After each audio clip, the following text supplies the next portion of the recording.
This should be Bionicle Games Review, the third episode, recorded after recording the first episode and before recording the second episode, just because the second one's a tall order. And this is The Legend of Mata Nui Alpha. The working copy of The Legend of Mata Nui as of July sometime of 2001, delivered to the Beaver House near early February of 2018, so late January or early February. And then the latest patch as of June 26th, 2021, since a patch came out just recently. So the recently released patch didn't seem to have any changes to the executable based on the last modified date. It only had changes to the particles, the strings, and Tahu's level files. There didn't seem to be any changes to the base.osi. Now,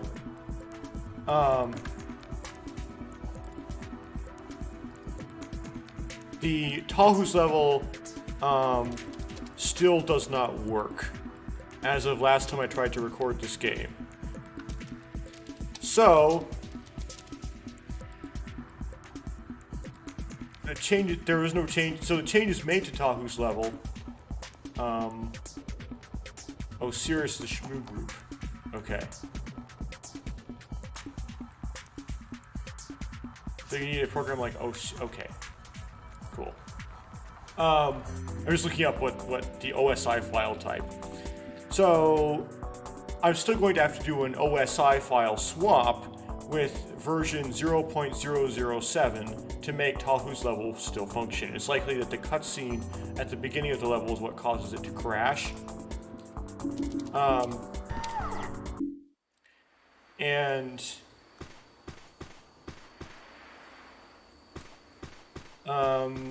On top of that, let's see, do I have anything else to say? Oh, the anti-aliasing is not working. Okay.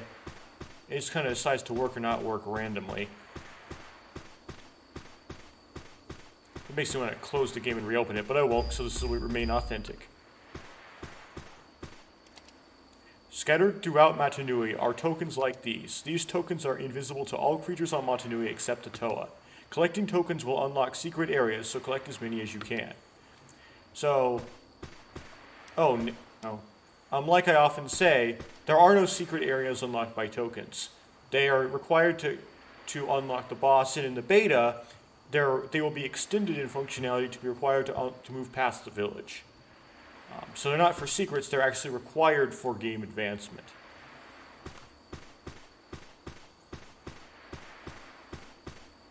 So might see, since I last recorded The Legend of Mata Nui Alpha, some changes to Tahu's level. However, it's unclear at this point how those changes in the 3D models, welcome to the island of Mata Nui, will interact with the lack of change in the OSI or the reversion of the OSI back to version 0.007. Explore the beach and read all the signs you see. With the latest patch, there was no change in version number, it's still version 1.1.1. To move diagonally, press the step left or step right keys while moving forward. I never used that. There also was an additional file that seemed to be used for saves. You now wear Kanohi Pakari, the Great Mask of Strength. There are many more masks to find on your adventure. Explore the island further to learn how to use the Kanohi you find. But if there's only one file added, that doesn't indicate very well an overhaul of the save file system similar to the beta. But it might be the case, so we might see an improvement in the functionality of the load game menu option.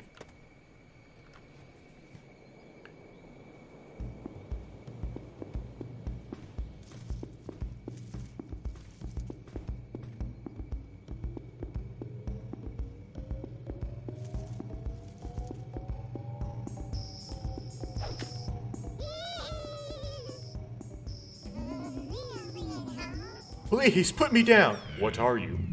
And what is this place? My name is Nabua, and you're on the island of Mata Nui. You're not going to eat me, are you? No, I won't eat you. But I won't put you down either. Why were you hiding in the bushes? I watched you walk from the beach. Why are you following this trail?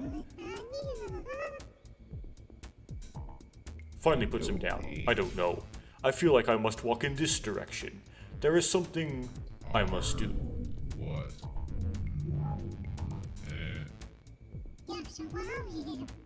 Who are you? Saphire. Onua.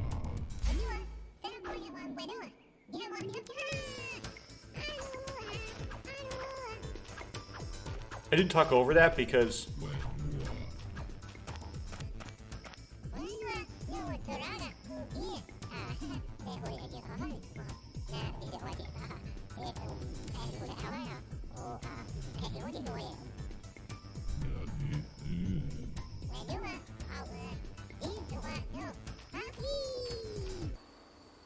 okay, I did talk over some of those parts because I noticed that when I played through this game earlier, amongst some of that dialogue, when the word Whenua comes up, or the name Onua comes up, or Taraga comes up, that they'll actually put that Matoran word into the gibberish. So it's gibberish, but then they'll sometimes just say Whenua in the gibberish. However, they don't always do this. For example, when the word Toa is in the line, I couldn't pick out Toa out of the gibberish. And in addition to that, there are also words that we know how to translate to Matoran in that dialogue, like say village, right? That's a Koro. And hero, that's also Toa. But in lines where there's village, you don't see the word Koro being said in the gibberish somewhere. So there is some care taken to have some of that gibberish contain the Matoran words it would, that we would know from the lore, or terminology from the lore, but they don't go to the greatest extreme they possibly could in integrating the Matoran language into their kind of Matoran language placeholder noises.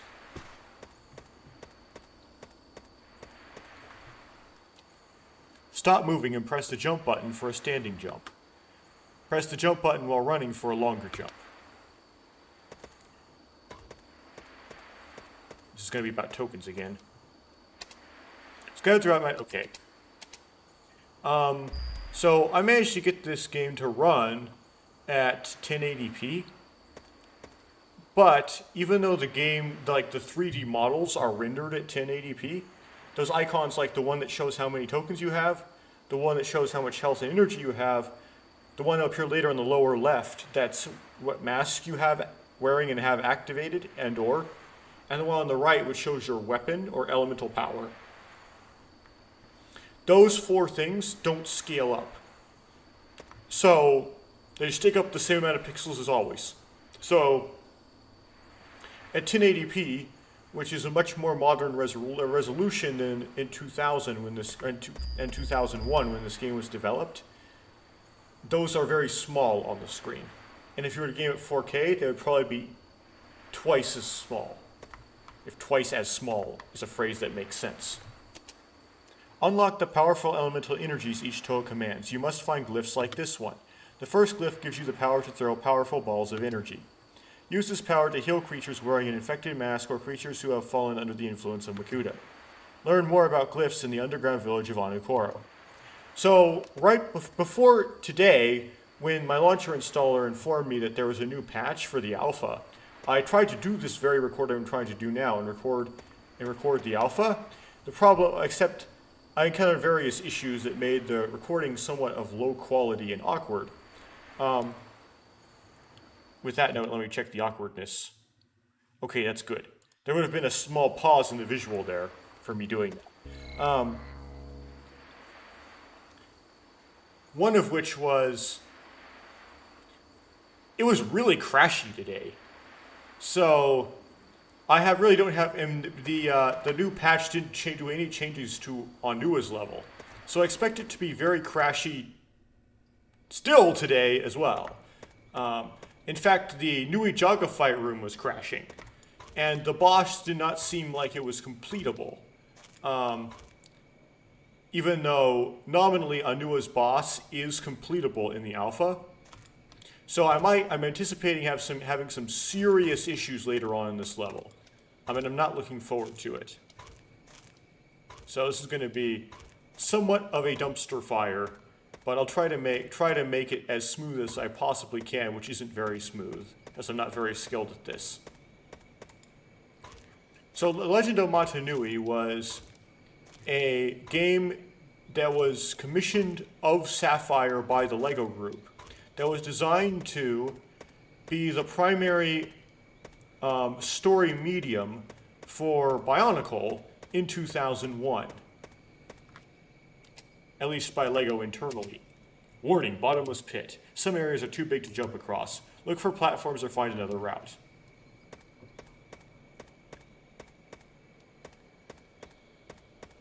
And so Saphire worked on it, but it was slated to be released. It was originally scheduled to be released somewhere in around October of 2001. Some of the creatures on Motunui have been affected by the darkness of Makuta.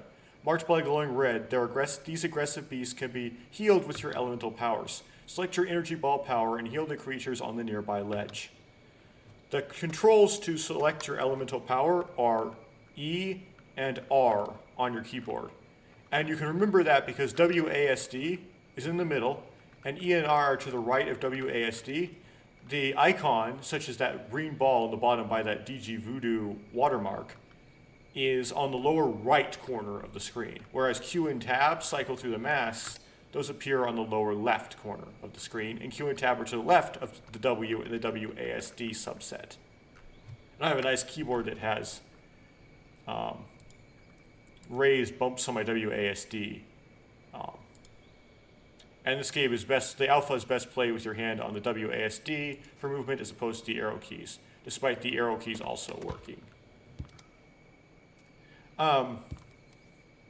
So it was scheduled to be released in October. This is how much they had done by July. So it was, and this was supposed to be merely an alpha, not a beta yet. So this shows that they were very much behind schedule, and they managed to convince LEGO to, or maybe LEGO did themselves, delay the release until December. But then, after September, LEGO decided to pull the plug and cancel the game. Only by using the Masks of Power can you complete your quest. Kanohi Pakari, the Great Mask of Strength, allows you to move and lift heavy objects. Press the Tab key to select Kanohi Pakari and the Shift key to activate it. The mask will spin when activated. Move the stone block ahead to continue your quest. The reason that LEGO gave for this publicly, and they released this through Mask of Destiny, was they were concerned about the chip compatibility of the game. Basically, they were disappointed in the work that Saphire had done, in that they weren't making a game that would be like as universally playable as LEGO would have liked. Here is the entrance to my village. We will find Onua here. Hopefully Onua can give me more information on my quest. I can't wait to see my village again. Let's go. But of course the fans did not believe LEGO, and they've come up with all kinds of nonsense and speculation as to why.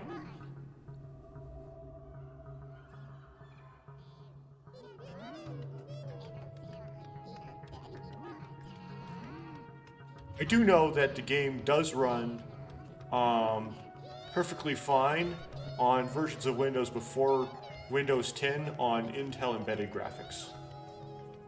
So, I don't know if it was NVIDIA or AMD that was the problem.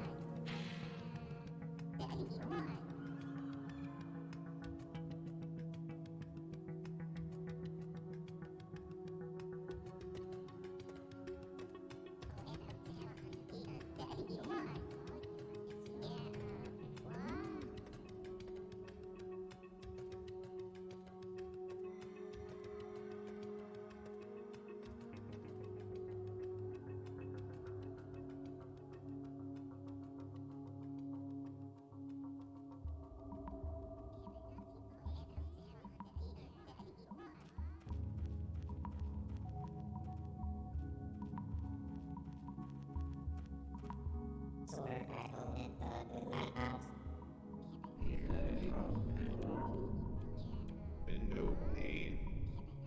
Arrow goes whoosh, whistle, sizzle on by fire.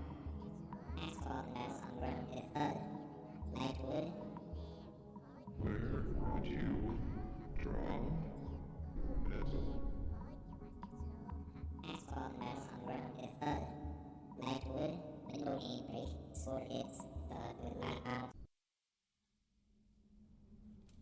Let's do this conversation. Level 30 single medium. Asphalt mess on ground. At the dawn of time, the great spirit Motunui was sent down from paradise to care for all living things. He brought joy and light to the islanders who thanked him for naming the island in his honor. By naming, that is. The world was a joyful place until the Makuta, Motunui's spirit brother, secretly followed him into paradise. After a mighty struggle, he cast a spell which made Motunui sink into an endless sleep. But still the islanders would not worship Makuta. So Makuta brought darkness to the land, and the islanders were afraid. For Makuta ruled over all the wicked beasts which were set loose upon Motunui.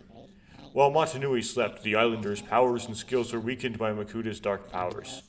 But the islanders kept faith in Motunui and the legends of the Bionicle, which told them 6 mighty heroes called Toa would liberate them from Makuta and his beasts. I know what I must do. Your journey will be a dangerous one, Onua.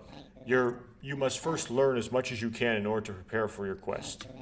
Please spend some time exploring our village to learn all you can about our island and the dangers that await you. Now, that's a bit awkward, as if it was translated from some other language into English, honestly. And future tellings of the quote-unquote story of Bionicle have been slightly different than that. But that sounds sort of like the story of Bionicle if you translate it to Chinese and back. Now, you're going to go around to talk to all the villagers, but you're not going to learn anything about the dangers you're going to face or the island. The only thing you're going to learn about is the stuff that the villagers lost and random offhand comments and the dance of Onua. So, we knew a false advertised there.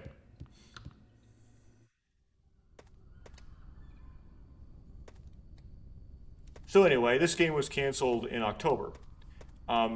Last planned to be released in December. Excuse me, what are you doing? Excuse me? What? Hello, sorry about that. What are you doing?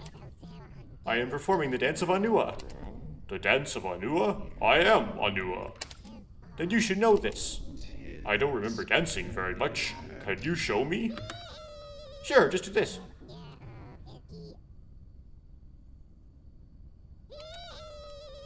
Now you're ready to learn the rest of the dance. Good, can you show me that? Well... Nope, sorry, can't teach you, as I've forgotten the rest, silly me. Where can I learn the rest? You'll have to look around the village for my friends. They're dancing just like me. Now, if you'll excuse me. Okay, so it's like elbow, elbow, elbow, elbow, like forward, forward, and then you have that above the head thing. It's something that would work well for these kind of one-piece armed Matoran characters. It doesn't really look that great when a human tries to do it. And then since then, Bionicle community would have liked to know what this game would have been. Foreshadowing the, Oh, have you heard of an islander named Takua? He was looking for some Toa stones the last time I saw him. I guess he found them. He did. That was the quest for the Toa, also made by Saphire. Also, like the quest for the Toa, these characters have similar flavor text. However, I thought that was a dancing Matoran because he was doing the dancing animation.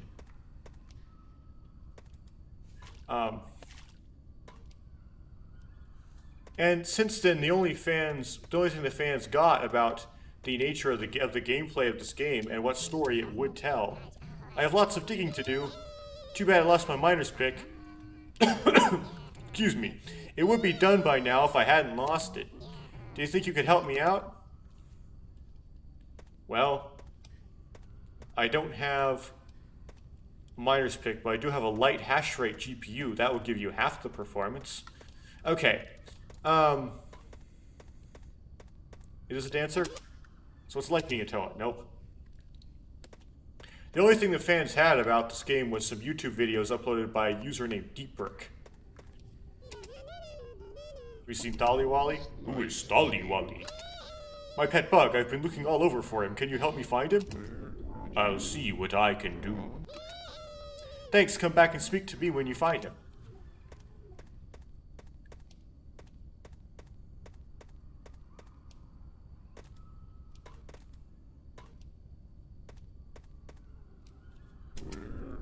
Excuse me, what are you doing? Excuse me? Sorry about that. What are you doing? I'm performing the dance of Onua. The dance of Onua? I am Onua. Then you should know this. I don't remember dancing very well. Can you show me? Oh no, you should go talk with my friends. They're around the village somewhere. You can't miss them. They're dancing just like me. I missed one of them.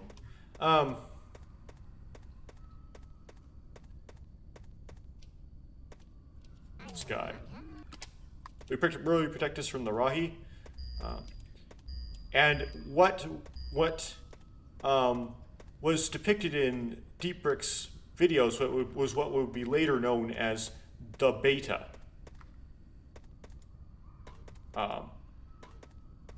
So this is actually a different progress build of the game than the one shown in Deepbrick's videos. Did you know that Onua is the protector of Onua's legend? Oh, here we go. This is the same dialogue.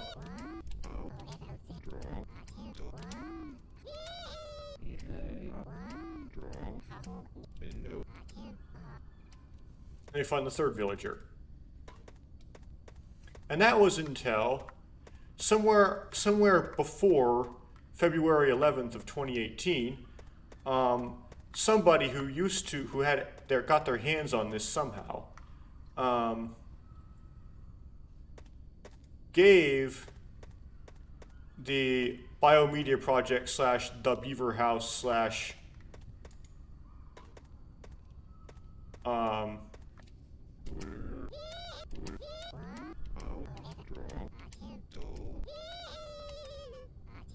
Good job. Now you've learned the dance of Onua. Thank you. No problem. Now you should go see Anapu, who stands near Onua's hut. Now, if you'll excuse me, the reason I say somewhat time before February 11th of 2018 was because that's when the Beaver House published their first YouTube video about them playing the game. So I don't know when it was, just know it was before then. And that's this. What I'm playing right now is Legend of Matanui Alpha, which is apparently how far they got in the development in July of 2001. And the beta was October 23rd, I believe, of 2001. And the beta, although not ready for production yet, mostly I believe the Beaver House found that the reasons why it was broken were primarily just to like glitches and typos in say the base.osi file. It could be made fairly well playable by making a whole bunch of minor fixes, as if Saphire could make it work in like a couple days from where they had left it, but it doesn't have an ending. That's what's missing. Congratulations. You've learned the Onukoro dance of Onua. Please enter and see it performed.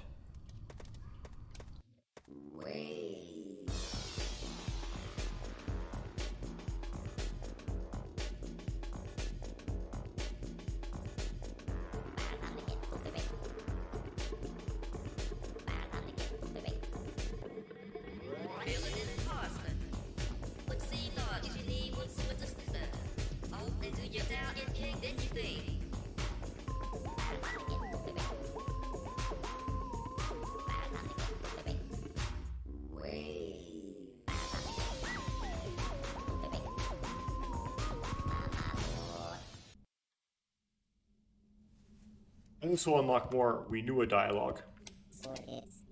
It is good to see you again, great Onua. I see you have explored our village, spoken with my people, and learned the Onukoro Takara. Everything you learn here will help you in your quest to defeat Makuta and bring peace back to Matanui. The most important items you will find on your journey are the Masks of Power. Only by collecting these will you have the strength to succeed in your quest. Masks of Power come in two types, Great Masks and Noble Masks. The Great Masks are the most powerful and will provide you with the greatest abilities. Noble Masks are not as powerful as the Great Masks, but don't underestimate their importance. The Miro is what matters, all the other masks not so much. These masks are scattered throughout Motunui, and most are guarded by dangerous beasts and dangerous traps. Only by collecting as many great and noble masks as you can you free Motunui from the darkness of Makuta.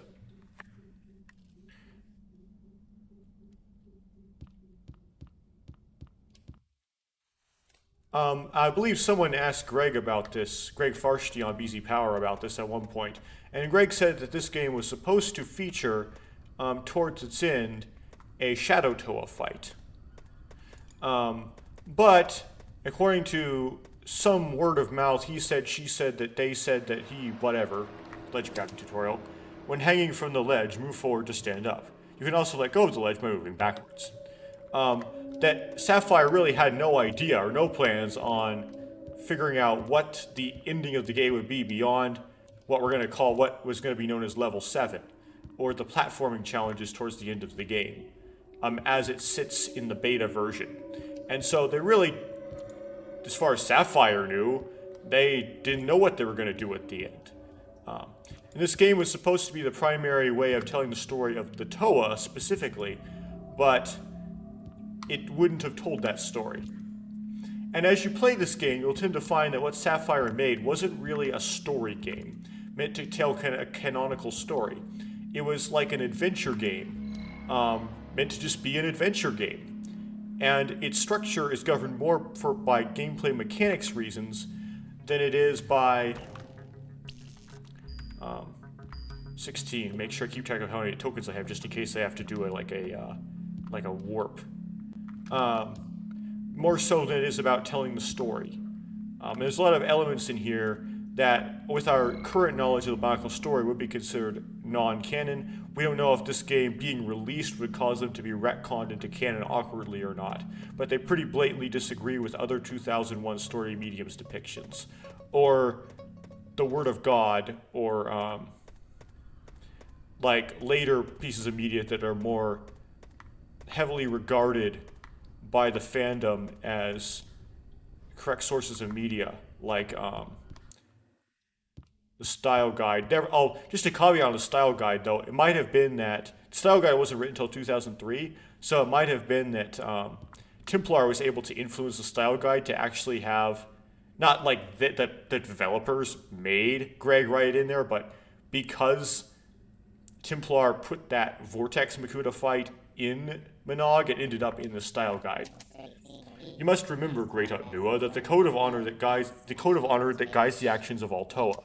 While you have great strength and awesome abilities, you must never use your powers in anger. Conflict is the crude way of the enemy. You must always seek to rise above the methods employed by Makuta. Victory cannot come through strength alone. Only a strong spirit teamed with a sharp mind can put an end to Makuta and his schemes. There is one more thing I must tell you, Onua.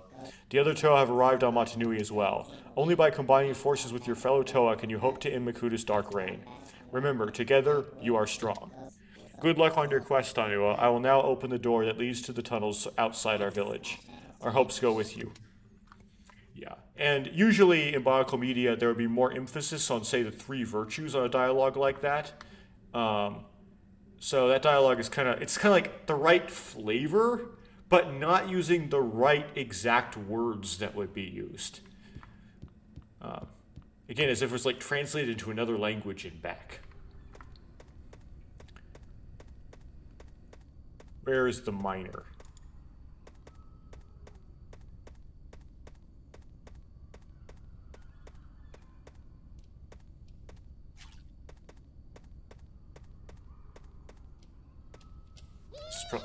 Oh, here he is. Thank you, Onua. Now I can get back to digging. Our reward is 1 energy pickup and 1 health pickup. Which I would hope in the final version of this they plan on making the rewards make a little bit more sense, because if the rewards were only pickups, that would make the quests to find them very much not worth it. Especially in the alpha, where it doesn't have a teleporter, So you would end up having to backtrack all the way back to the village from where you find these things like Daliwali or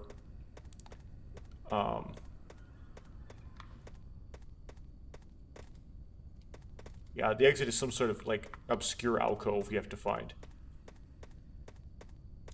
Daliwali, is this the entrance or an exit? So it's easy to accidentally backtrack. Oh, okay, this is the exit. The Thaliwali or the disc or something. We didn't actually talk to the guy who lost his disc this time around, but there's someone who lost his disc as well. I said this other times I've recorded this game, which would be once before. I mean, I recorded it several times before, but only once actually posted before, that I really like this area because it gives this great venturing into the unknown feel as you exit the village. And helps the player feel somewhat uncomfortable and sort of uncertain about where the game is going to take them as they proceed. And the kind of quiet, like lack of, I don't know, the sereneness of the background music helps with that a lot. You're not going to be able to tell what the background music is in this recording because I tend to turn it down a lot in my audio mix, but it's very quiet and very surreal. Now, it would help if they had more of that boo doo doo doo doo doo doo doo doo doo doo in here, but it's okay. Unfortunately, this area was cut in the beta, probably because they thought that there wasn't anything interesting. It kind of made the game unnecessarily padded out in length. Like they probably for pacing reasons. They think this would slow you down too much. But because you just came out of the village when you do this, it's not. I wouldn't say this necessarily slows you down because like the game is still fresh to you, right? This is just the start, so you're still in eager anticipation of what would come later at this point.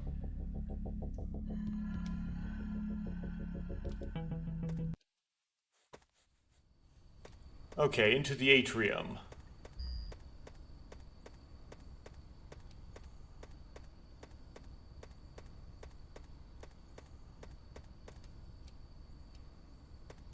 That was close.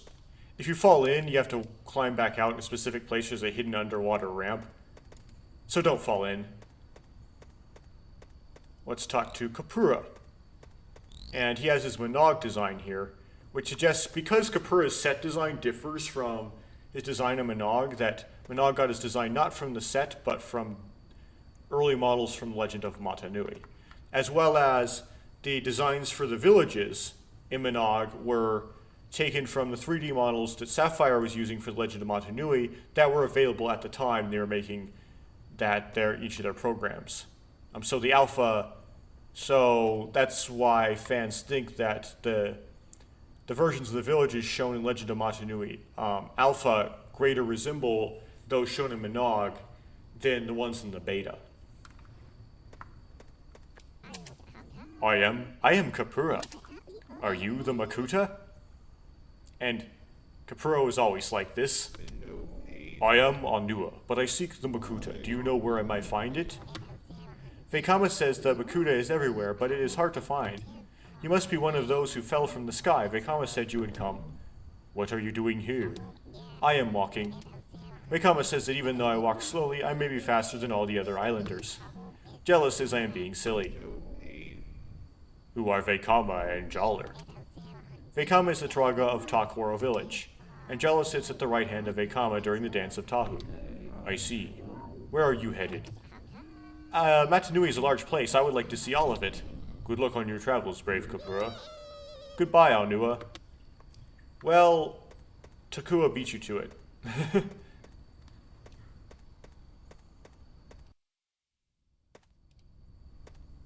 Do some block pushing.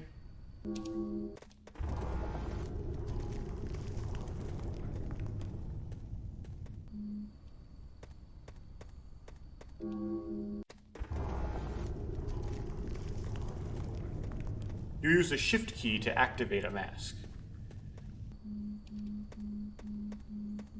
Yeah, and this room is much smaller in the alpha than the beta, so if you're used to the beta, it shocks you how small this room is.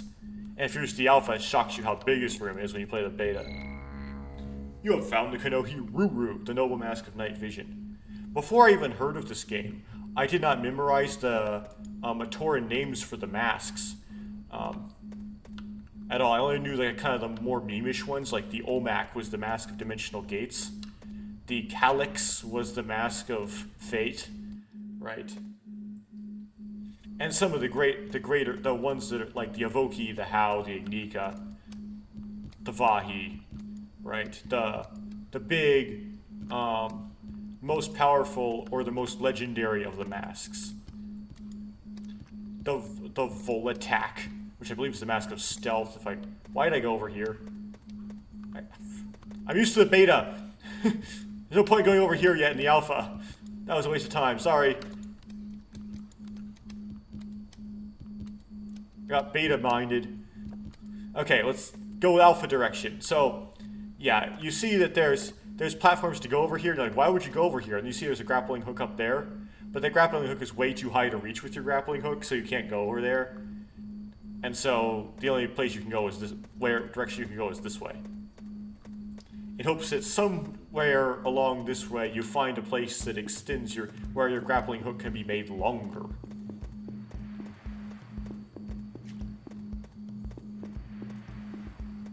But then I played this game and, start actually memorizing that the Mask of Shielding was the Hau, and the Mask of X-Ray Vision was the Akaku.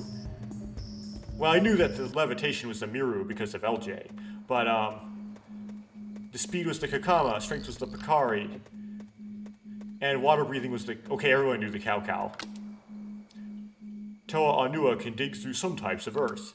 Walk up to a wall you want to dig through, then press and hold the spacebar. Some rock is too hard to dig, so look for soft patches of soil that are lighter in color. Give it a try. And then the Huna was concealment. The Mahiki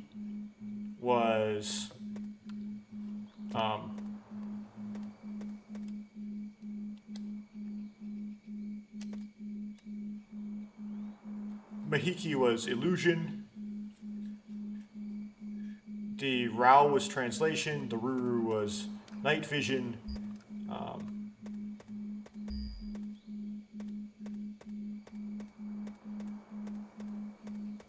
Let's see here. The Komau was animal control in this game, but it's mind control actually. And is it the Matatu? Is telekinesis? Yeah. So it's basically the Legend of Matanui is actually what got me into memorizing the Matoran names for the masks, which I wouldn't do previously.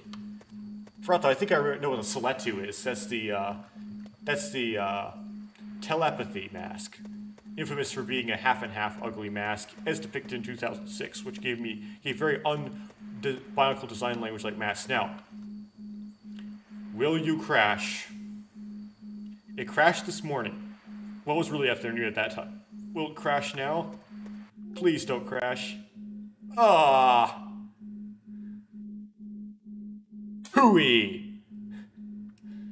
Yeah, I don't know what's up with this build and this computer and it crashing right there. So I get consistent crashes every time for some reason on this computer with this build. For the Nui Jaga fight. And that's just it. So, let's see if we can load game and get it to work. So, let's see if I can get... And OBS, for some reason, something to do with the interaction between OBS and my graphics card. It takes a while for OBS to start capturing the game. It started capturing the audio already, but it hasn't started capturing the video. Or at least not giving me a visual display out of its capturing of the video.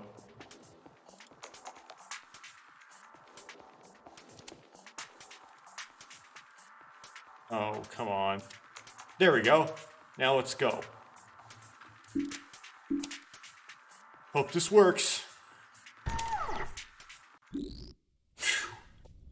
Save my recording.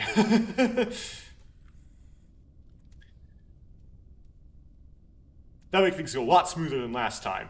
Okay. Let's wipe out some scorpions. Even when they're overturned, though, you actually have to keep overturning them until they get healed. There we go. Haven't been doing that yet.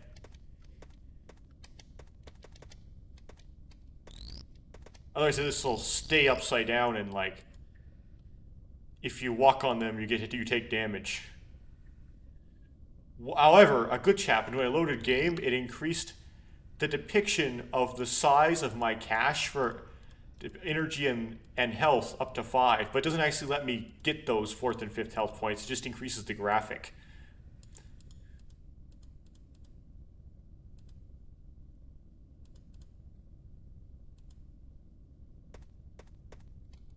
Okay. So that one's easy. You just stay just out of its range.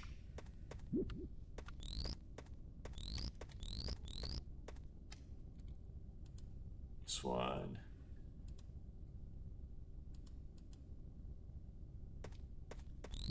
Now, for this next part, you have a bunch of digs. So dig the grounds like we just had in the previous area, or the second to previous area. However, they don't actually work.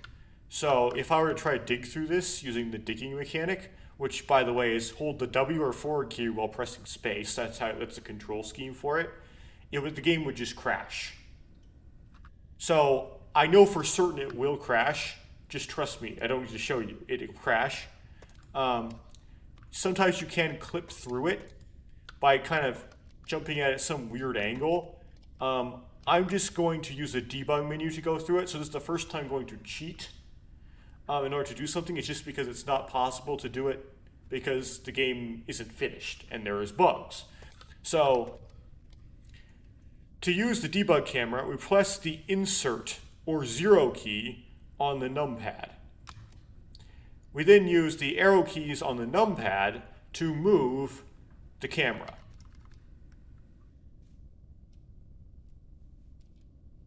We then press Control / to drop the character to where the camera is. We then press Insert again to go out of the debug camera mode and into the character mode. And we triggered this bug where the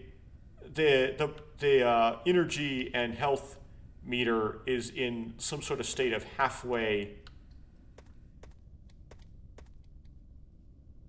retracted. But anyway, so you would use the Ruru to do this, but like I'm trying to be all clever and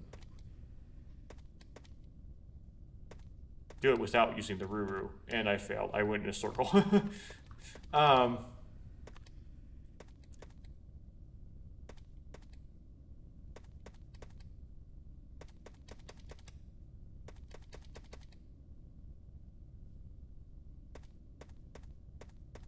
Anyway, let's just do the Ruru here.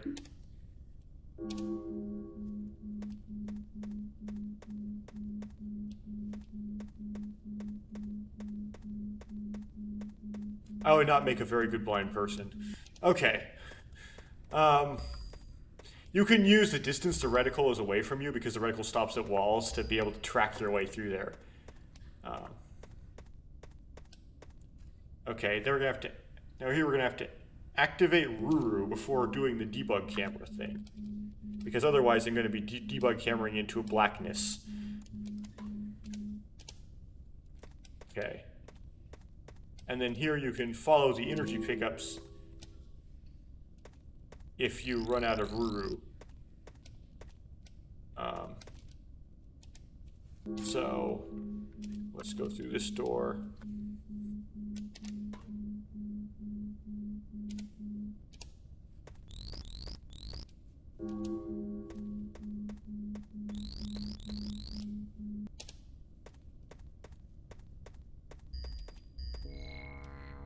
Hit the disc.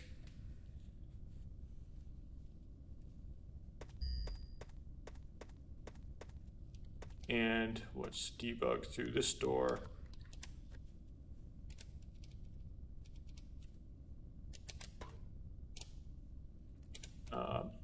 And then here we have this room.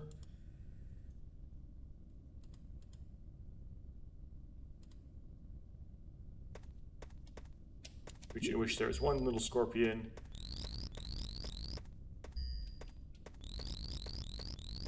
And then we go out this way.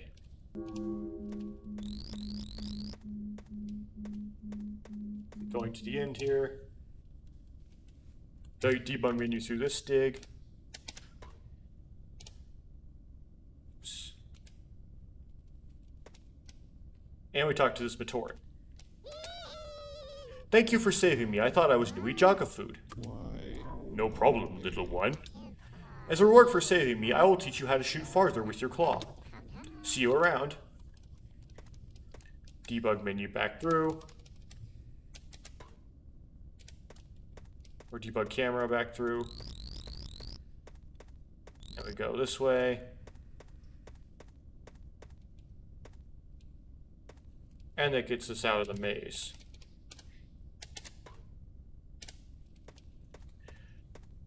And let's move on. Because now we have the long grappling hook, which means we can go places we previously couldn't.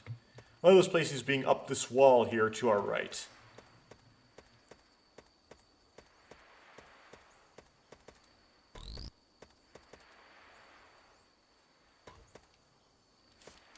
The wall.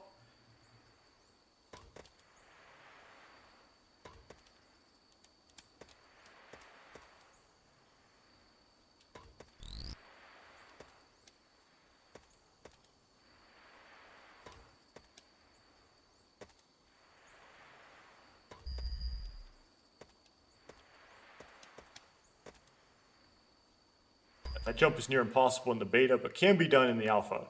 Right there. Okay.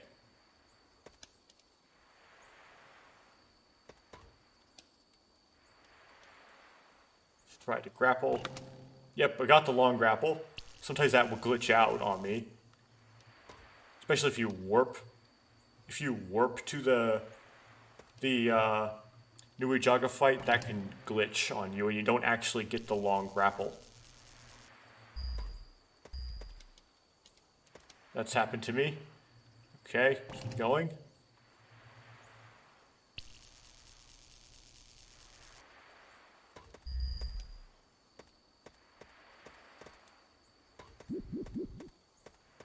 And we have another mini boss.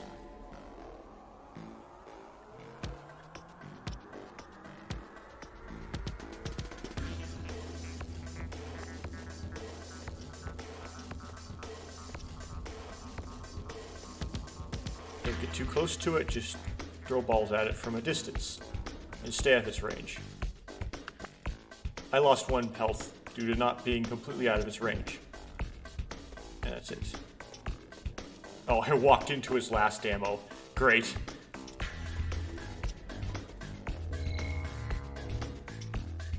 And we get the Huna, which is kind of optional. I'll explain why it's optional later. And in the alpha, this is a dead end. In the beta, they decided to make it into a continuation. But in the alpha, it's a dead end. You continue by means of backtracking and going a direction you couldn't previously before by unlocking something. Then we try to pick up some pickups here.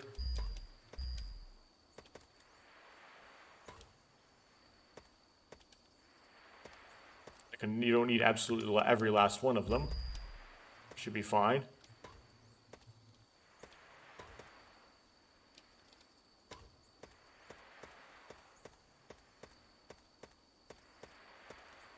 Oh, I passed up the door.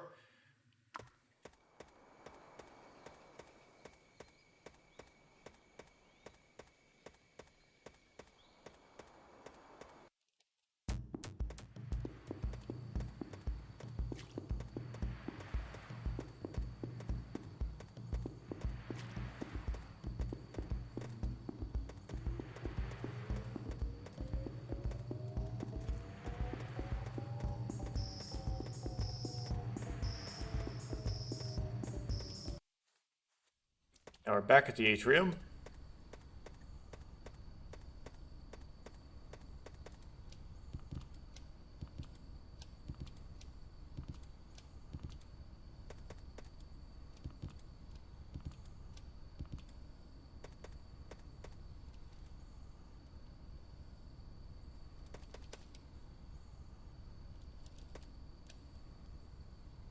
climb this guy up.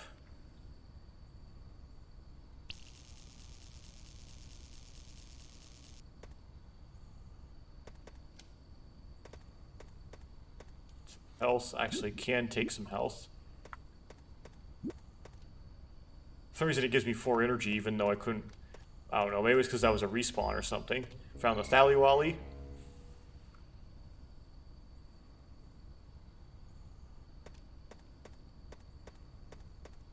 Still there in the beta, and go this way,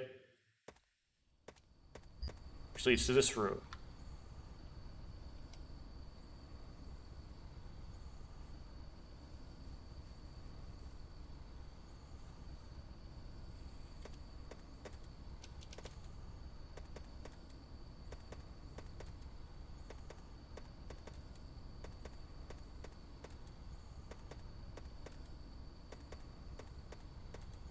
That was surprisingly easy. I expected that to be harder. Okay. And we go around getting all the tokens here.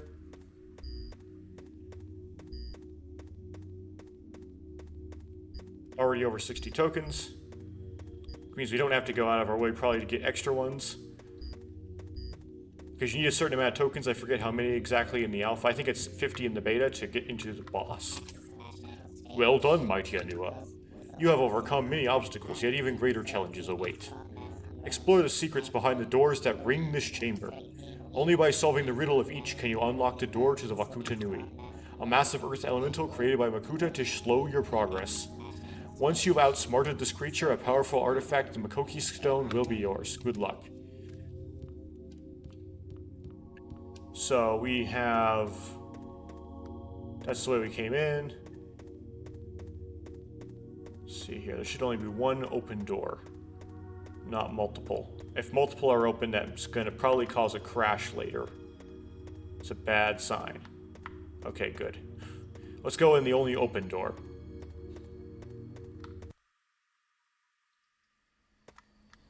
Oh, this is L1A1. I'm going to try it without the Huna first.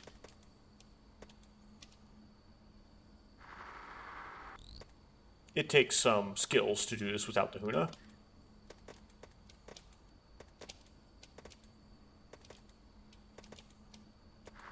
And some mouse DPI.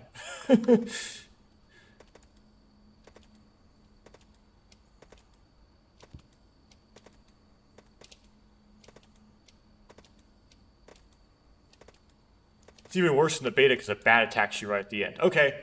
There was some tokens you can get there if you grab a grappling hook point. It's hard to see the grappling point though early on. Do I have it here because the anti-aliasing is not working well? It's weird. Like in this particular recording, the anti-aliasing is not working pretty much, like barely at all. Sometimes I try to play this and it works great. It just like, it's temperamental and inconsistent. Like it'll sometimes work and sometimes just not. Got the upgrade to the energy sphere, which basically just gives you another weapon that requires you to use energy to use.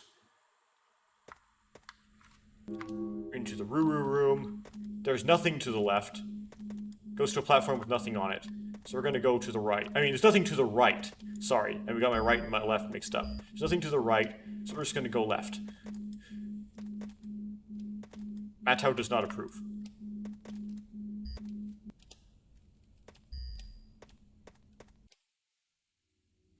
Okay, and that opens that door, as we can see it animatedly opening. With no anti-aliasing working, so it's really funny looking. Because they literally have that asset slide, that one will slide up into the inside there. Okay, this is the bug fight, which is really easy in the alpha. It's more obnoxious in the beta, because they change the physics of these things so they're constantly running between your legs.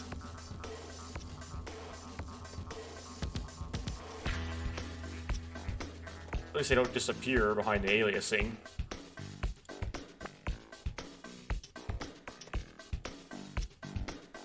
I guess you're protected. And if you flip enough of them over, eventually the door opens.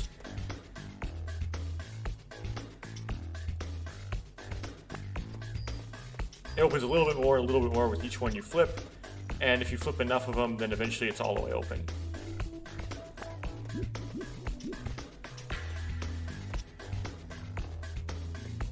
Okay. Must be good enough. We have this puzzle. Changes every time. Okay, that happened to be the right answer. Let's go to the right. That's also the right answer. And then... not this one. Not this one. But this one. That was also the right answer. That was a fast puzzle. Maybe it doesn't change every time. Okay, found the shielding glyph, and we go out this door. If you go out the wrong door. Okay, so that should open up something else here. Okay, it's opening up that one.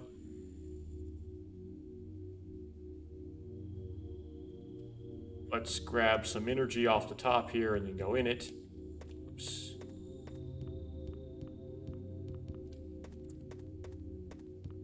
And the alpha, it's very unadvised by me to go back into one of these shrine doors that you've previously been in, because it can cause crashes. Anything unexpected can cause a crash in the alpha. Like any weird backtracking motion can cause a crash. Okay.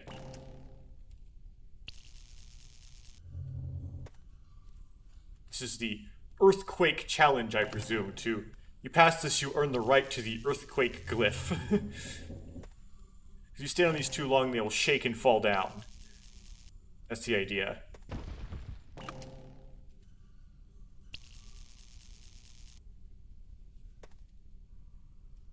Oh, there's a grapple point up there. You just can't see it because of aliasing. Come on. Got it.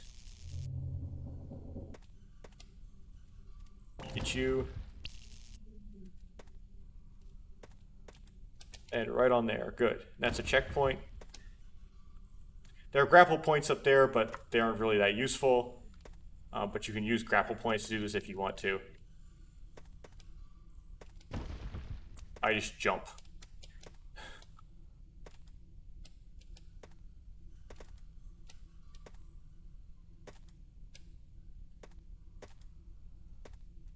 And there we go.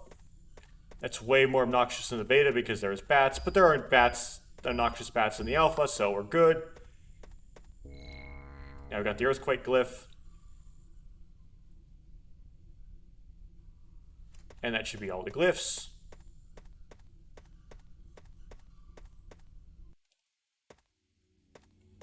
And now we can go into the boss.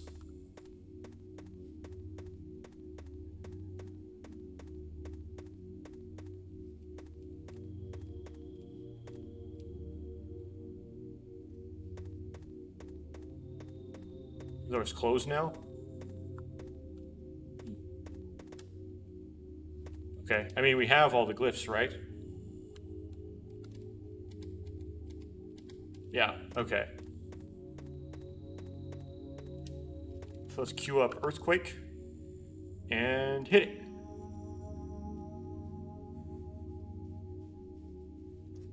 And go through here.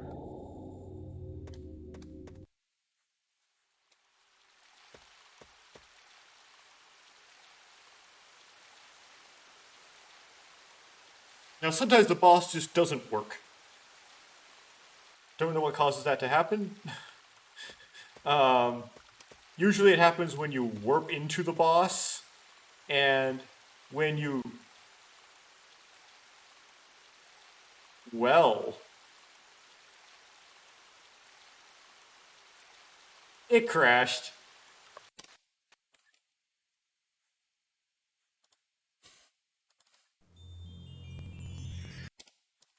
So I may not be able to actually get through Onua's boss in this playthrough. But have it be known, it does work sometimes. On my channel, there's an old Let's Play of Legend of Machinui Alpha, and it is pretty low quality and the audio wasn't balanced very well. It's one of my earlier things, so I didn't know what I was doing. But it does depict me somewhere in there actually finishing this boss. See, now the anti-aliasing is working. It decides to work sometimes and not others. I don't think it'll work right now because I loaded into it. When you load into the boss, it tends to not work. What I mean by not work is you shoot it the requisite number of times, but then it doesn't actually trigger a death. It just ends up being perpetual. It's like no death animation, essentially. Right. And you can actually do this like forever. You can shoot an enhanced one at it. You can earthquake it.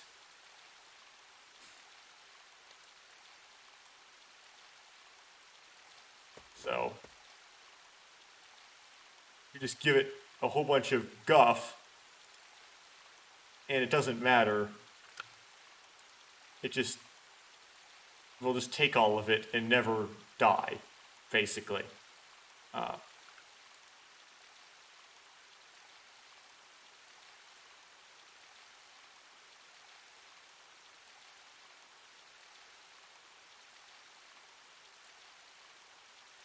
So basically, this boss can work, but usually does not, and it does not typically when you die and respawn, you fail it and you try again, or if you warp into it.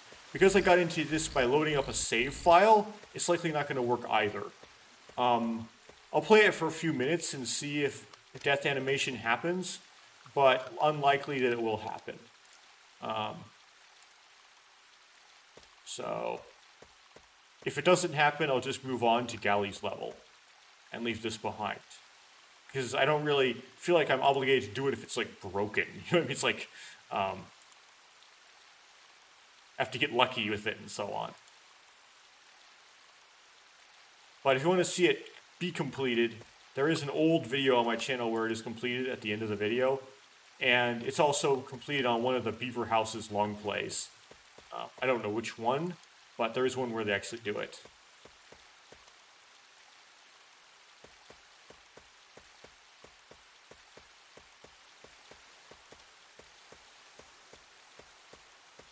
Let's see here. Probably goes through 8 rounds. That's 2 rounds.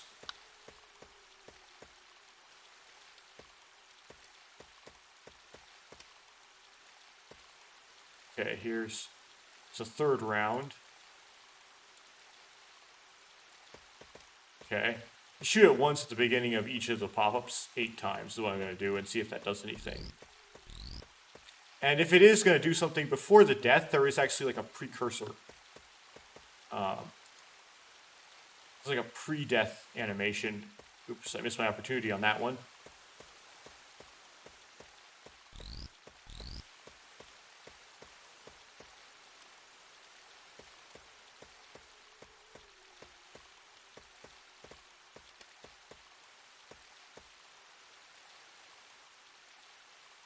Okay. That's 4 rounds of hitting it.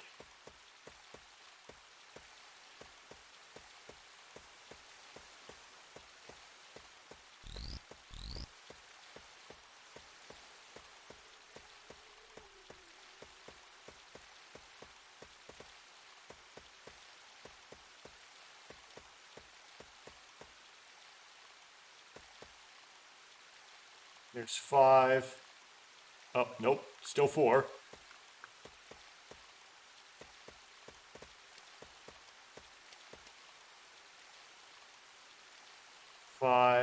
Whoops. Man, I can't get it.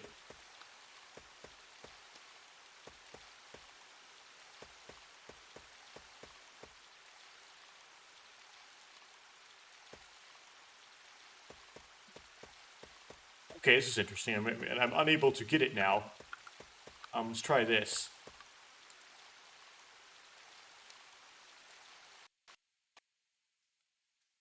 Oh, I crashed the game again. Okay, or crash the game, whatever happens. Okay, so that boss can be beaten sometimes if you get lucky. We're not going to be showing that this time because I'm just not getting lucky. That's all there is to it. So I'm going to just move on to Gali's level. So let's do that. So check OBS.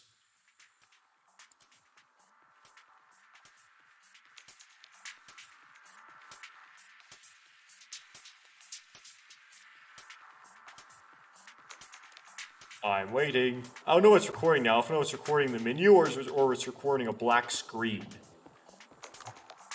I can't, there's no way for me to tell. Of course, I'll be able to tell while rewatching this back in post.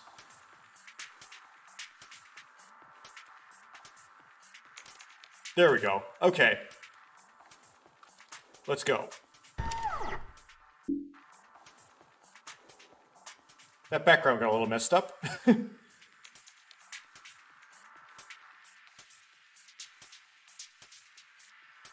Yeah, it's some crazy thin atmosphere you've got there.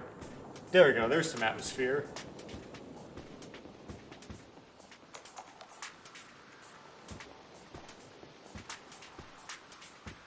It's a similar animation to the beta, except it's much longer and more drawn out, and the anti-aliasing is not working.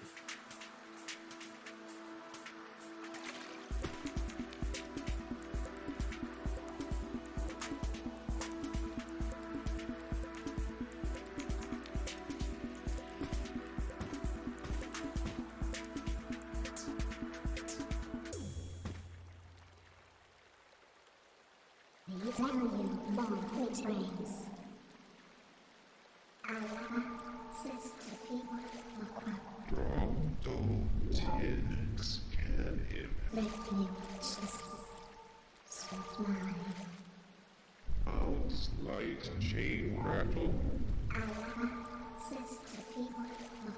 Drum.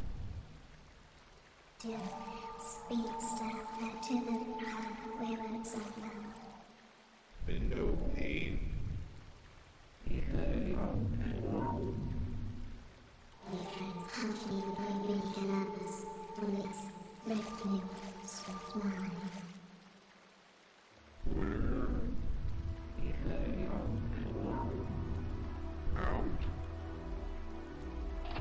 Those things Onua must do are, exactly. They're just plot convenient things.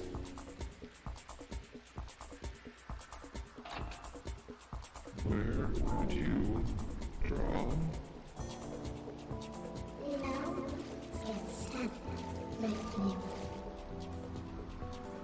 It's like Gali didn't collect any of her masks until she met with Onua. That just means that Tahu was just a procrastinator. That's why you play as him last. Okay. Because, like, he doesn't collect any of his masks until the other Toa deliver their masks to him. Okay. Yeah, the anti-aliasing not working will have a huge effect in these really big scenes here in Gali's level.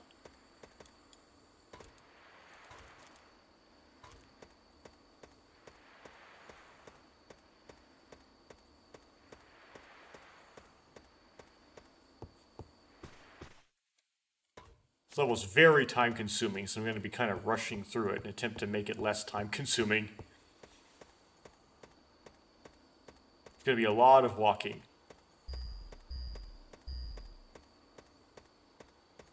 Before I started playing this, I had this topic in mind because I was going to do a lot of like recording of video games. You know, that thing everybody does. The fad. It tries to get in on a little piece of the pie. And so I was thought about trying to develop some sort of framework for determining what exactly makes a video game good or bad, or what qualities would I find in a video game that would make it such that at the end I would say I like that or I didn't like that, and would I recommend the game to someone else to play, for example. In other words, figuring out a way of reviewing video games. And then I tried to talk about this last time I tried recording this game and failing because it was so crashy. And it was very wearisome to talk about. And it wasn't really that much fun, honestly. And I'll probably make my throat very dry. But I'll try to go as far as I can with it when I'm not doing dialogue. Let's some dialogue which will relieve me of these thoughts. I am Kapura. Are you the Makuta? No, I am Gali. Or, no, I am Gali. How did you get here? By practicing my special ability. What is your special ability? Beikama says that I am skilled at traveling great distances while walking very slowly. Did you also fall from the sky like Onua? Yes.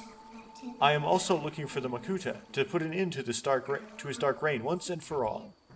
Beikama says that the Makuta is very dangerous and can be in many places at the same time. Do you believe that? The Makuta is a strong adversary, little one. Keep your eye open for Rahi. Goodbye, Gali.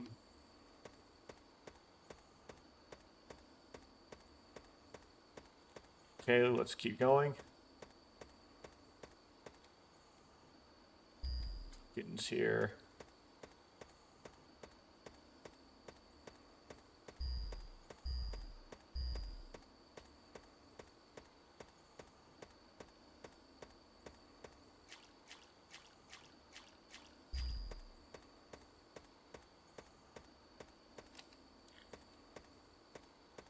You don't have a gate key.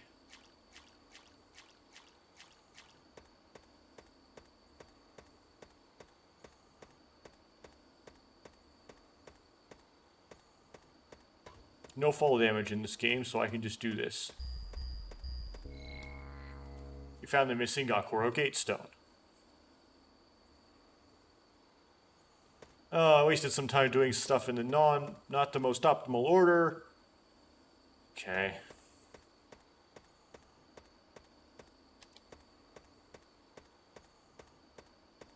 We gotta redo this platforming. Getting this level is very time consuming. Especially if you don't do it in the most efficient possible way.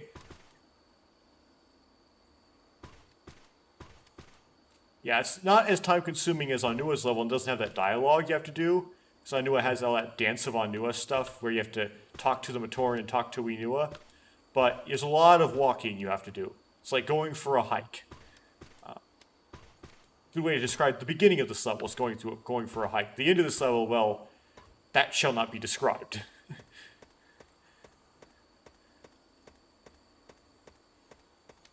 That also makes it time consuming in other ways. This Matoran has no mask.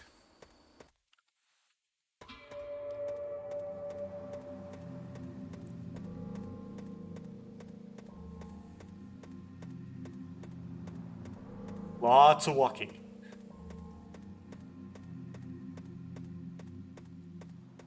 Ooh.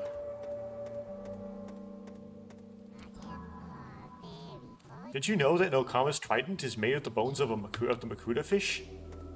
Yeah, that was actually canon. Gali, can you help us? What's wrong? The Mask of Translation, the Kanohi Rao, has been stolen from Gakuro. We need the mask to decipher the riddle of the strange stone tablet on the floor of the lake. I will look for Kanohi Rao. Do you know where the mask may be? Someone said they may have seen it close to a nearby waterfall.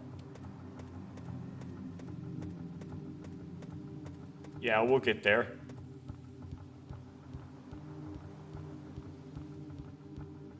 Gonna go do the village and get some of the flavor text. Or no flavor text.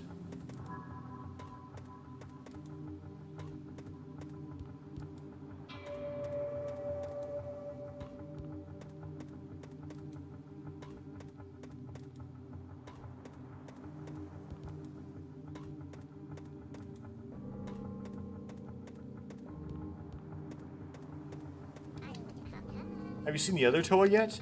Yes, we've seen Onua.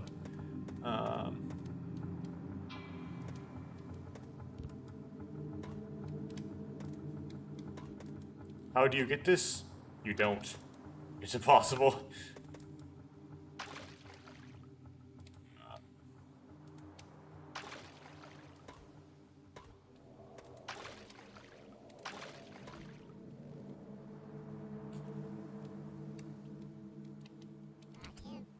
Believe it or not, I can't swim. I'm trying to learn, though. If we look at the help menu, I believe... did I hit quit? Oh no, that's not what I meant to do. Okay, help. It's W twice to dive and S twice to tread water. Those are important controls. But anyway, how do I get out of this?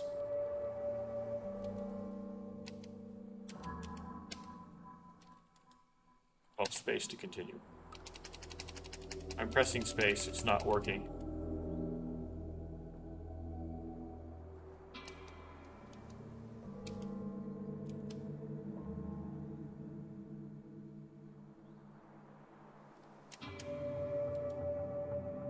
Goodness, okay. I'm gonna have to pull the game process.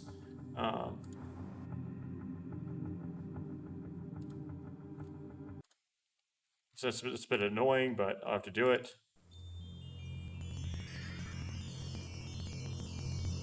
Okay, sorry about that. That makes recording a bit awkward. I made this dumb mistake.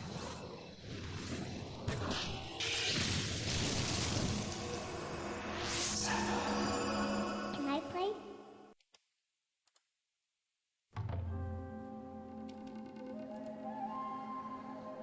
I have to do it again.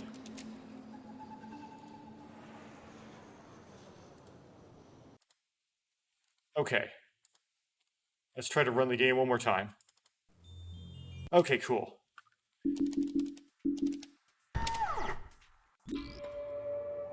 Check OBS. OBS is working fine. Cool. Okay, that was stupid. Anyway.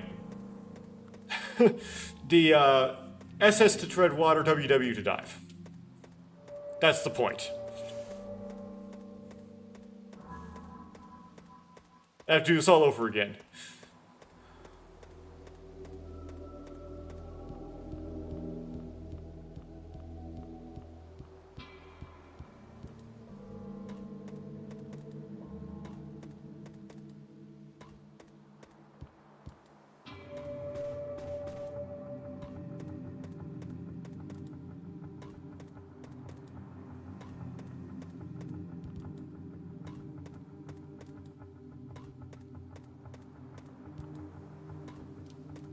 Again, unobtainable.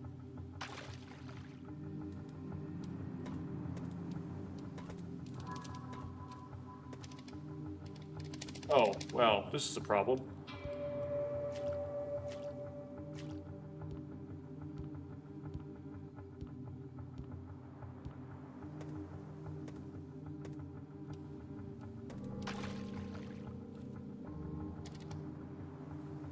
Okay, let's leap back out there.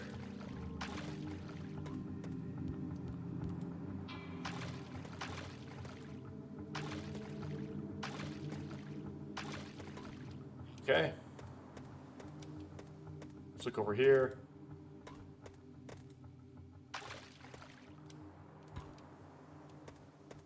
Oh, why you do this to me, you tread water mechanic? Maybe walk on the... There we go. Walk on the ocean floor.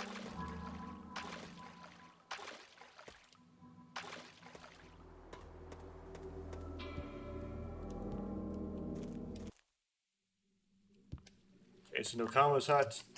Nokama does not talk to you. She has no vertex colors are crazy on her statues. Anyway.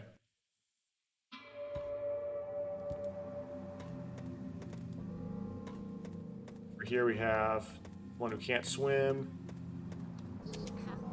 I saw a tar carva lurking in the water near our village yesterday. Do you think we're safe? No, Monog will happen.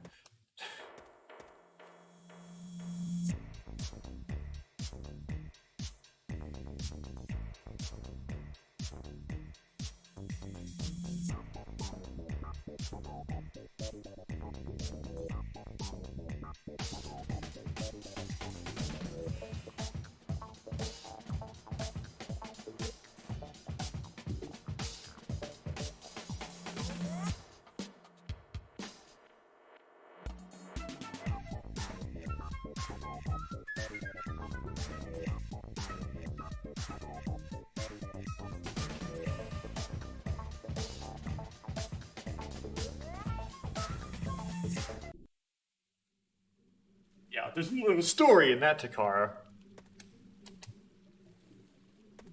See, Gali doing that improvised dance that presumably Maku was doing at the end there.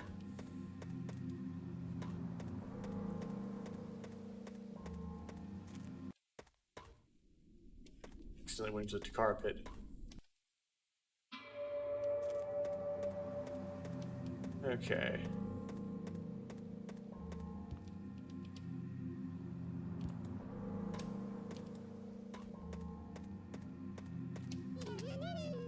Someone told me a powerful mask that lets the water wearer control time is somewhere on the island.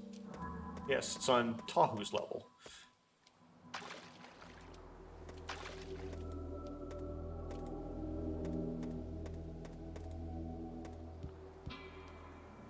Time travel. Uh-oh.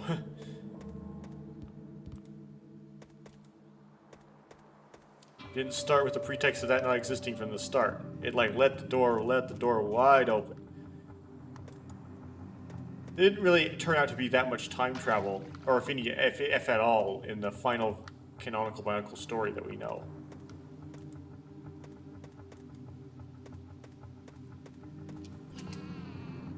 Where's in the name of Matanui to put that gear? Excuse me, do you need help? Gali, can you help me? I'll try, what do you need? In my hut, I'm building a machine that is used to pump lots of water. Unfortunately, the gear has been lost. I can't find it anywhere. I'll see what I can do. I'll return it if I find it. Thank you, Gali. I don't think it's actually anywhere you can actually find it. It's not until Takua will find it, but by then the pump will already have been in service, so someone had messed up finding the gear before then. Okay, that's the dock. You don't really do anything here, or just kind of exploring the areas. That big hut that I once came up with that stone tablet underneath it, that was where the Beaver House presumes you're supposed to translate a message with the Rao that will tell you a code or an order to blow the horns in, but there is no actual code written there. Have you been able to read the strange writing on the tablet in our village yet? I wonder what it says. Yeah. Okay.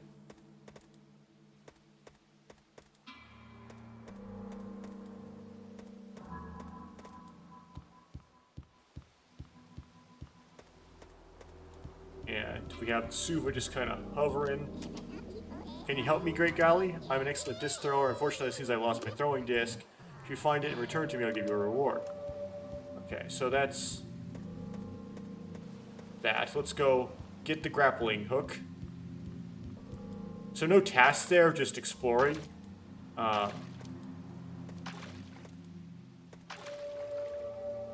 they don't make it easy on me, do they? Give me a slopier place to me to run up. There we go.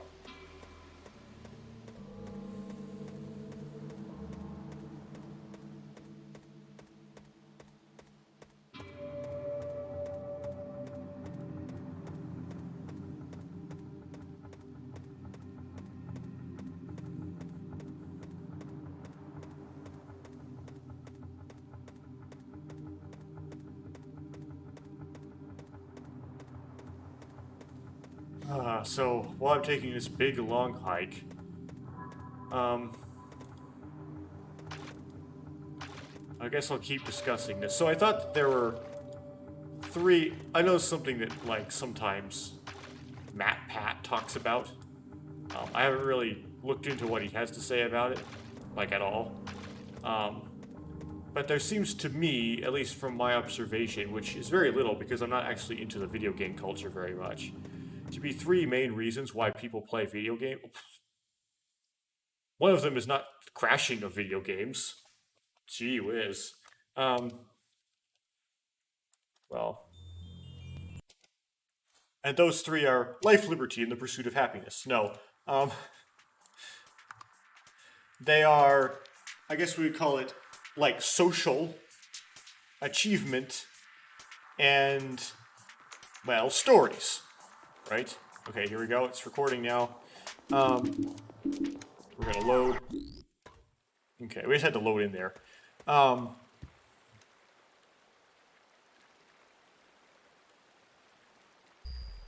So, I guess this is a bit different order than I planned, but I presume that the easiest to describe would be the social, right?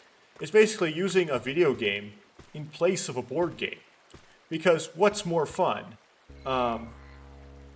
Like something dynamic, like would you rather play Monopoly or Smash? Like seriously, once you add that dynamic element of a video game in there, and complicated move sets that occur in real time,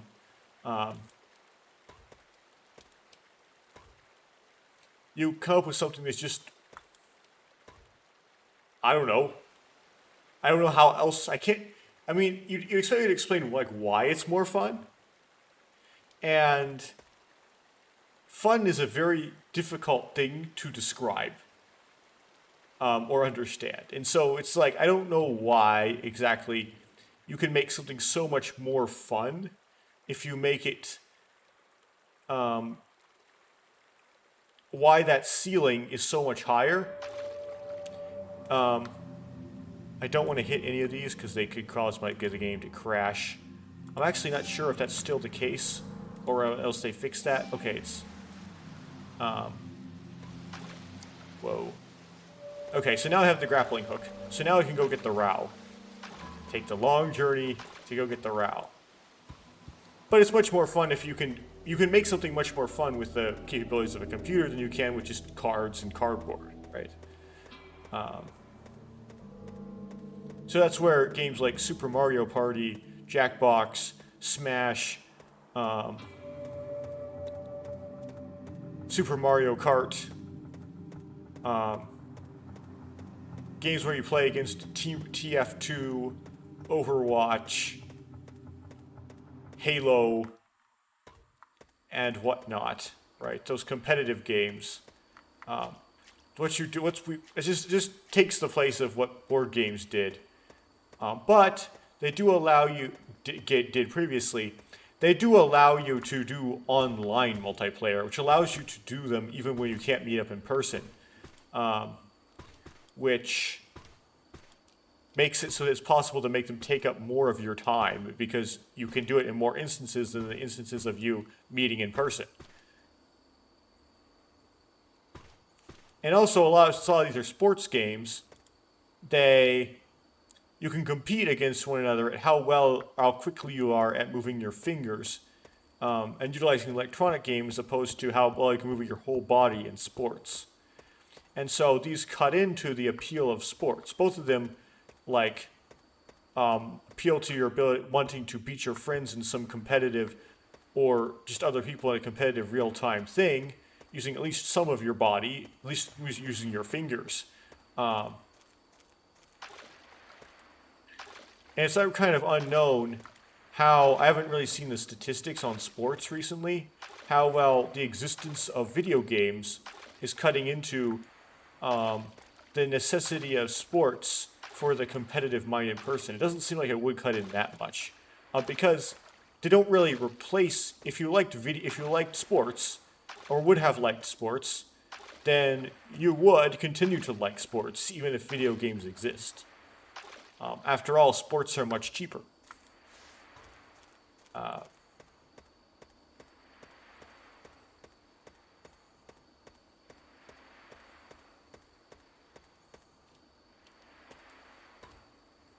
You tend to find that some of these competitive people tend to play some video games, right? Hafthor Bjornsson has a Twitch where he plays video games on his Twitch. Martins Lisis plays Overwatch. But notice that these are both competitive, they tend to play competitive things on their Twitches, not so much story-driven things, or novels, or so on. So I don't know if anybody really has anything negative to say about that type of video games. They're really and truly are games in how we would previously think of the use of that word. They're just ways to compete against them in real time. Right? Ways to compete against other people in real time.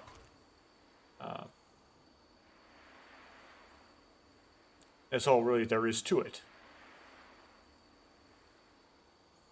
So, I guess if you wanted to review a game like that, which I won't really play pretty much any games at all like that on my YouTube channel. But you would just say, well, oh, this is what makes this part a little bit frustrating.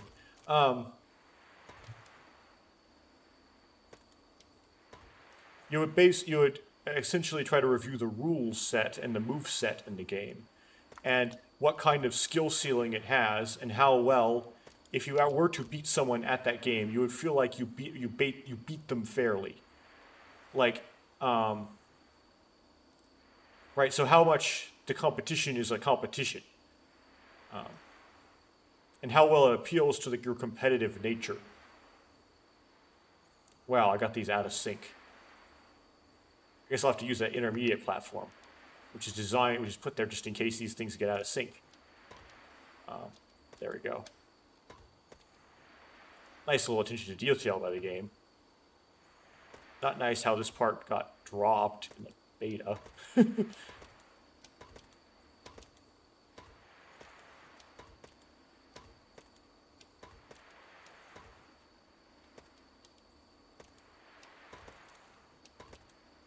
Oh, phooey.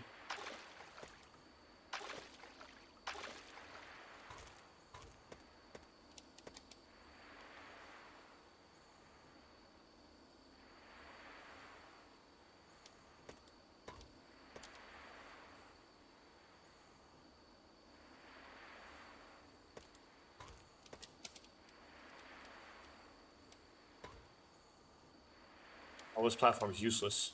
Besides a catch. All it is a catch. Okay.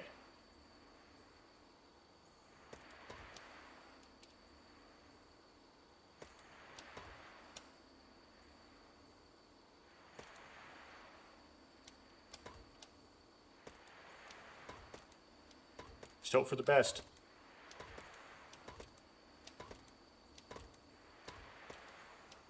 Good sign. I like them to fall right in front of me. Just camping out doesn't help, actually, because they can actually hit you while you're on the platform. Okay, survived. Survived again.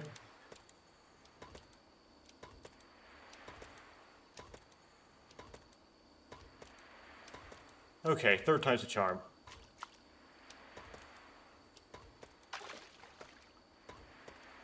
We're gonna tread water all the way out there. A lot of treading.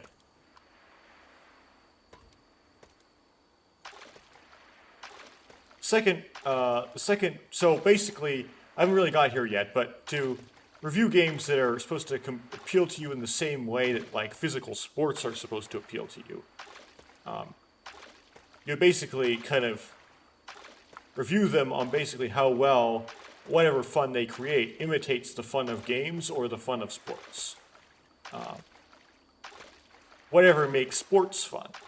Which is a very difficult question, and I don't really know. And it take me a while to try to think of the answer to that. There might actually be an answer.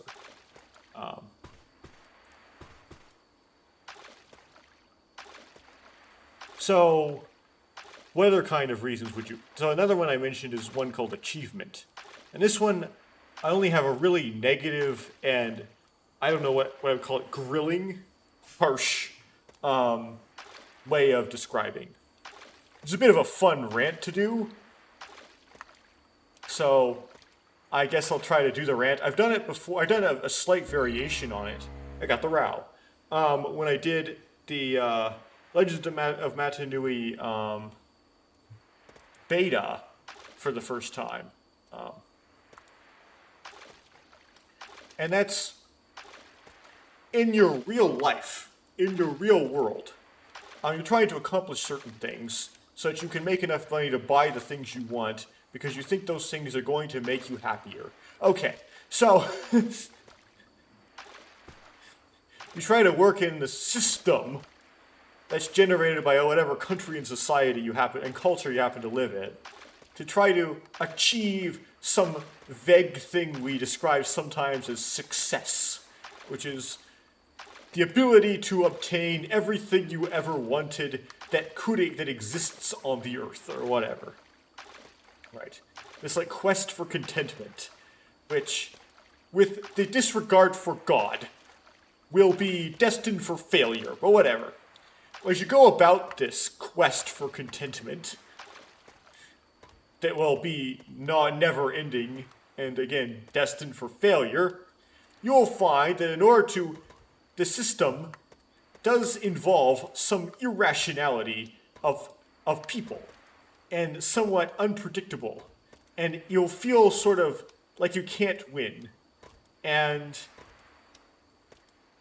there's no predefined rules you need to follow in order to get where you need to go. There's no recipe. It's like, just do this and you'll get what you want. No, it's like sometimes your boss is mad at you for like ridiculous reasons or something, and you just can't find a job, and you need experience to get experience, and you have to be able to sell yourself as something that people would be willing to pay money for. Either pay money for the product you make, the art you make, or pay you to work for them. One or the other. And it just kind of feels like everything in the world is worth that you could possibly do is of no worth whatsoever, especially if you're an engineer. Oh, I missed the token. I'm going to try again for it. Yes, my grappling hook glitched out. It's supposed to be Gali's hook, but it turned into like this wacky variation of, I guess I can't get it, of Onua's claw that's like moving in this crazy fashion. Looks like a spider.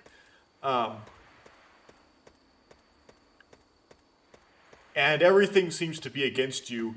You just wish that someone would give you this recipe of, I just follow these easy steps, and it just follows these rules defined like a computer program where everything is all deterministic, and I just got to get good at this and I'll be golden, right? No politics, no bureaucracy, no you have to make a good resume and do a good interview to get hired, even if whatever you're doing has nothing to do with what skills you have at resumes and interviewing. Like, what good does that have? How does being a good interviewer have anything to do with me being a good UPS driver? And you just want something that just has nice, defined rules. And that's where video games come in. And in addition, they have what's called the progressive nature. It just feels like when you accomplish something in a video game, you've accomplished something, even though you've accomplished nothing, because it's all just bits. And you do that by knowing exactly what to do and what to get good at and carrying it out. Solving the puzzles and completing the platforming challenges and so on. And then the game makes you feel rewarded after doing that by giving you a level up or something. And just like, I can't win in life because I don't know the rules and everyone's out to get me. But I can win in this video game because I know that whoever made it gave it a win state. And there's a way to achieve that win state. And I'm just going to find it. And it's designed specifically in such a way that most people would have to struggle. They'd have to put in some effort so that when they finally get to that win state, it feels like they did something. They overcame something, but not so hard that they will fail. Just the right amount of difficulty such that they will barely be able to accomplish it. I don't know what I just did there. Oh, goodness. And then they feel like they've accomplished something and then they play the next game, right?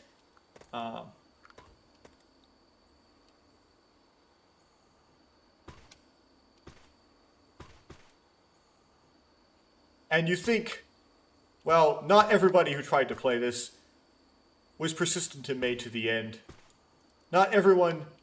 So by doing this, I have earned myself a place in some exclusive club of the only people who have managed to beat this video game. And I'm better than everybody who didn't. And, all that jazz. Even though if you kind of confronted something on there, it's like, I beat Dark Souls and you did, they'd be like, well, flex your, let's take some measurements here, okay? Which one has, what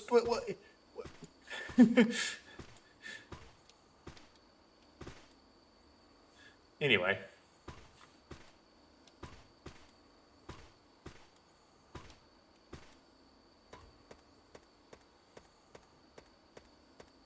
So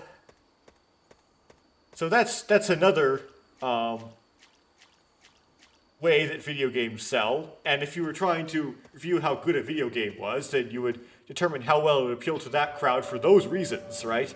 How well it makes you feel like you've accomplished something via like the progressive improvement factor when you complete it. And usually for achievement, games need to be pretty difficult because you want to go through the struggle and you want to get as close as possible to feeling like you want to give up. You really want to get close to giving up because the closer you get to giving up, and of course not actually give up, you get, and the more of a nasty thing you have to persist through to achieve the completion state, the more you think that other people, if they were trying to do the same thing, would give up. And so the more you think you have beaten other people somehow by not giving up, the more you feel like you've achieved, right? So, games, they gotta be hard, right? And they gotta be specifically frustrating. They've gotta be engineered to make you frustrated and make you want to give up so that you feel like you want to give up. So you feel like other people would also want to give up. And if you just don't, you're going to beat them. So that's playing video games for achievement. Now you might be thinking, well, but it is no real achievement. It's just a virtual video game thing. So how does that even work? The answer is, people are stupid. But I'm kind of okay with, but like, that's kind of where I tend to sit, right? I like my games to be difficult. Because if they're difficult, then it feels like when I do stuff in them, I've done something. I don't really like easy, mindless games. I like challenging games. Because I kind of have this character flaw that I'm describing I'm describing right now, right? I tend to play games for achievement. And story, I play them everything but social. Anyway, oh, phooey. So I like this frustration. I like how I died just there. Because other people would die there and give up.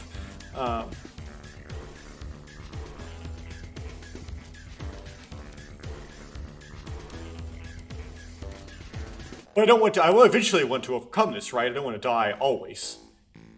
But I want to die sometimes.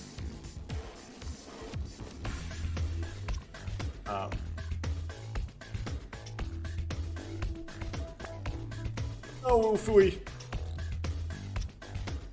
Timing problems. And that sort of brings in the whole topic of easy modes in games. For example, should games like Dark Souls have an easy mode? Because there's apparently a lot of cool flavor text and story in Dark Souls, and you can't access it if you can't beat the bosses and actually overcome the difficult combat in that game. And you would think the game developer should put easy modes in difficult games to make it so that you can play it just for the story, essentially, because then you could sell more copies of the game, right? Because then it can be sold by means of its story, and not just by people who play it just because they want to be better than the other person because they managed to do something that they didn't, even if that something has no merit.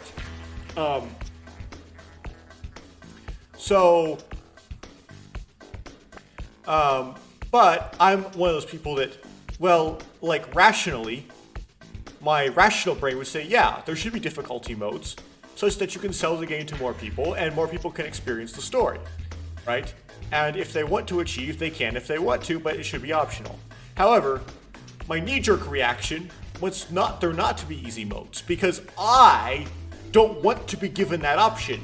I want the game to force me to have to try. I want the game to force me to have to put in tremendous effort to beat it. Because if it gives me an easy mode, I'm afraid I'm going to use that easy mode to weasel out of it. Right? I want to hold my feet to the fire.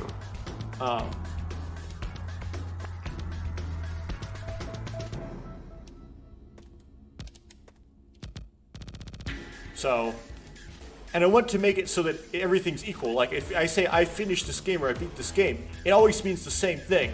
I don't want to have to say, or have other people have to say, oh, I finished the game, but asterisk on easy mode. I don't want there to be an asterisk. I don't want there to be complications. I want it to be like, there's two kinds of people. Those who beat the game and those who didn't, right? Now, what's the reasoning behind this? I don't know. That's just my reasoning. That's just my knee-jerk reaction. It's like, ugh, easy modes, ew.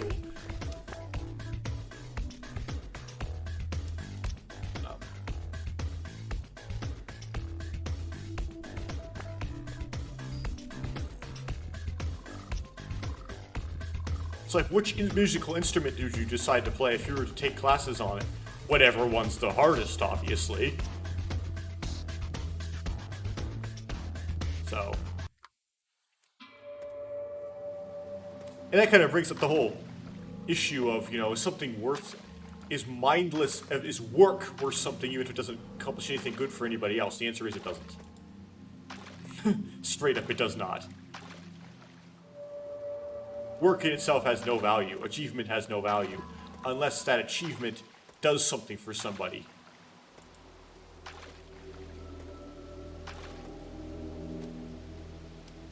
Okay. Let's see if I actually remember the horn sequence, because I didn't actually... This is like a few months off memory. I think it's 1, 3, 4, 2, 4, 1, 3. Hopefully I'm right.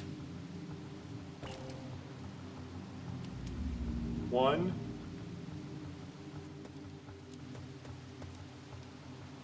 3, 3, 4,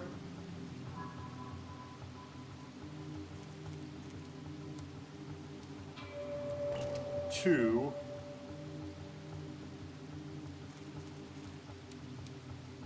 4, 4,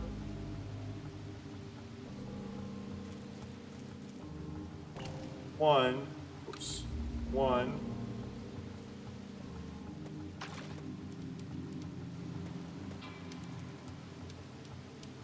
3. Okay, so the grappling hook is really messing me up here. Let me try it, like, just, like, blipping them. 1. Oh, I'm frozen. Okay. Yeah, I think the grappling hook makes this fail. So we're going to have to do some debug menuing to get this to work, unfortunately. So, let's do that. So let's scrap this and then use the debug menu to create a situation in which we can actually get through this part.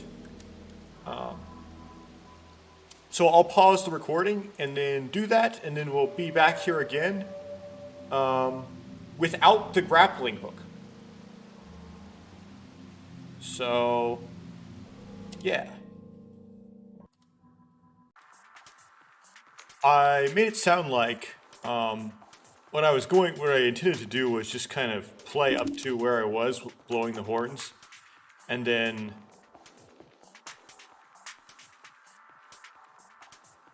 start recording again, but I decided I don't want to do stuff off recording. That's not really my style, although I have been known to do it. So I'm just going to do everything on recording and just subject you to that. So I don't remember, it's actually been a day since a few couple seconds ago.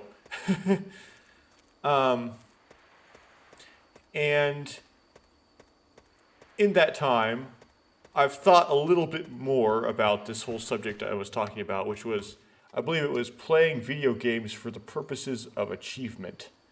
And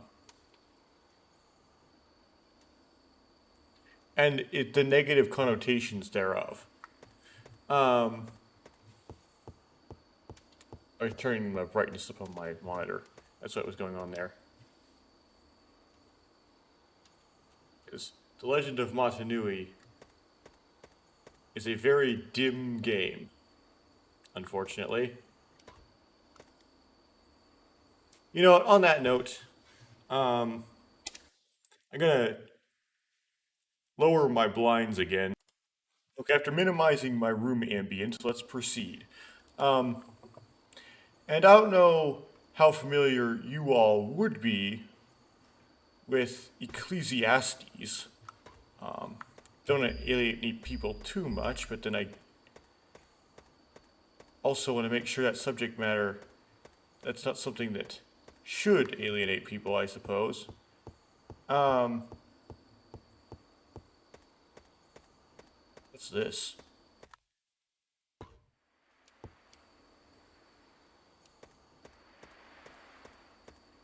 Oh, that's just the way I came in. Wow, that was just an arbitrary backtrack. But basically, everything you can do on the Earth is just a repeating of what somebody else did, and it doesn't make any sort of, like, in the complete sense, forward progress of any sort. Every new development you think is something new because you just forgotten the time it was done before.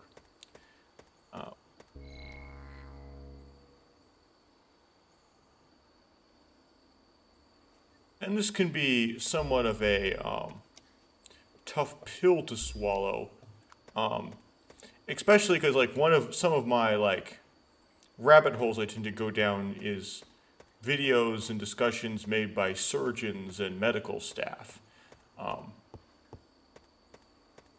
And learning how advancements in medicine can cure diseases that previously weren't curable, or at least can relieve the symptoms and give somebody a better life. Better just meaning there's less limitations on what they can do with their body, right? And the reason why Pfizer and Moderna were able to get out the vaccine for the disease that I'm still not sure if it's okay to say the name of on YouTube, was because a bureaucracy was torn down that allowed them to get approval for mRNA vaccines, which previously wouldn't be approved by bureaucracy. Anyway,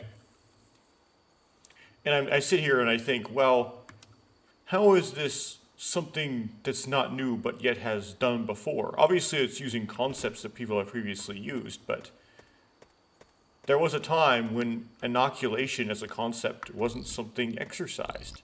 There was a time when we could first have surgeries without infections. Person involved in that, his last name was Lister. That's what Listerine was named after, the brand of mouthwash. There was a time when we did not have antibiotics. Now, as we do, obviously, the human race obviously plays disease whack-a-mole, right? Every time we knock something else down, something else comes up to take its place. It isn't really possible to extend the life of a person beyond 120 years. There are some in Japan that apparently claim to be slightly older than that.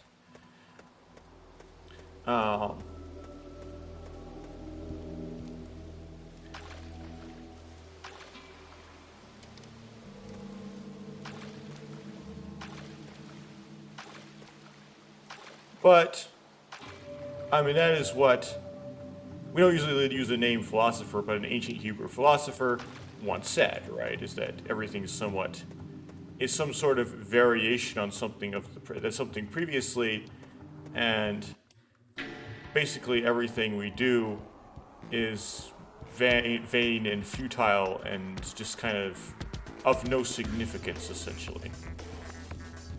Now, I chose to get my education in engineering back when I was in college. And the reason why I did that wasn't really silly or anything. It was because that's what I would expect to be good at. However, I won't name this professor just because that will make me locatable or whatever, which isn't good. But one of my professors from back in my college days said that what's really difficult and what they would look for in somebody is the ability to find problems. it's relatively, a lot of people can find solutions. But what's special is the ability to find problems.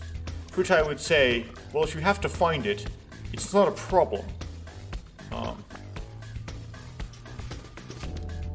Which just kind of like makes me realize that consumer like product engineering isn't so much about making something people need and more about making something and convincing people they need what you make.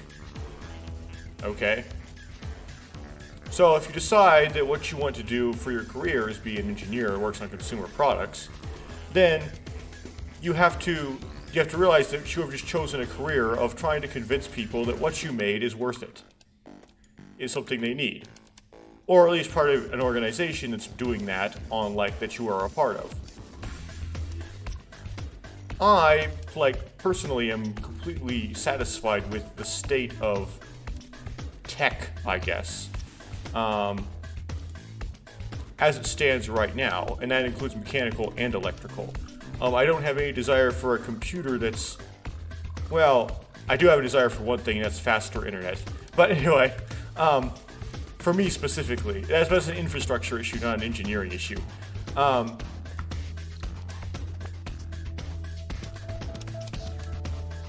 Phooey. The devices that can do anything I'd ever want to have happen already exist, right? I have no need for autonomous vehicles. I like driving my own vehicle. I don't need a computer more powerful than the one I have.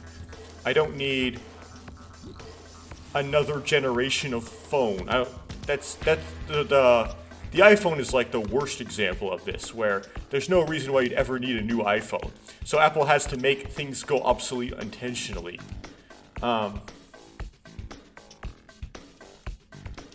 In order to continue to sell more generations of iPhones. So being an electrical engineer, it seems that everything in electrical engineering field is just pure nothingness that doesn't do any good for anybody at this point.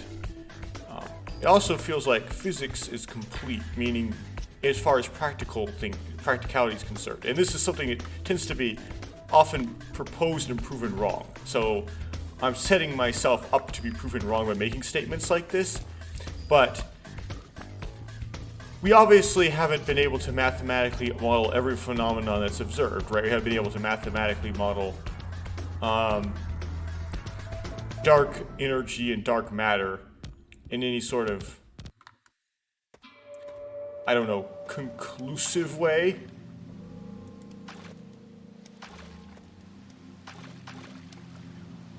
But then, what good would doing that do, right? There's just nothing left of any value to do.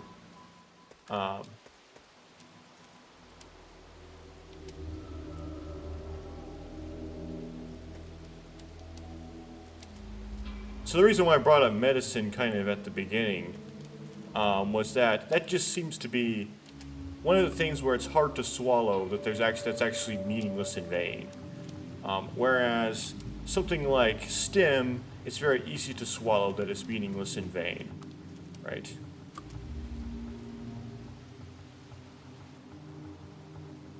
Did I get the order wrong? Oops. Well, so excuse me while I go pause this recording and look up on my old YouTube video what the order of the horns are. That's embarrassing. Okay, I looked it up, and it is indeed 1342413. So, I'm just gonna try it again, I guess.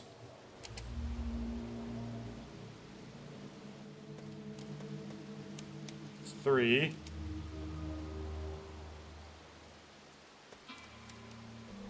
4.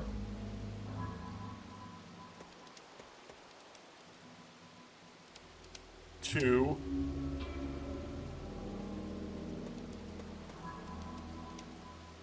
4. 1. Maybe I did do it, but maybe I did put it in the wrong order.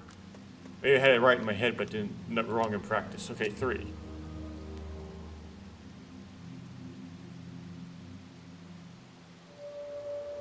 What? Oh no.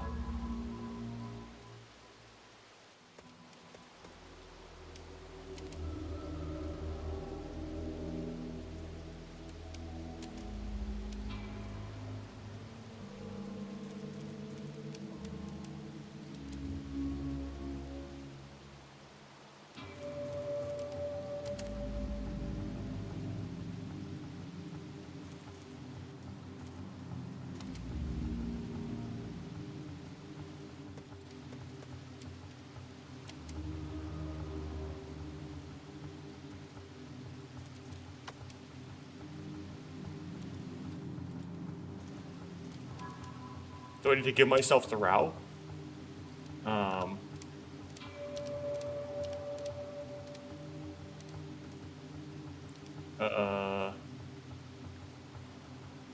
Should be translation. There we go.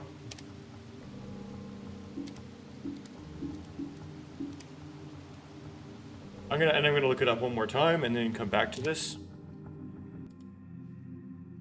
Yep, it's 1342-413. So 1.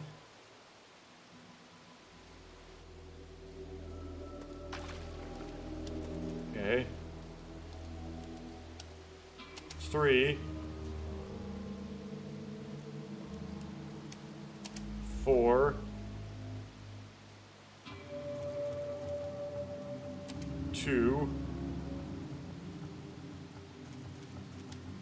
4.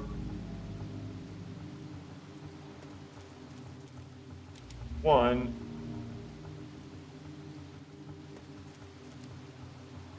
3.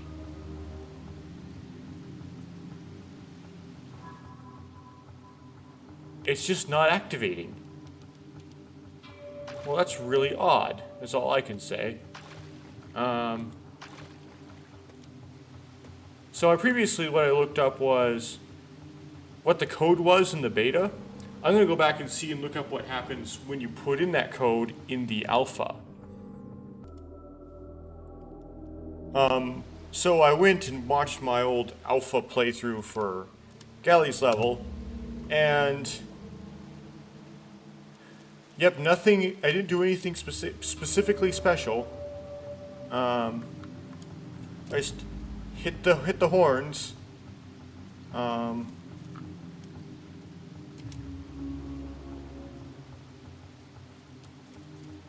In this order.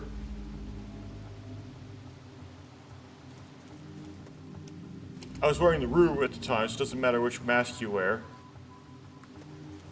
And it activated the cutscene Gali falling from shrine. But here it's activated nothing. So it's not working. And it's rather disappointing that it's not working. I don't know what to say. I mean, this should do something, but it's not. I guess you'll have to do what I did and go watch The Legend of Motunui Alpha, v.1.1.1, Part 2, Gali's level, to see this cutscene activate properly, because right now it's just not activating. And there's nothing I can do to make it activate. So that was... that's just really... why? Why did you have to... Well, that's the way it goes, I guess. So, we're going to go to the next area, which is ISLB. So this is where you're supposed to end up when you... It's supposed to trigger an animation when you hit the horns in that order. And then after that animation happens, which sometimes does happen, but for some reason is not happening today, you go to the following area. Now, I think in the original files, this wasn't actually mapped. So the beaver house had to guess that this is where you would go next after you put the code into the horns. You would get there now. The animation, Gali falling from diving from shrine or falling from shrine was in the files. So the guess was you type in that combination into the horns, and then it plays that animation of Gali jumping off the top of the mask, and then you end up here. Now I believe this doesn't go anywhere. Yeah, you just get stuck in it, so I don't want to do that. This island, which kind of looks like it has a face, looks like the Makuta rock from a distance. You can walk on it.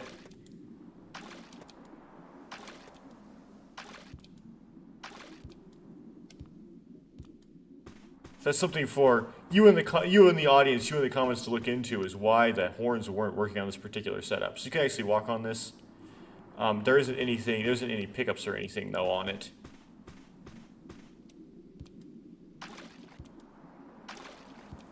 The reason why I was talking about career choices and futility though at the start was, or not the start this recording session, which will be midway through the video, is because we do these video games to get the sense that we've done something. We really haven't done anything, right? You would say, well, that's no substitute for action. Why don't you take that time and energy you spent trying to accomplish something in this computer program and actually accomplish something in the quote-unquote real world? Well, so for some of us, due to maybe some previously poor life decisions, the real world isn't any better, really. There's nothing particularly special about or noble or about the real world. If you let people down, and including yourself because you can't support yourself, then at that point, yes.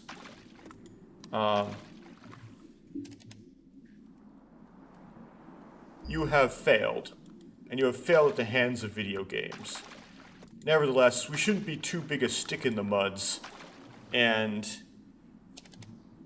be too judgmental of those that play video games, because it's not like your daily rat race. For those who have careers that can be described with the term rat race, is of some sort of particular nobility.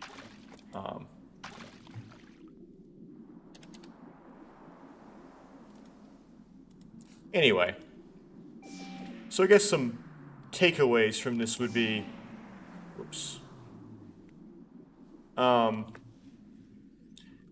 make sure not when you choose your career to not choose just specifically what you're good at, but also what you would, if you were to do for the rest of your life for 8 hours a day,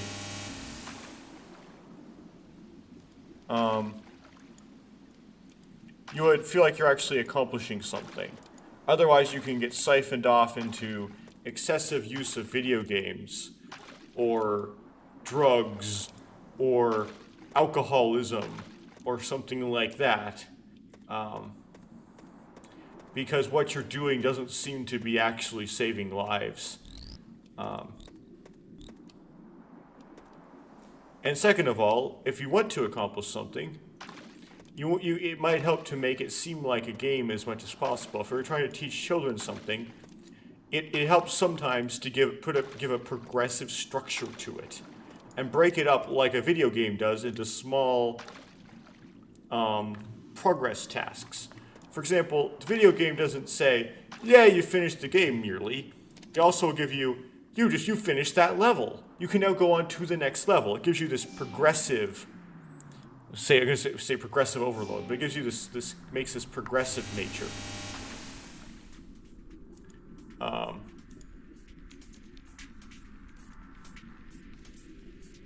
So you just keep doing a little bit more and a little bit more, and I immediately got way lost because my spawn point was unfamiliar. Okay, I want to go this way.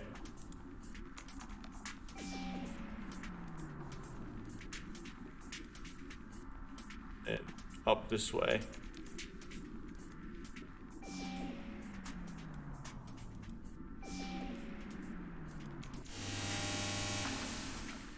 The lack of air bubbles is bothersome.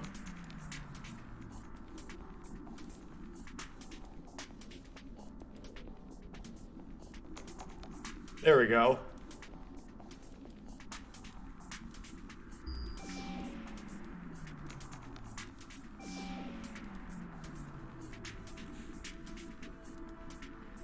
Not that right, but this one. Yay. Okay.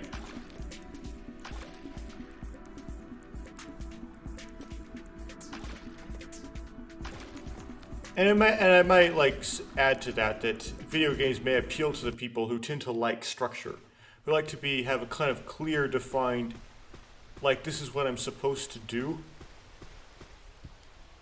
and kind of rules to their game, right? To those who would claim more to be a quote-unquote creative person, and just like to make up their own stuff and try to sell to the world why that stuff matters. Found the disc. Video games would have less appeal to them. They would find them, say, boring. I personally, as someone that I don't believe that I don't think of myself as particularly creative. I tend to just kind of rag on stuff other people have done.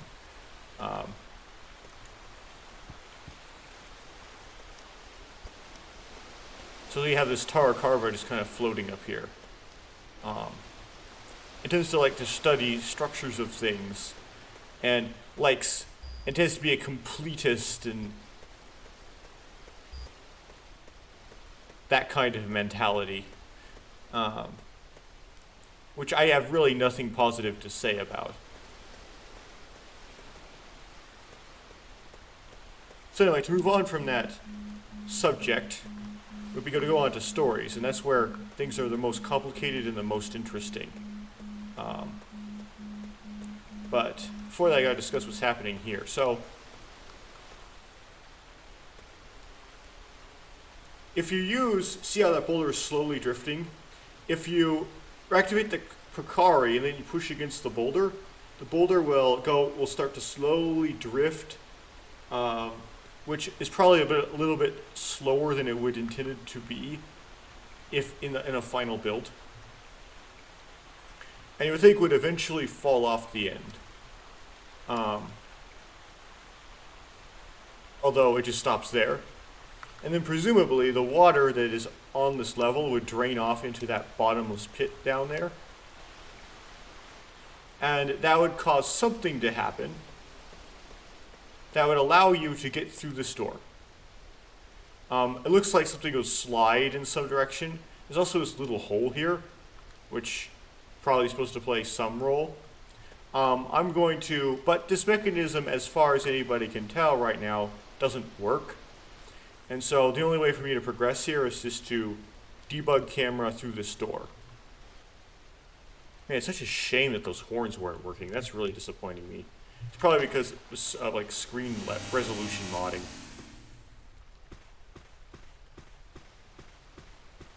Oh, I did that wrong.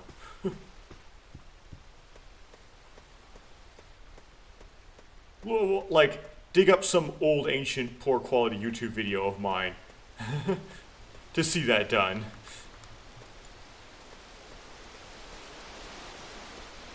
Because I have demonstrated it before, but I couldn't in this one. Grr. It's supposed to be like the final playthrough. So 2 things that went bad. One is inability to complete Onua's boss. The second thing is inability to, here we go. Ability to get that, whoops.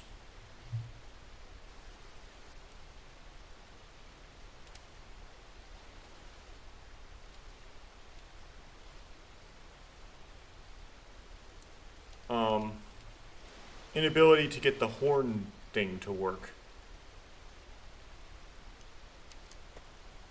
Okay.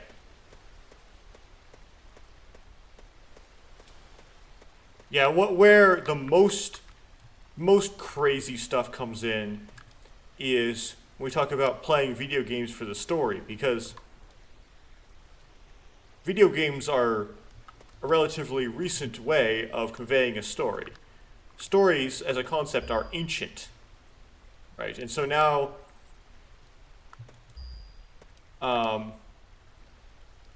we're getting into why humankind likes fictional stories in general.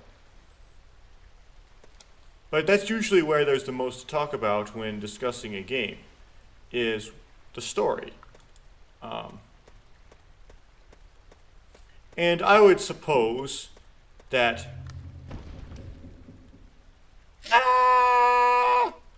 like falling.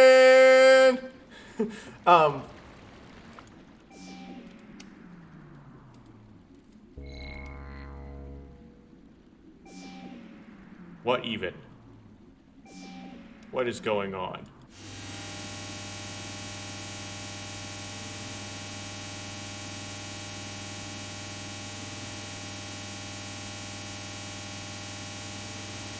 It'll go through eventually.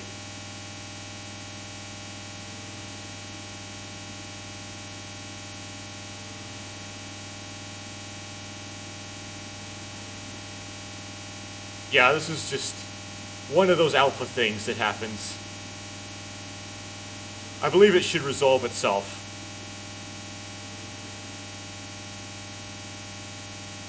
It just takes a while.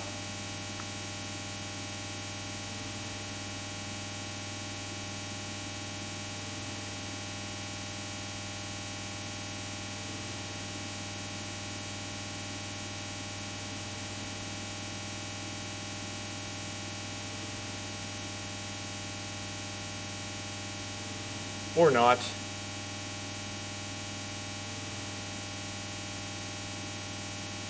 Or maybe we should quit. Okay, load game.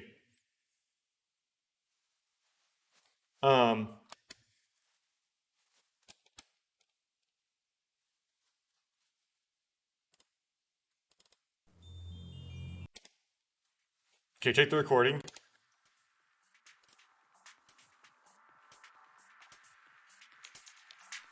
I'm waiting for it to record the menu screen.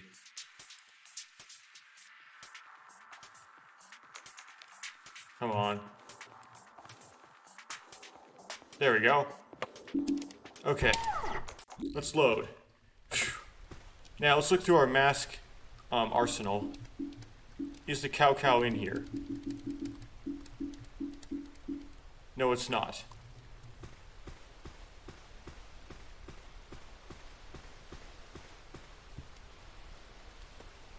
Oh, sent me all the way back here. Great.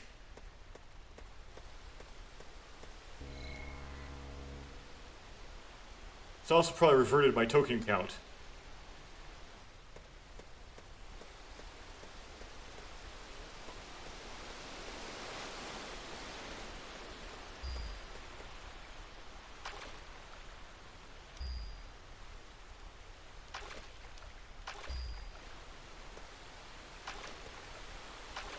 And that is, there's something built into people, built into humankind, that makes them dissatisfied with the world that they live in and hope for something more. But they can't get anything more. But for some reason, they think, or they have this nature where somehow their desire for something more can be alleviated somewhat by just imagining it. Which doesn't make any sense at all, but whatever. So we're just like as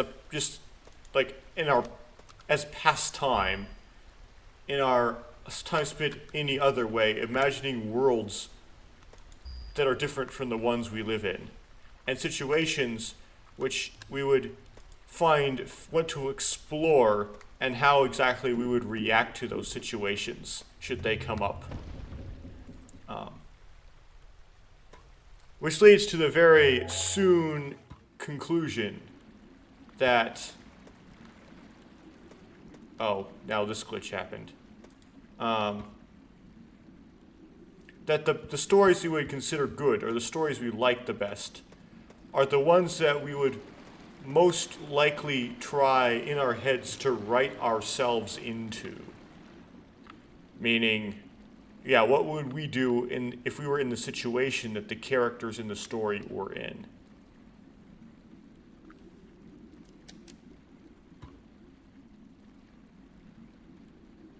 And then that was a placebo. So let's go. Yeah, the controls for this camera are inverted up down, which is a bit obnoxious.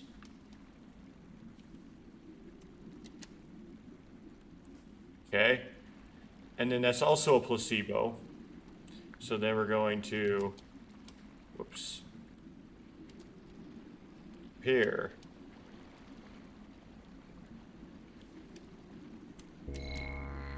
And that's the real one. So the first time, it somehow said we got the cow when there's supposed to be a placebo. The second time, we got this glitch where we're walking underwater, which happens a lot in the alpha. But no matter what happens, there is most definitely no way to exit this area once you get into it.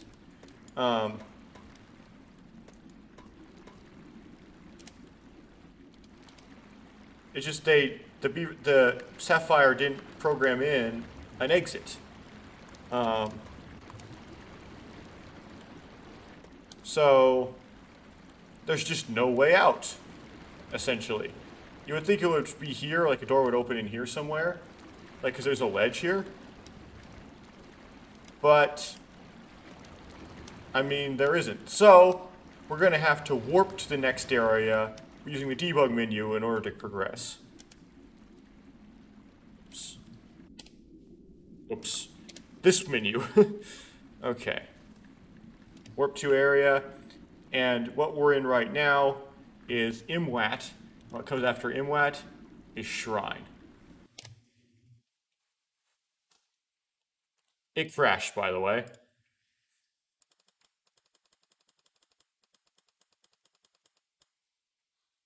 And it might have crashed simply because we didn't have the Ruru going into the shrine. Or just crashed just because it's the alpha and it just is like that. Okay, do we have the cow in our library? No, we don't. So I'm just going to give myself those using the debug menu. Wait, is this still an imback? Well, I'll get the tokens first. We have the disc here.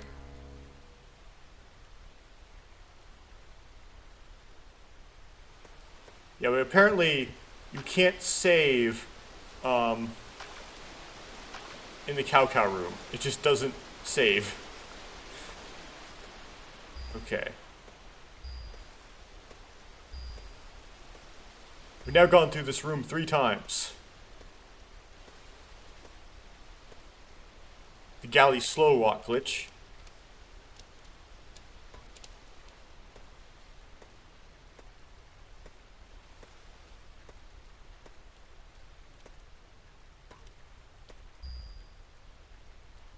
Whoa, slow flip.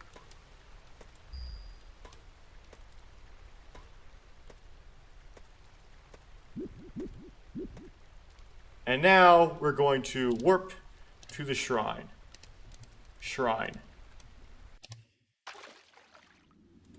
Here we go.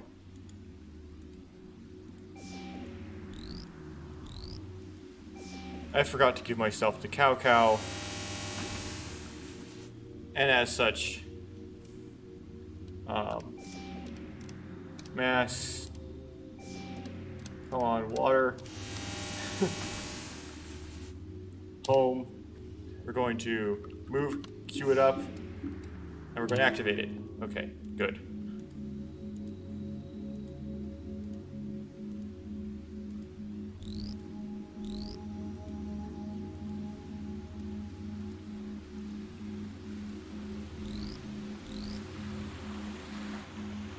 For tokens and stuff. Here's There's one.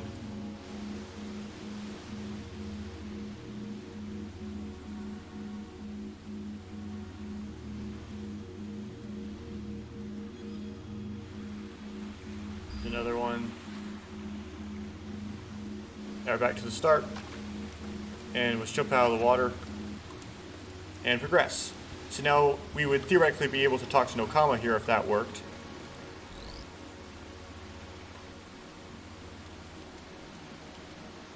But it doesn't work. So we're just going to move on to the shrine challenges, just like we did on Onua's level. So let's dive into one of them.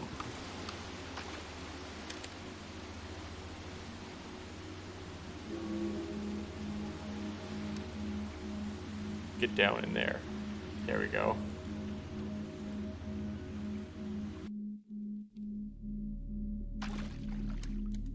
Okay. Swimming is weird. Can't move. Swimming nowhere. Help me.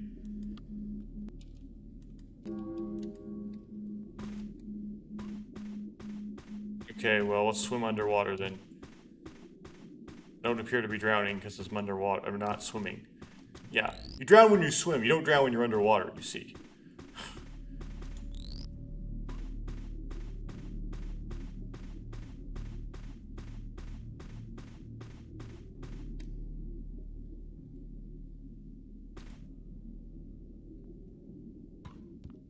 Am I walking through this room? Of all rooms? I'm seriously walking through this room. Oh, goodness gracious.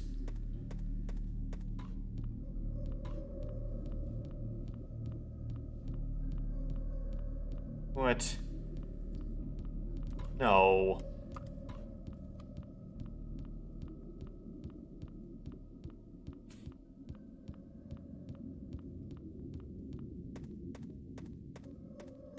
Okay, where am I?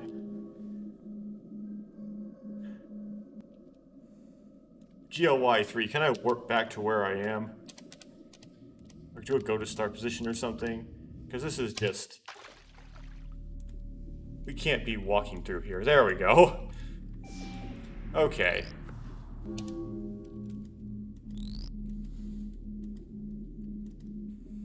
That was a bit disastrous. So, now we collect all the buttons in this room.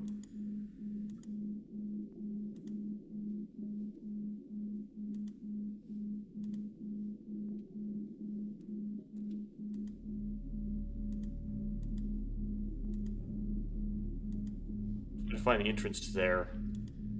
Somewhere nearby. Oh, here we go.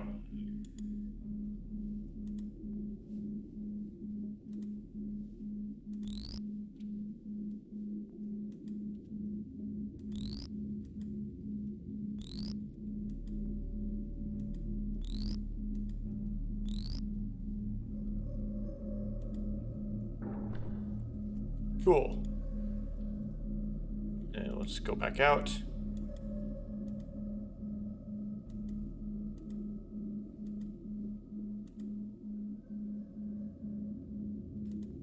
And because that subject is pretty, like, kind of dense, the subject of like, what makes a story a good story, I'm probably going to take a break from that whole thing and just play The Legend of Motunui Alpha from here on out on this recording.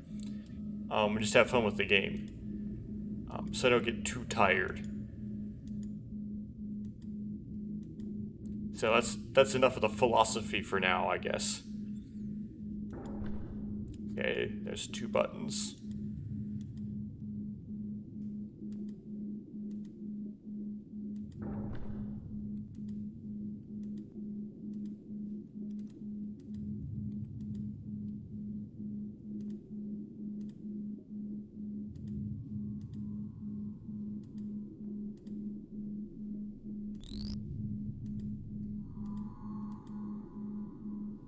Here's the other one.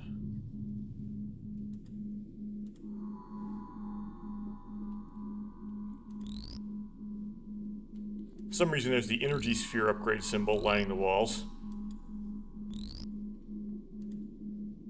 Because that's the glyph you pick up in this room or something.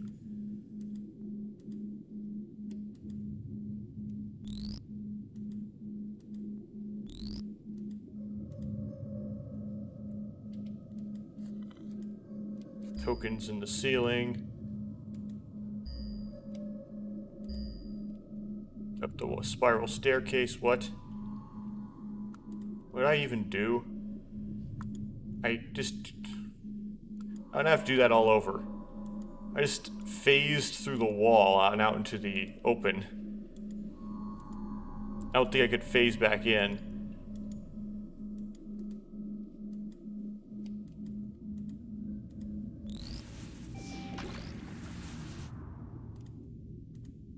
Got killed by the wall. Great.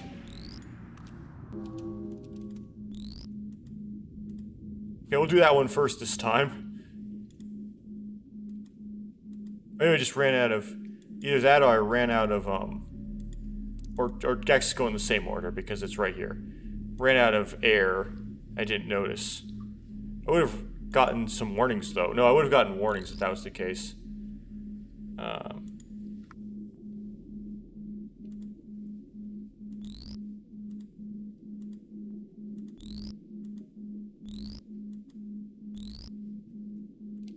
So I guess Liam was right. The walls... Oh, okay. Remembers that I got that button. The walls can kill you in that tunnel. I had never experienced that before.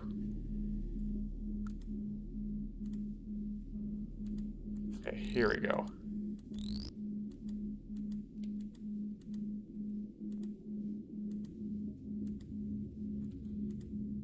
Let's go down, get down the tunnel.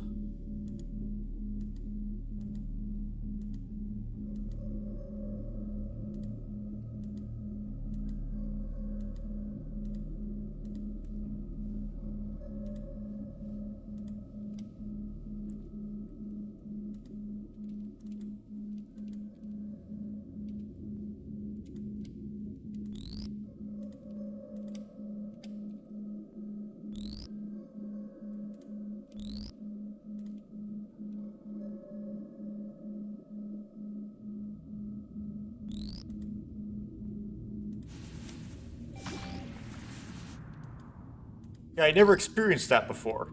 Maybe I just got lucky.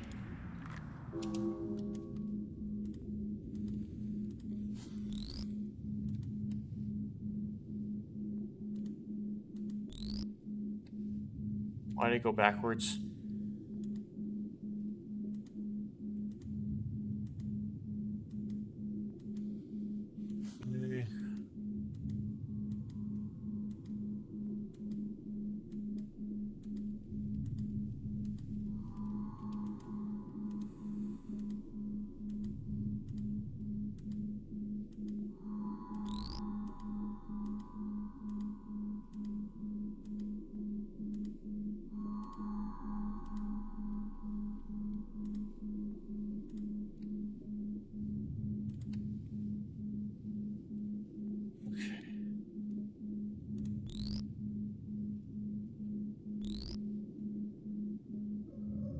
Guess I just gotta take it slow.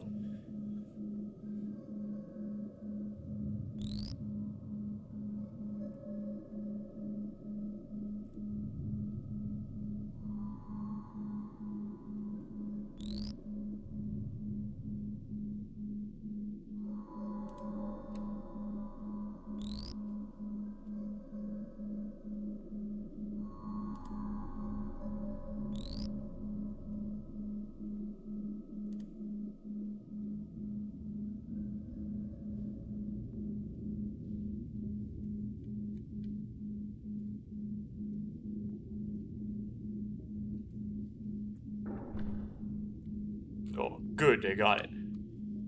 Okay. Now...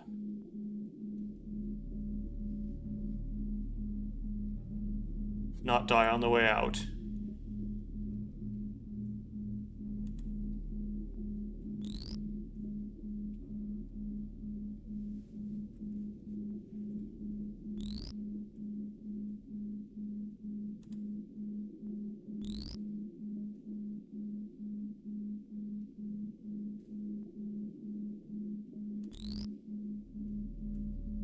That was close.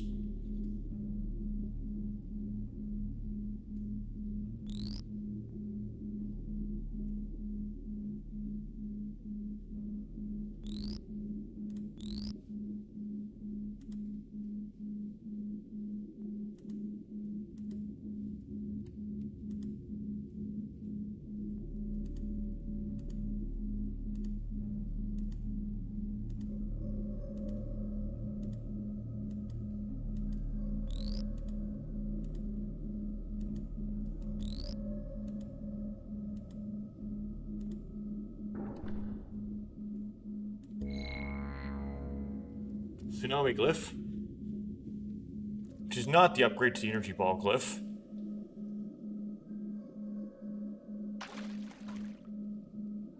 And now we are now glitched.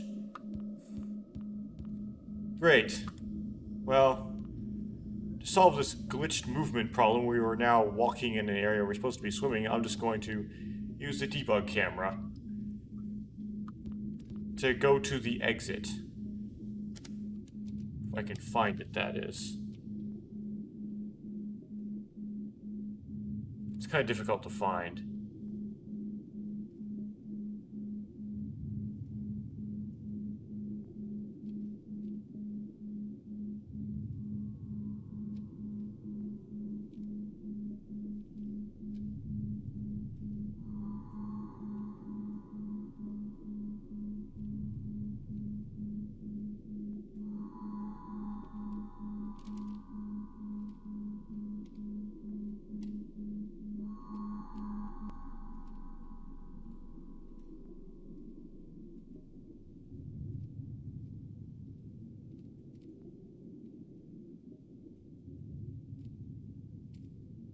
Energy, that's not good. But because I'm not swimming, I didn't drown.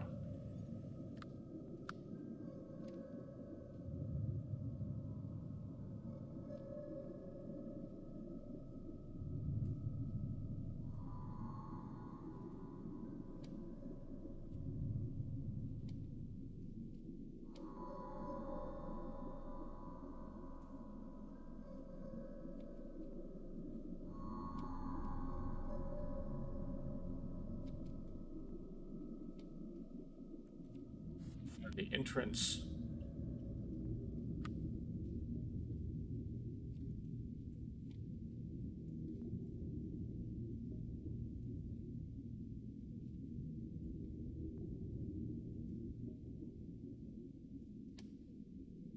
It's like really hard to find the exit to this.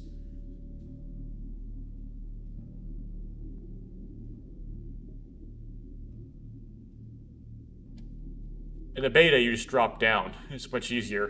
You don't have to find an obscure exit.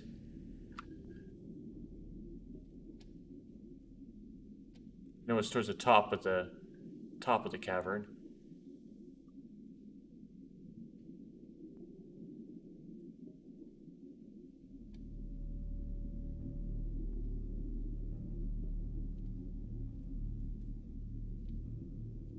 I believe that's the entrance up here. Check.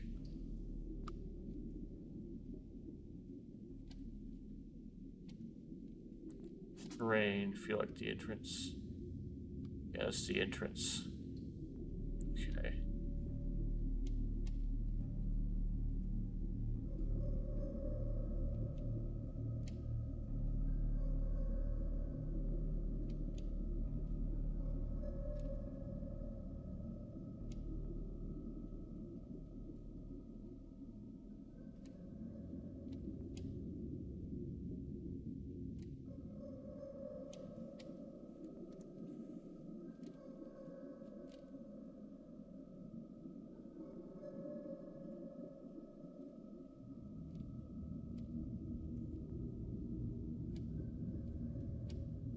Pretty certain that there is an exit. It's just not. It's just very hard to find. There isn't a jut out on the exterior. Like if you look at the outside, you're not going to find it jutting out, like the entrance tunnel does. Might try to use go to start position to find it.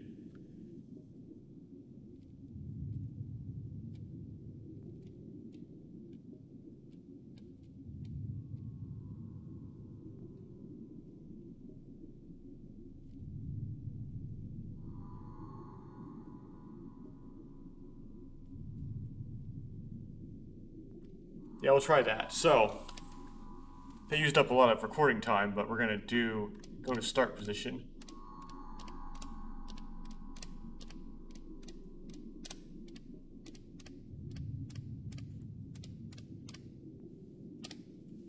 I'm gonna try 0 first. This is the entrance.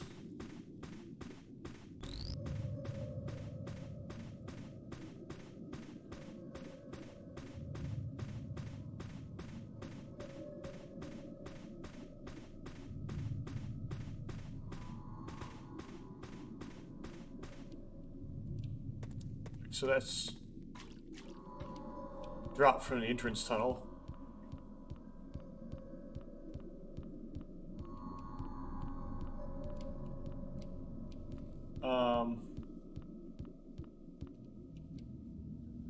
And then now we'll try going to STR2 or STR1. Yep. And this is the exit. So we found the exit. So yeah, there is one. It's just way up here and it's difficult to find. Okay, let's keep going. So there is an exit to GLY. You just to GLY 3. It's just hard to find, basically.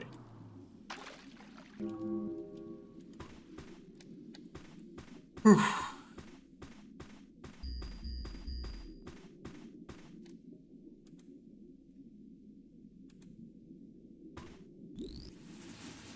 Oh, phooey.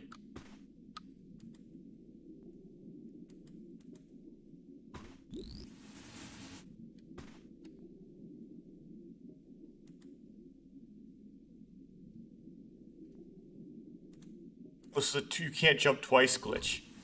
Yeah, so this sliding part, once you jump, this is a bug in the alpha. Once you jump, you can't jump again. So you're kind of, it's very difficult to go through something like this because you need to jump 3 times and it only lets you jump once.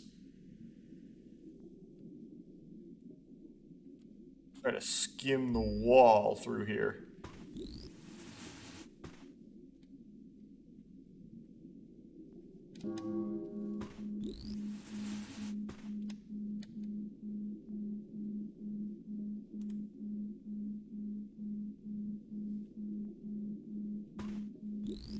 Oh dear.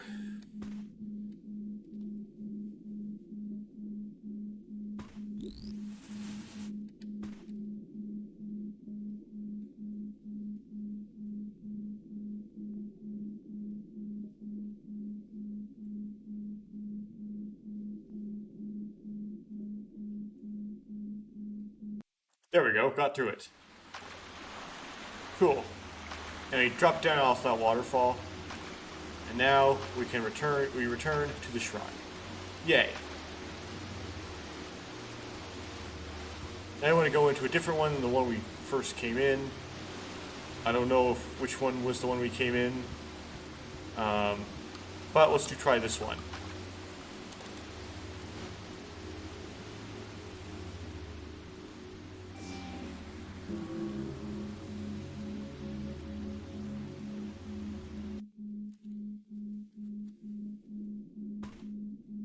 I have a feeling you're supposed to be swimming. There we go.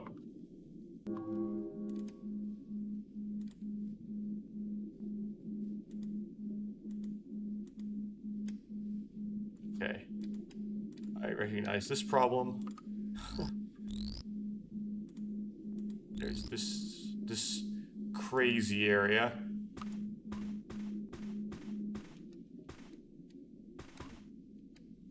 Totem that doesn't work. Some weird stuff is supposed to do something that doesn't. Some more weird stuff is supposed to do things that don't work.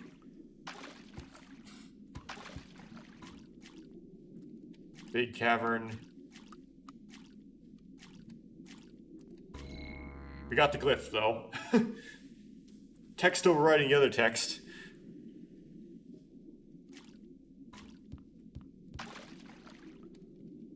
Dive in.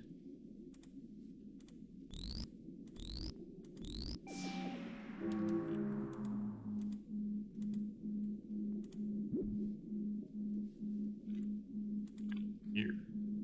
Doesn't seem to be anything down there.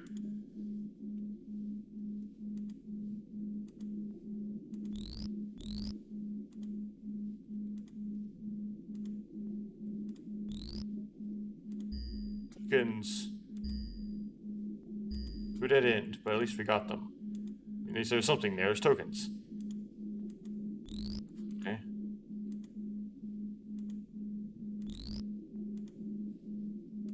Else. Keep stringing me along.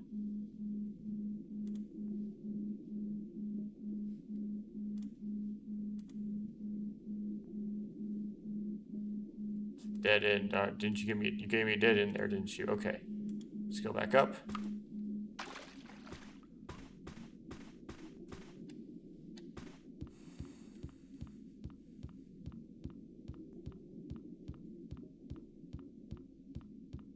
Nothing here, and then we go out this way.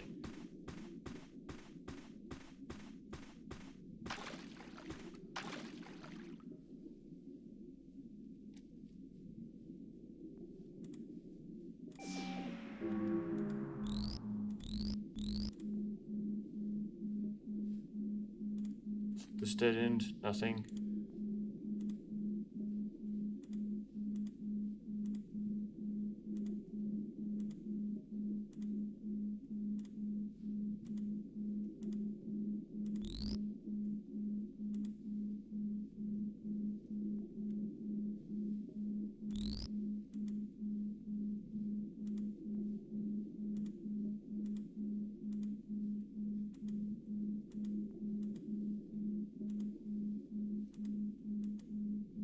Trying to go back the other way by accident. Caught in a maze.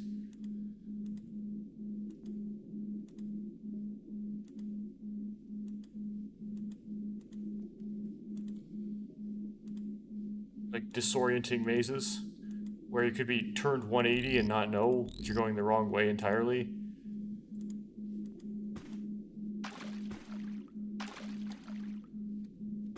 Like I just did.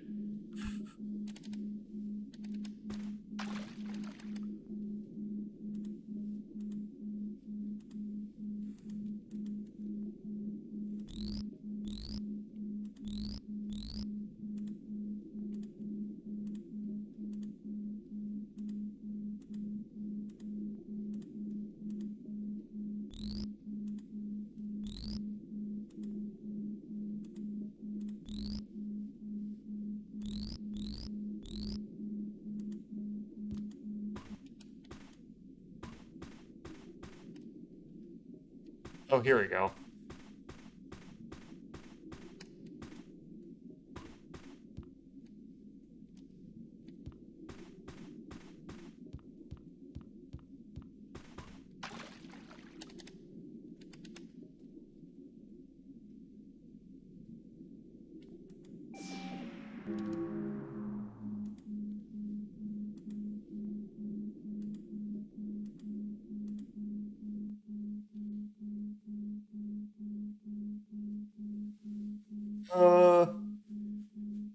Well, this situation's bad.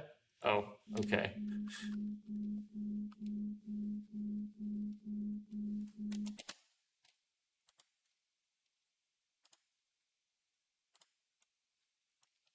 I had to pull the task. And if you restart the game.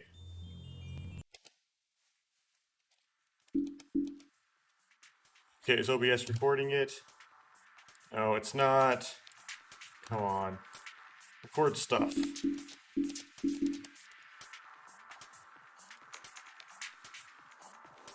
Yeah, I don't know if it's recording a black screen or not. I'll be able to tell in post. There we go.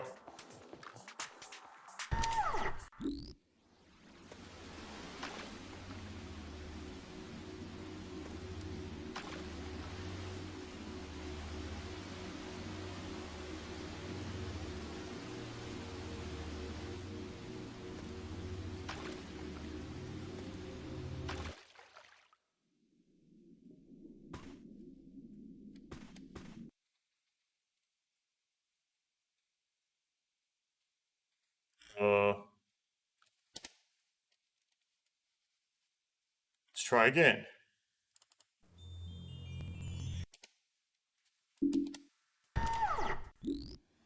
Okay, I think I know what's going on here. This is the door doesn't open. So you just kind of want to debug camera through it.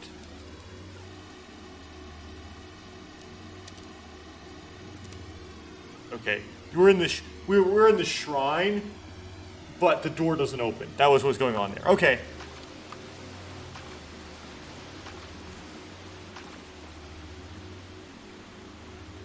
And lastly, wow, this is a glitch. We'll do this one.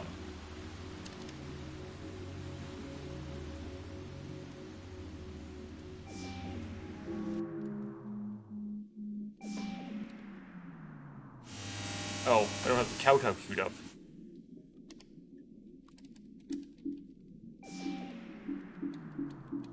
I don't have the cow at all. What? What even is this nonsense? What? Okay. Well, I guess it didn't give me the cow. I don't know what to say about that. I'll just give myself the cow.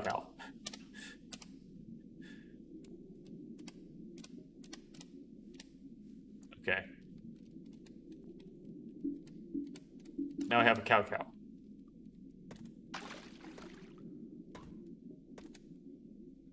This is what the heck, isn't it?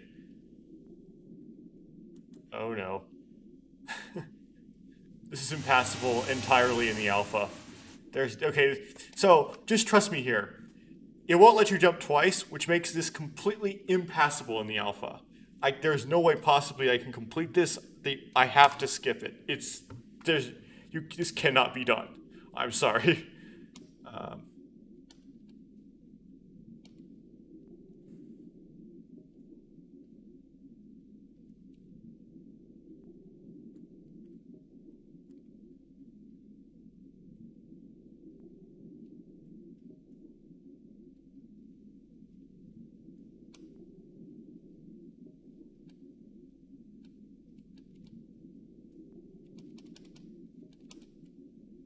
Okay.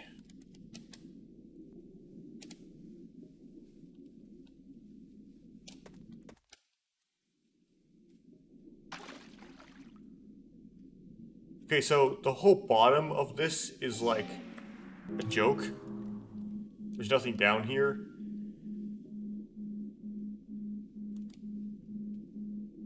So let's get out of it. Okay.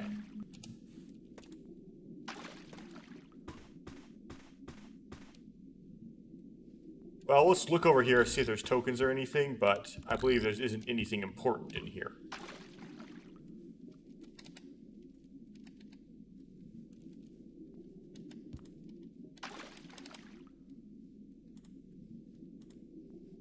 Okay. There's 2 routes.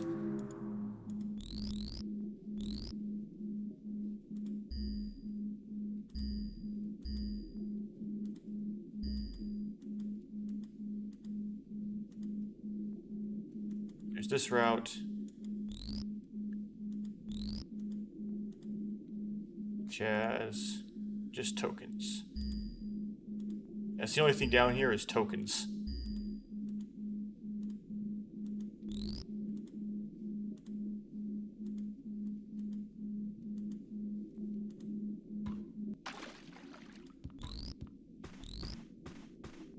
Let's continue our way up. Using the grappling hook that we do not have.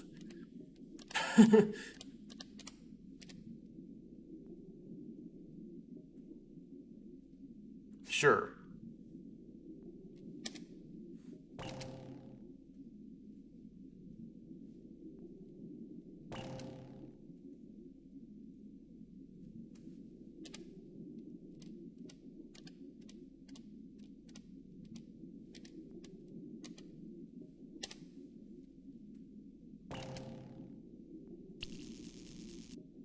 Yeah, whatever. So you're supposed to have the grappling hook, but I don't because I was trying to get it so that the horns wouldn't break, which would work, except it didn't. So now going through later parts of the game without the grappling hook, where I ordinarily would have it. Okay. Well, I got up here.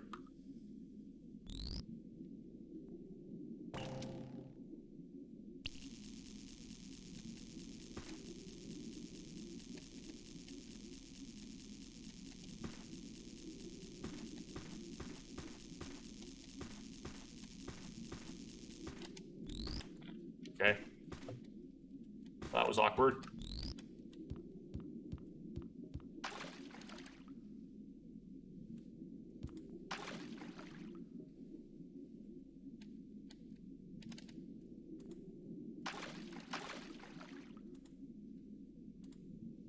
There we go.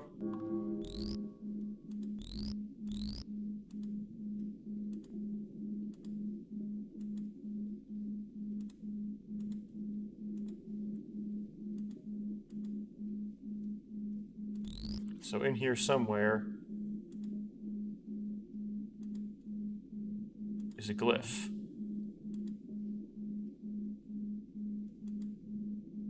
There it is.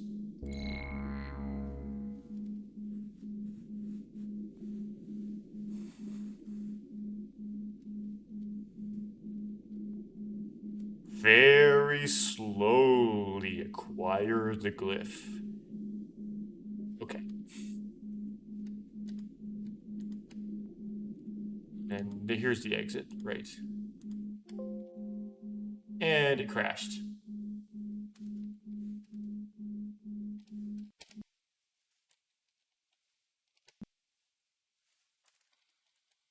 Let's try again. Check OBS. Still shows a black screen, no checkout.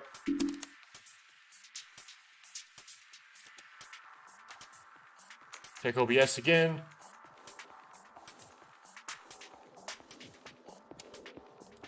Someone work for me.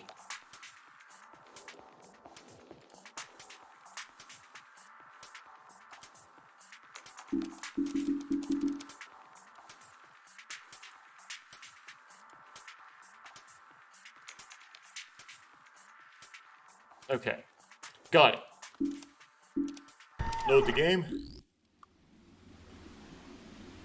And we're going to activate the cow I don't have. Well, that's a problem.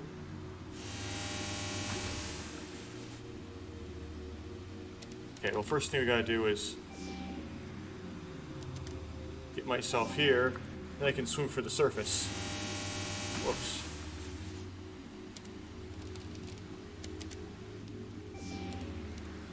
Get for it. There we go. Okay. Whew.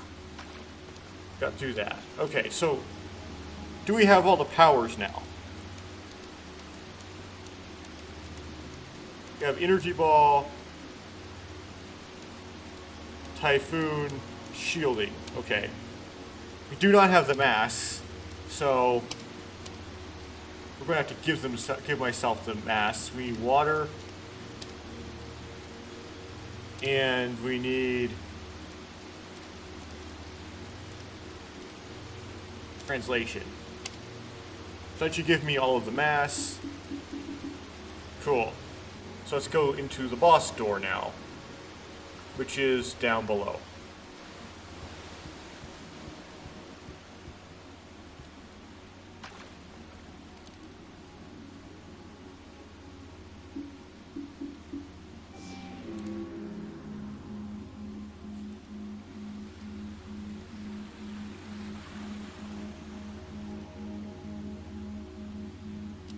And it doesn't open, so let's debug camera through it.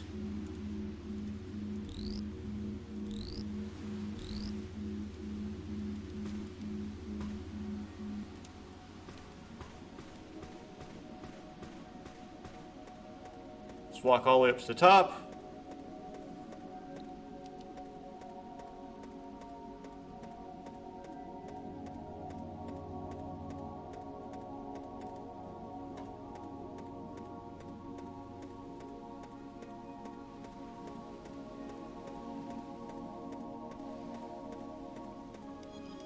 And we jump right down in there. Right down in that whirlpool.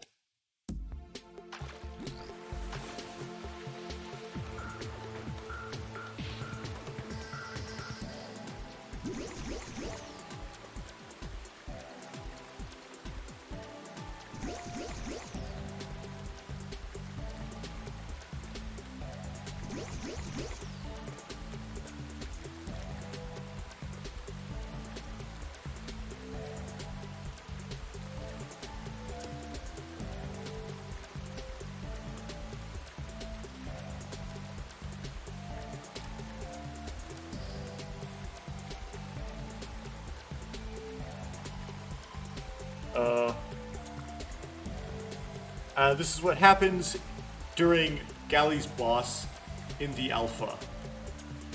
The Ascension. Except this is a jittery ascension, so it's even worse.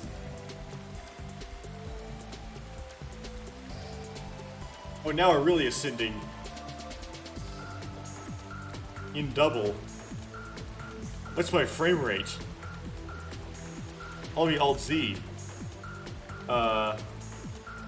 Performance.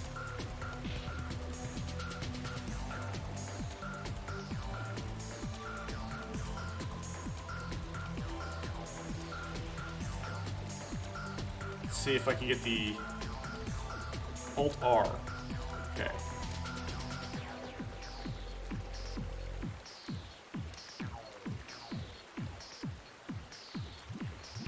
$59 FPS. Okay, maybe it's locked that way because of the recording. CPU utilization 3%, GPU utilization 12%. Sweet. So I'm oscillating back and forth between those two positions 60 times per second.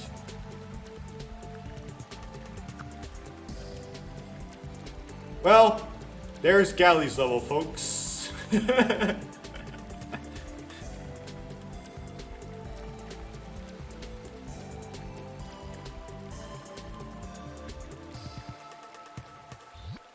Okay, let's quit out of this. And let's load up Pohatu's level.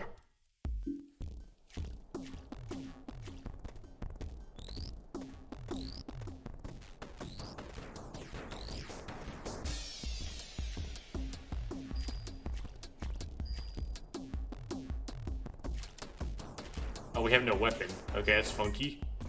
Especially if you're used to playing the beta.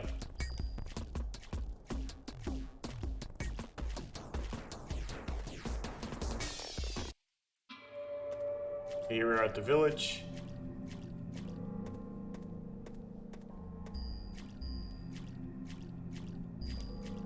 Let's talk to Kapura. I am Kapura. Are you the Makuta? No, I am not the Makuta. Why do you ask? Vekamus said I should look out for the Makuta, but I don't know what it looks like. So I need to ask everyone I meet. I guess that makes sense. Sort of. If you see the Makuta, let me know. That way I don't have to keep asking everyone I meet. Sounds like a plan. See you around, Kapura.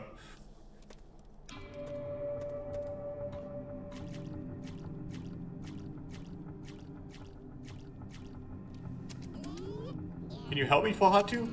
I don't like Koli. I prefer to use throwing discs. Unfortunately, it seems I've lost my disc. If you find it and return to me, I'll give you a reward.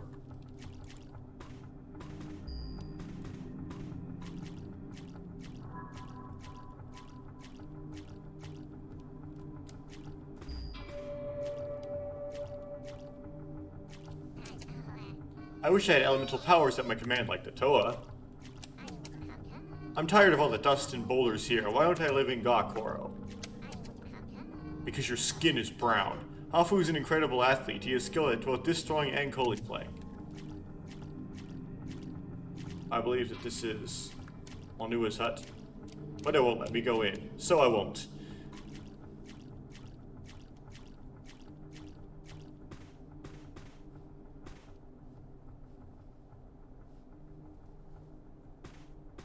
Okay.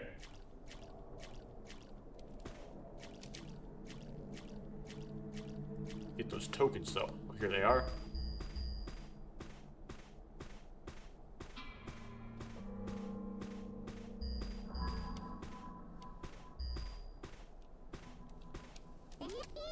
What am I going to do? Excuse me? I have all these rocks to bust open and my hammer is broken. I need to get a new hammer if I'm going to finish breaking these rocks.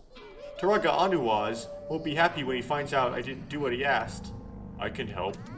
You can? Why don't you just tell Taraga Onua your hammer broke? I'll see what I can do. Thank you, Pohatu.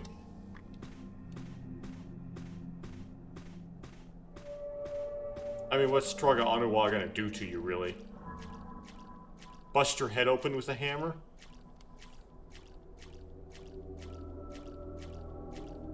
At least this Suva isn't floating. Okay, let's see the dance.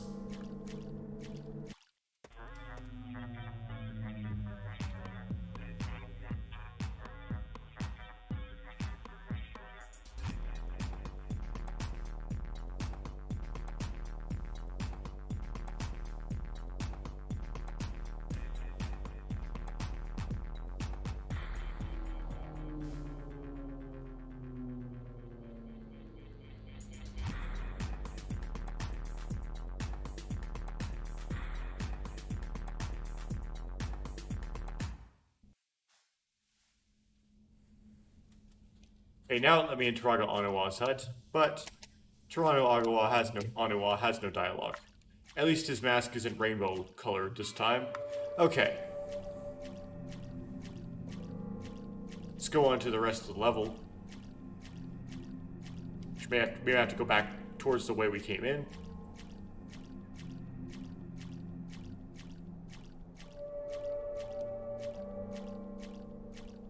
Came in there, we want to go out up the ramp.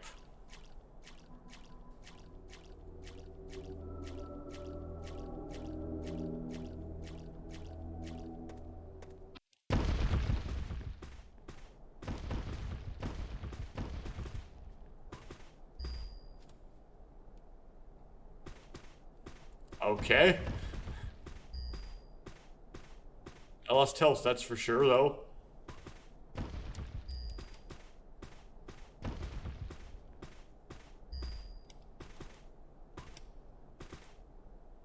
Oh. Violent explosive death by falling.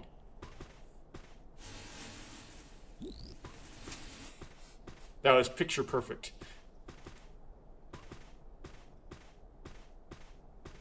Smash right down on me.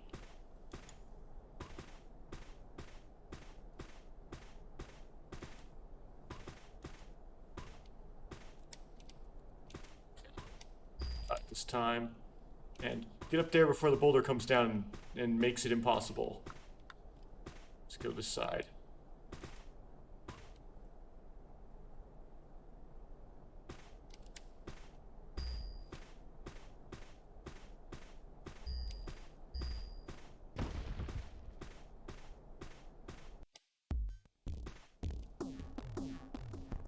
Here we are, X-Rod, right? Yeah, this is X-Rod. Short for Crossroads, I believe. Found the disc.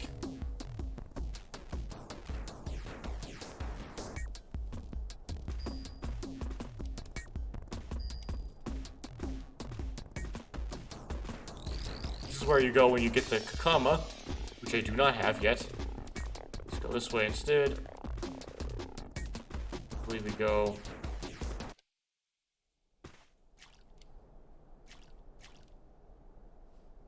Not here yet. It's backwards from the way the beta does it.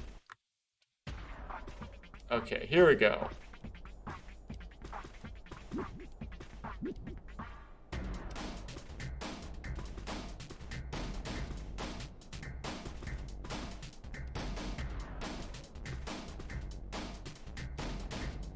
Nothing here. Although that may have once been planned. Lost a lot of health, but managed to make it in.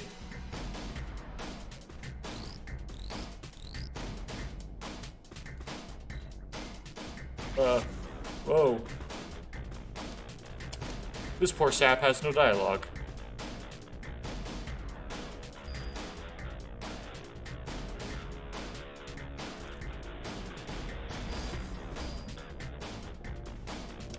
Whoa.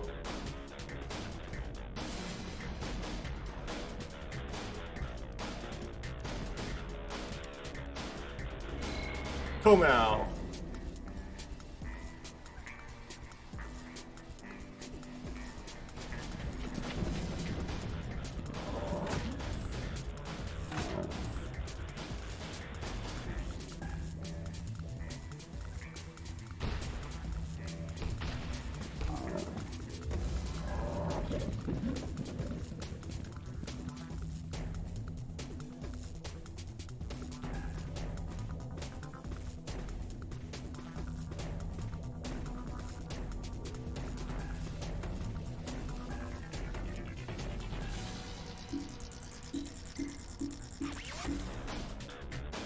There's the Komau.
Yay.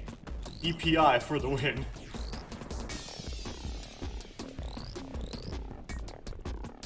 Whoa!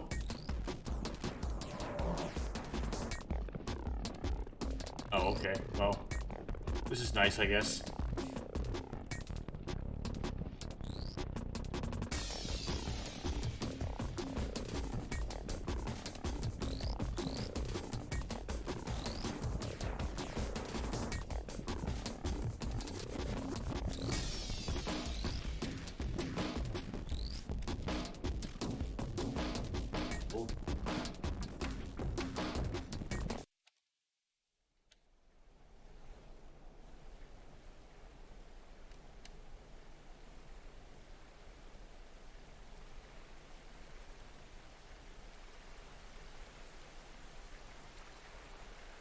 The water doesn't do anything in the alpha. Yeah, correct. It's only in the beta where it becomes a pit.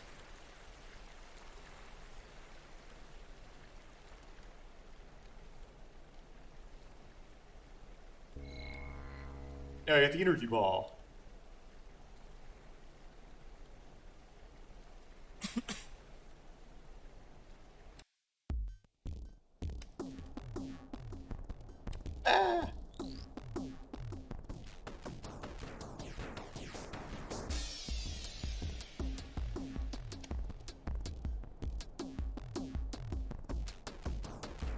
Activated slow mode. Somehow.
Hope you're gonna get to the broken room finally. Oh, we're gonna get to this room.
this is the room where you can't jump. So, Bull Ride 5, can't jump on it. So, it's completely and utterly impassable because you can't jump, and if you fall, you don't die. So, let's warp to Bull Ride 6.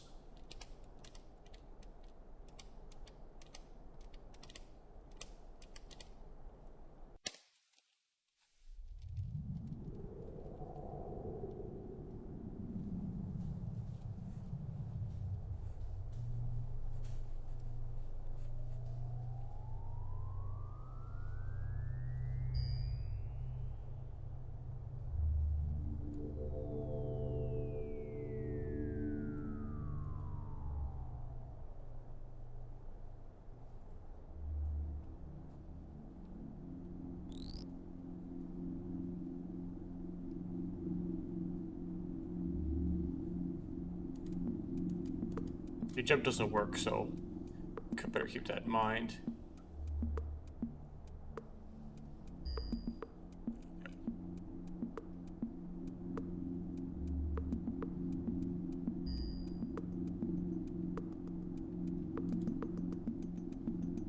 Okay. That's a bummer. Hopefully I don't have to jump a gap up here.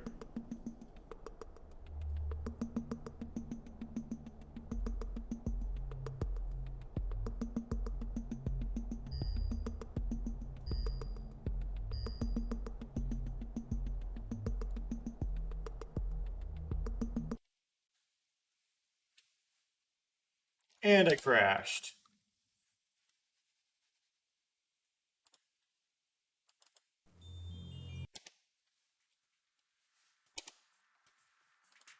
Okay, come on, OBS. Start recording this stuff. Good. Okay.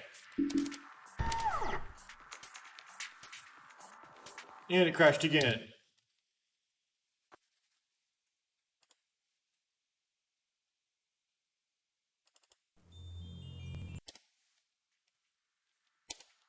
Okay.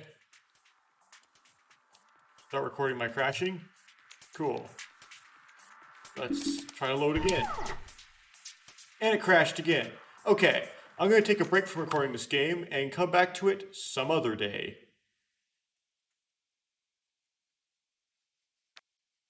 How's that? And it won't make any difference on the recording because it will just pick up where I left off in the next instant. It's been maybe a week or two since the last recording where I got the crash at the Kane Raw dismount. So what that crash did is it, as you have seen a week ago, is it messed up my save file so it can no longer load in. So I'm going to try the dismount one more time. If it doesn't work, I'll just warp into PTOS and continue on with the level. Skip the cutscene. So I'm just going to... Nope, wrong thing. Give myself the... Komau in case that creates a crash. And then...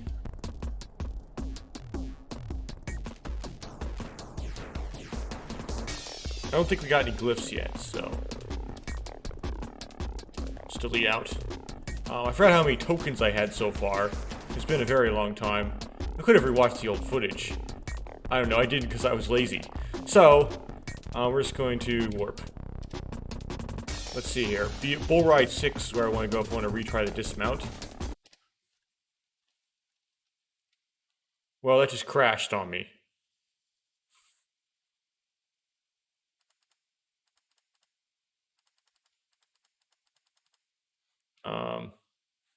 Let me try that again.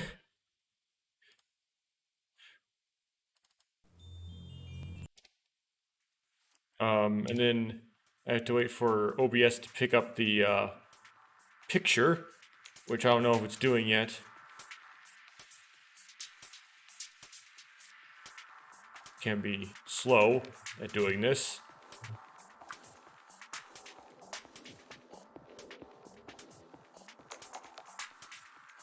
Well, I'll keep going, and hopefully it'll sooner or later pick up on the. There we go. Okay. So I'll try to warp to warp to bull ride 6 again. Nope, can't warp to bull ride 6. Okay. Well, that's a problem.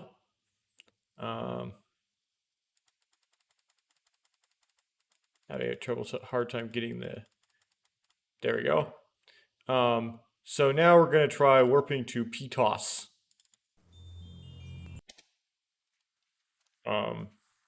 And see if that does the trick.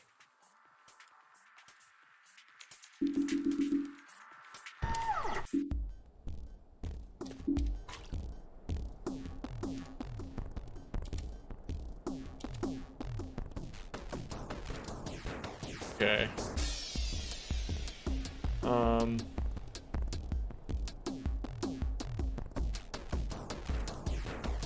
Warp to PTOS.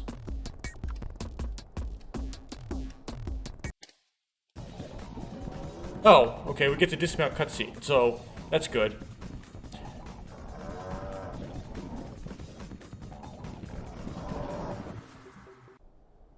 So we got the dismount to work, but only on warp. It hasn't. I didn't get to work when transitioning into this area from Bull Ride 6. We can see the anti-aliasing happens to be working right now.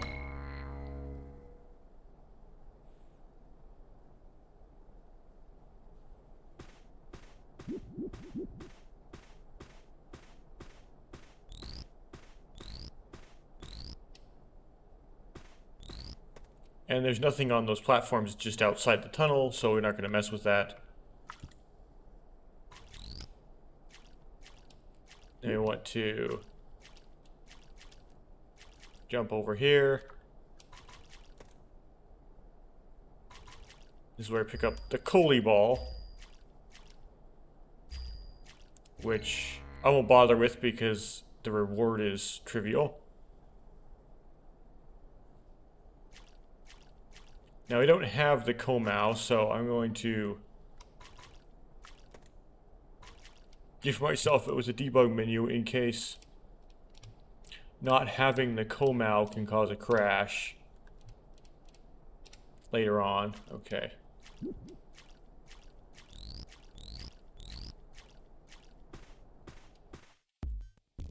This transitions out to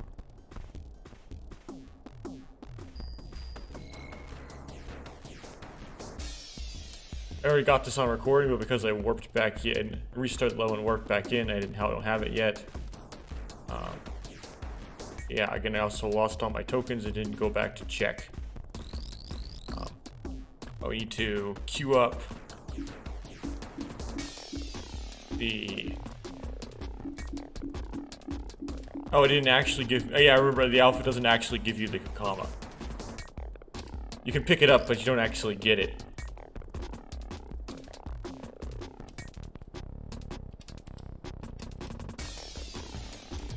Speed. Okay. Now, can I tab with the Kakama?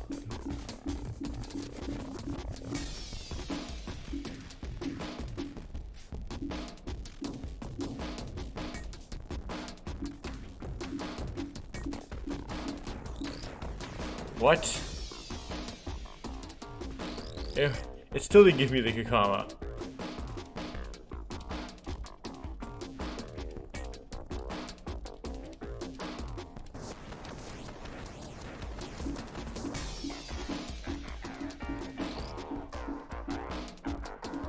We'll try activating the Huna then.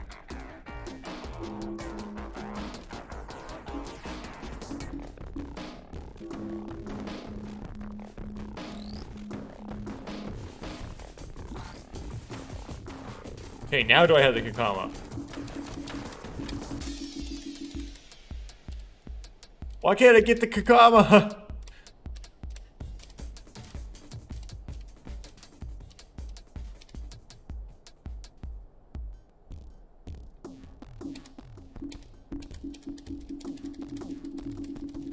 Hooey on you. Okay.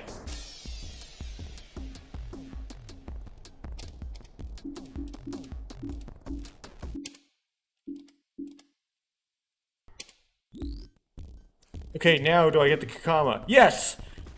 That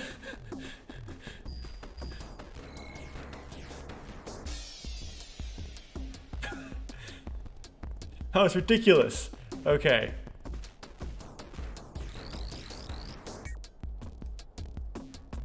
The true alpha experience.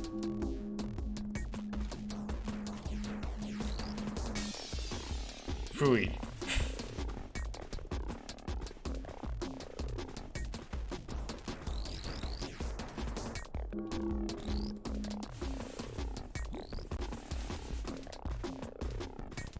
I know this part up here is kind of difficult, but it's not as difficult as I'm making it look.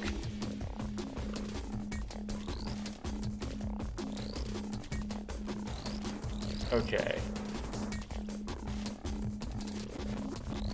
It's actually way more difficult in the beta.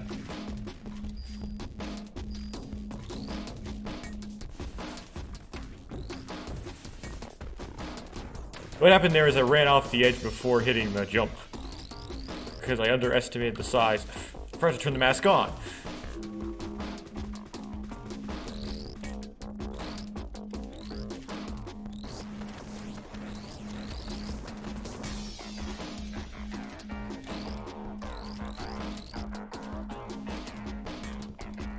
Ah! Yeah, this will give me a hard time in the beta and in rebuild because the jump has a preset distance. That makes this a lot more difficult. More physically realistic, but not easy. Oh!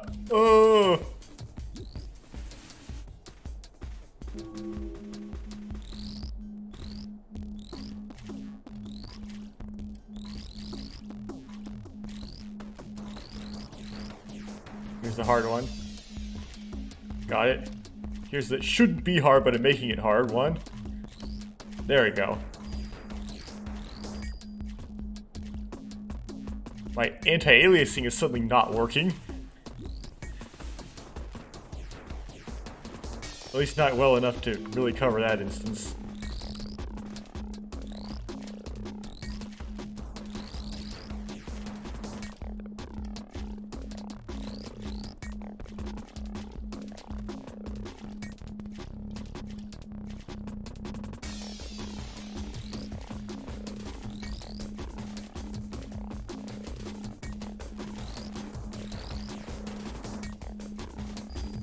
Whoa!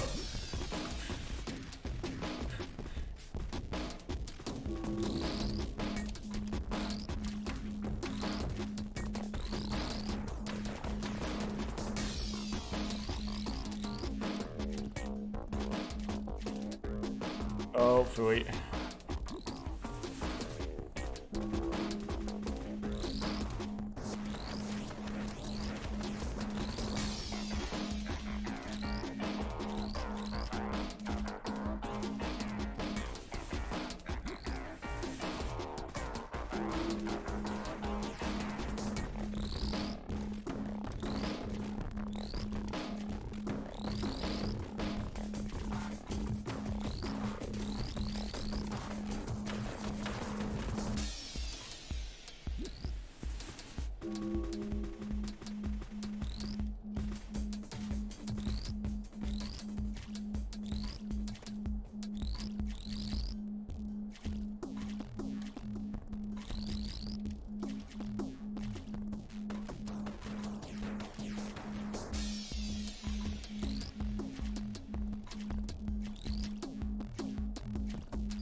Okay. Yeah, I got through that.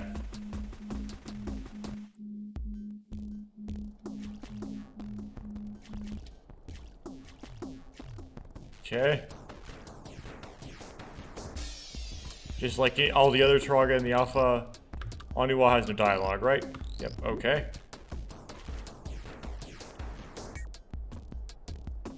Let's do these challenges then.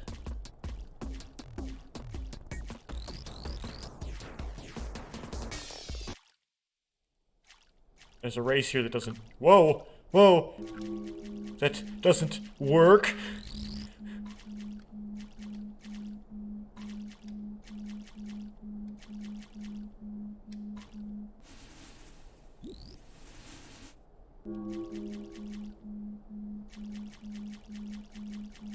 It works the first time?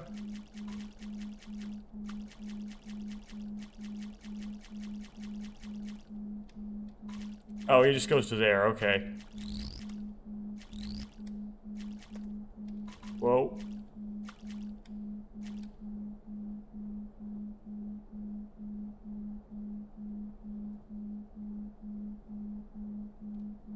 Wait, you have to go this way? Oh, I don't remember this part from last time for the alpha. Looks like you have to do the platforming. Oh.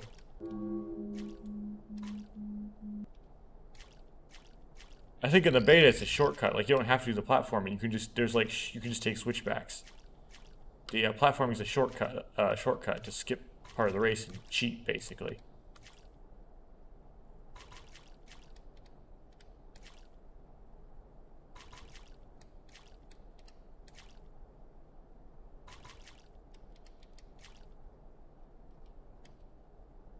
Maybe that's why the Husi rider stops, is because he can't do the platforming. The race is only supposed to go to there in the alpha. In the beta, they extended the race.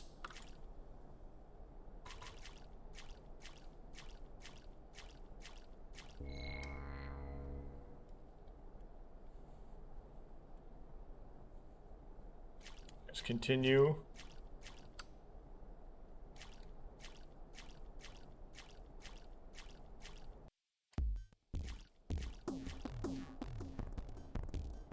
Okay, that worked. Not well, because we're supposed to get a glyph or something. Now, backtracking into places in the alpha tends to cause crashes, though, so... going back in tends to be a bad idea. This hasn't opened yet, so... I mean, there's gotta be a glyph in there, otherwise what's the point? Oh, it closed, because I already went through.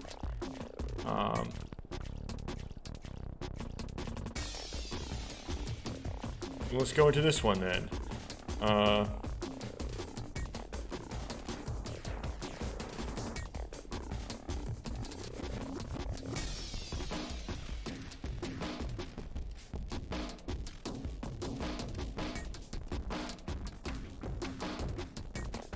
My keyboard got sweaty already.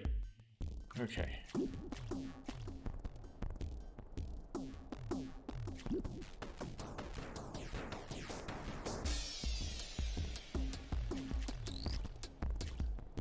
We're supposed to have, like, the energy sphere or something, but we don't.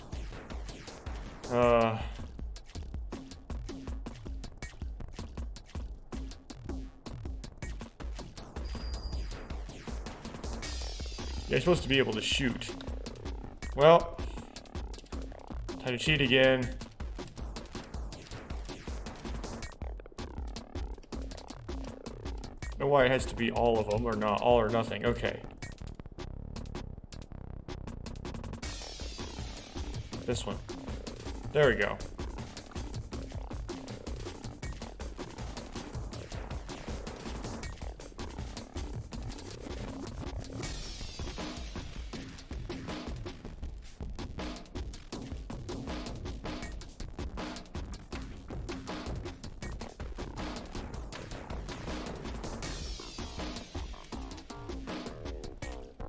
Health before it finishes by being hit by scorpions.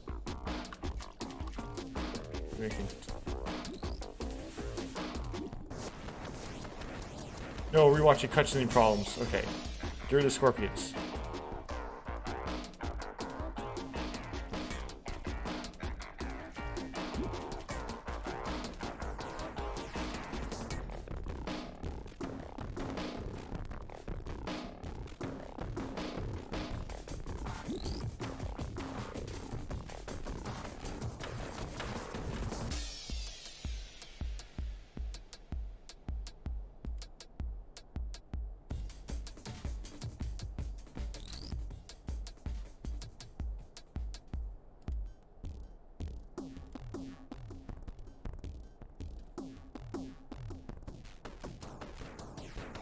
You're supposed to get the energy ball in the previous, like, room, but, like, it didn't happen. I somehow passed it up and then it closed on me.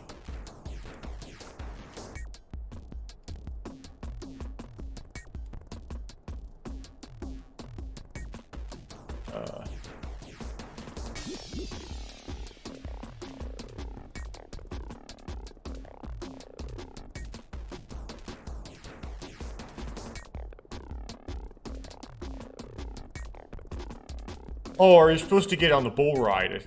Whatever. You get something on the bull ride, I think. In the Oasis room.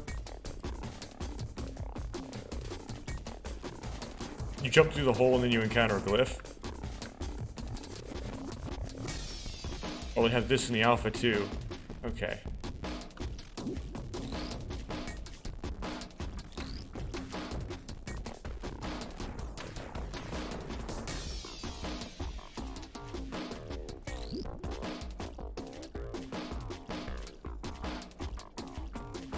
Really inefficient to actually do this part last. Oh, it's already turned. Okay. They don't turn back over time like on in the beta.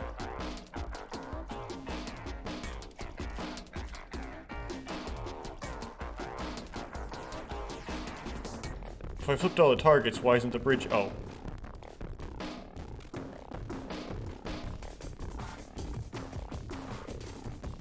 Did that work? No, the targets are flipping back.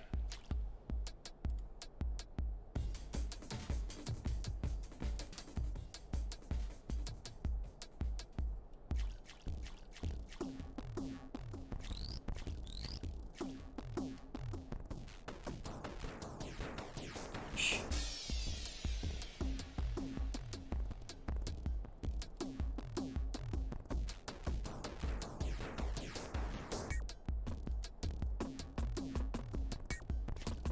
Okay, so that's working at least.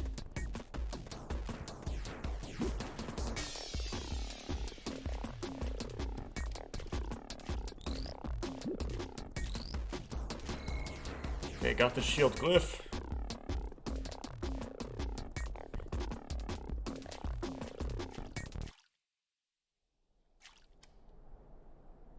I think this is broken, so I think I can just...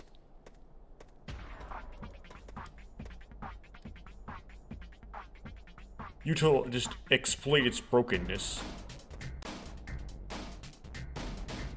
Let the ball just go through.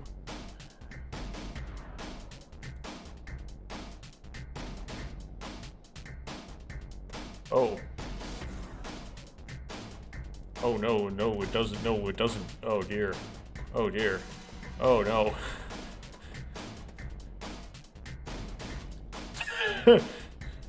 Okay. It's just like near impossible in the alpha, so I'm gonna do it that way.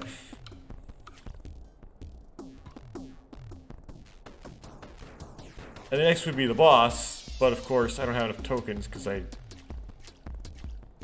warped in. So it's not gonna open for me.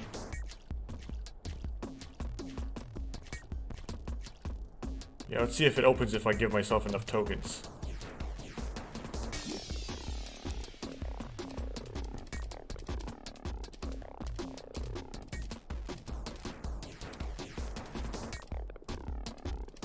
No, it doesn't. Okay. Then we'll just... Yeah, it's not, that's not working. So, let's see, I have all the masks, right? I have the Pakari, the Cow, and the Kakama. Then I have the Huna, the Ruru, the Rao. Right, okay, so... Oh. I'm missing the Komao for some reason. I did not give myself the Komao. Okay. Because I did, it caused a crash.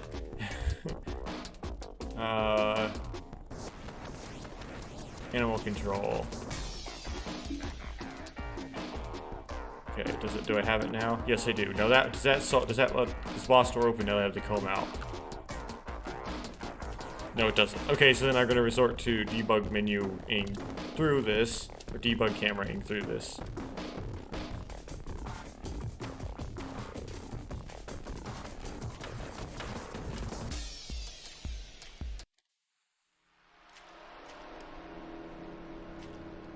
Oh yeah, the Beaver House passed this in. This was not, in the original files for the alpha, that just went right to the boss area. But, so this area, let's see what it's called here. It's called BKIK. Was in the library of areas. It was in the files, but there was no door into it. You had to warp to it if you wanted to get in. If you wanted to access it. And it's the area that in the files for the beta that the Beaver House got later that year was right, but it was before the boss. And actually, in the alpha, if you warp to this, it would actually output into a version of the boss with more shading on the figure of the boss. So this was like a progress area that they were working on that would later be incorporated into the beta, but wasn't in the alpha. Or at least in the alpha was like used as a working file. It wasn't actually integrated into the level, however they had the level mapped. So it's like a little bit of a view into like the progress and the order which levels were created and integrated. The areas were created and integrated. So, but then the Beaver House came along and decided to patch it in. So just now, I downloaded the latest patch for the alpha, fresh new files, fresh new patch, didn't modify it anyway. They patched it such that the shrine goes to here. Now, in the beta, how you actually get around this is you have a grapple point somewhere behind this, and you grapple. However, no Toa but Gali and Onua have grapple hooks in the alpha. Past Gali, there's no more grapple hooks, and so there's no way to grapple hook through here. And I don't know exactly how they originally intended this area to be done. Maybe they decided we're going to add grappling hooks to all of the Toa. And so they made this in anticipation of adding grappling hooks, and that may be because there was no grappling hook, why they didn't include it in their level mapping for their alpha. But because they don't have a grappling hook, I'm going to, you can clip through this using the Kakama. It's a goofy thing to do. This is a goofy way to go about it.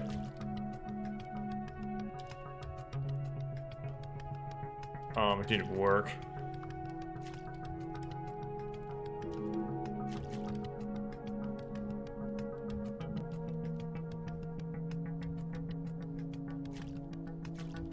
Okay, I tried.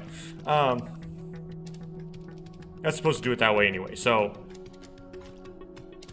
let's go through there, and then you have another grapple problem to get over this boulder. Again, no grappling hook in the alpha, for Pohatu at least. No grappling hook for Pohatu in the alpha. So you grapple your way into here. And then you gotta go down a tunnel, which is here we go.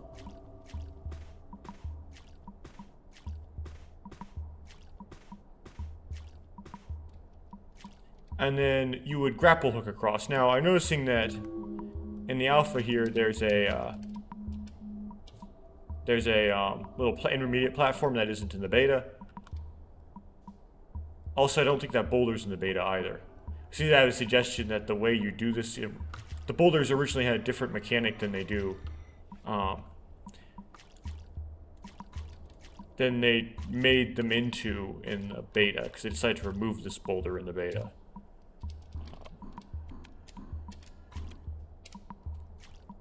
You're supposed to like push them with the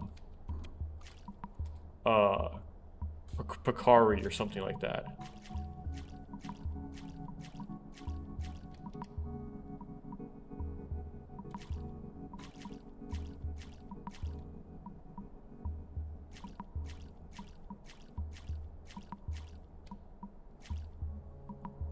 Yeah, so some of the grapple problems that were in the beta I didn't actually see down there. And so that might mean that they actually had different plans besides to make this a grapple. They had some sort of plans on you somehow being able to move the boulders, but that mechanic can never actually get completed, and they turned it into a grapple room.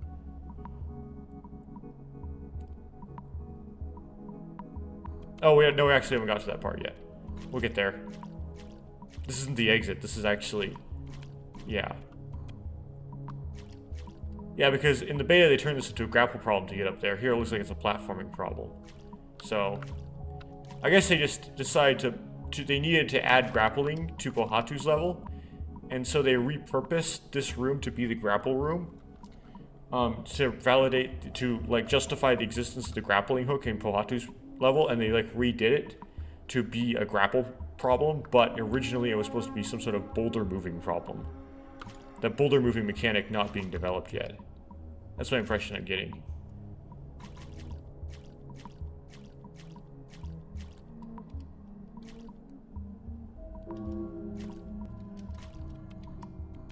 And I'm out of juice. Can I make it? It's a problem called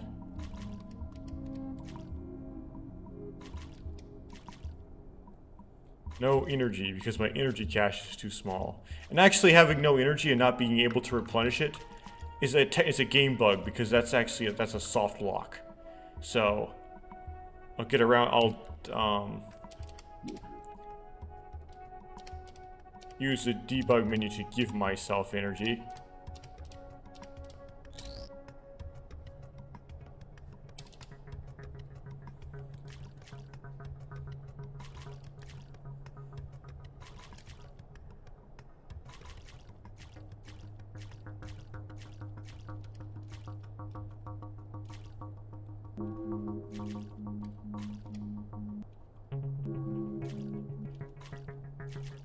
And this mechanic doesn't work. It's like I can clip through it with... I just killed, that just wipes me out. You're supposed to like kick the boulder. You're supposed to like kick the boulders or something.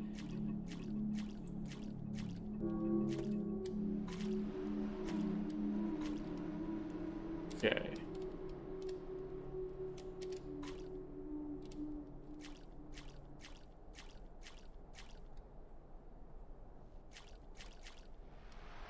And in the beta, this is like another grappling thing. Oh, Philly! I won't cheat. I won't cheat if it's not a bug. Only use the debug menu to fix bugs.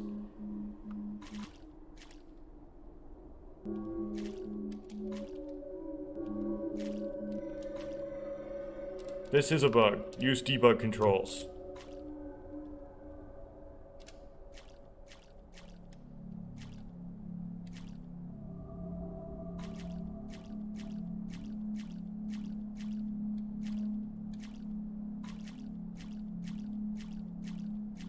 On. Oh, I went the wrong way.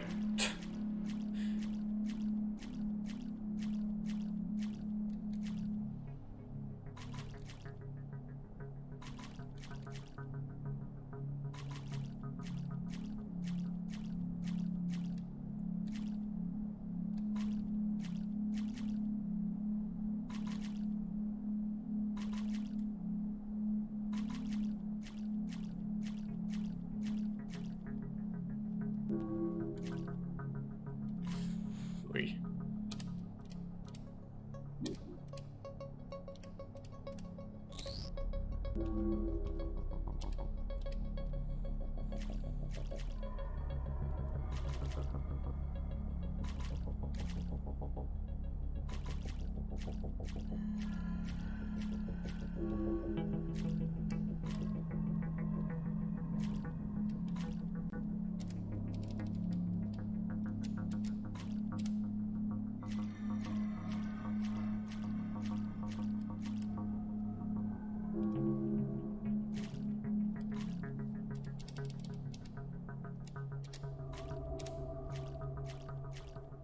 Okay, done with that.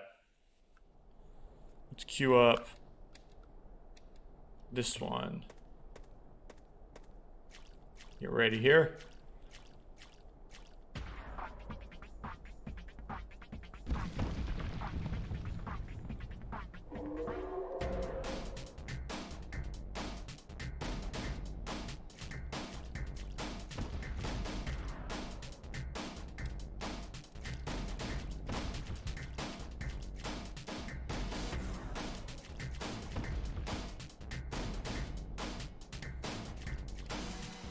We're going to incorporate set functions into the to the boss fight here.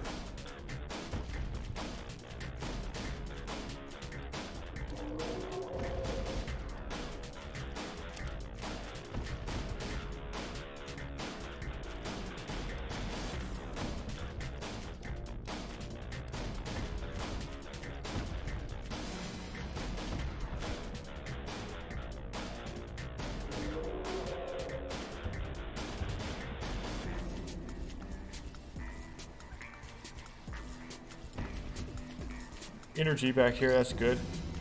So I can drop more rocks because I can't find my rocks.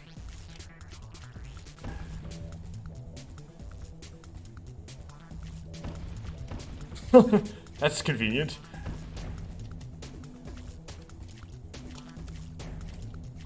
Oh, come on.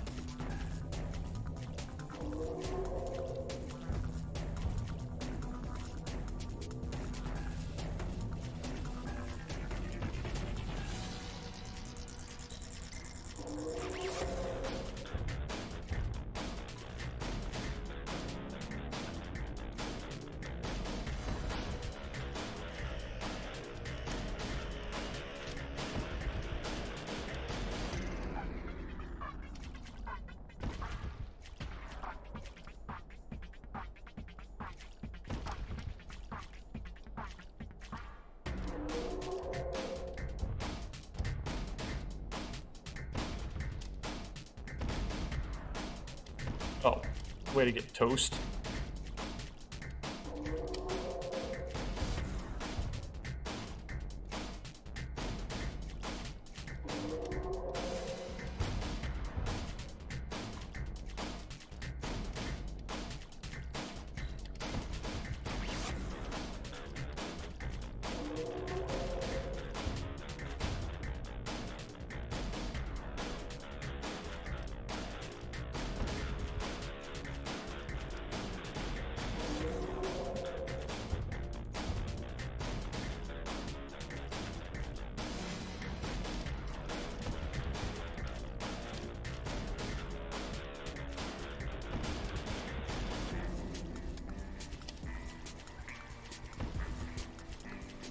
Need to train accuracy.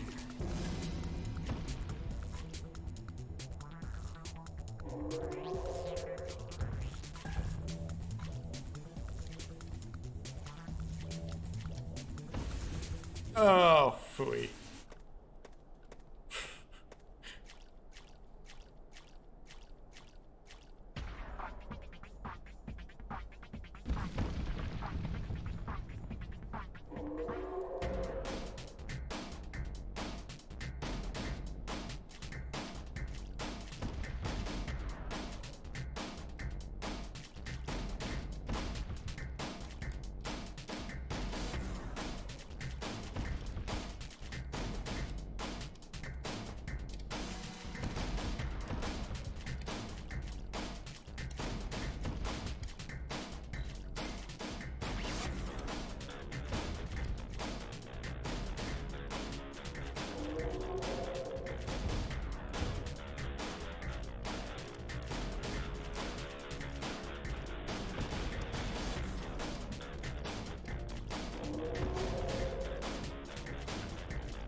Give me some more balls.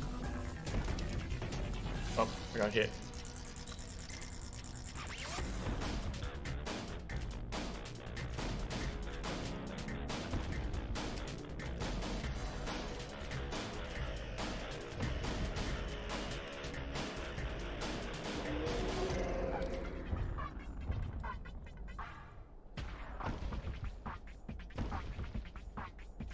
Oh, that was convenient locating.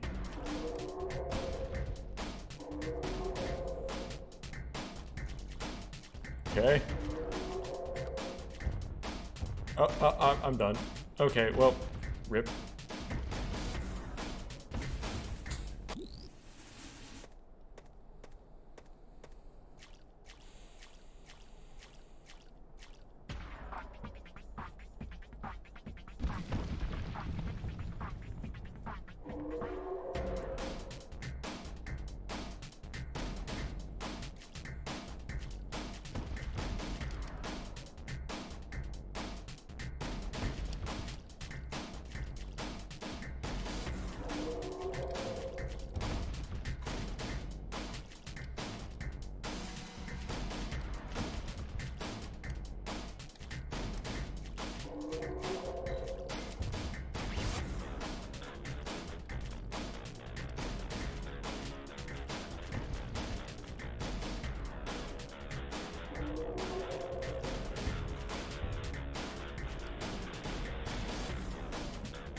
Great. I could have dodged the last one.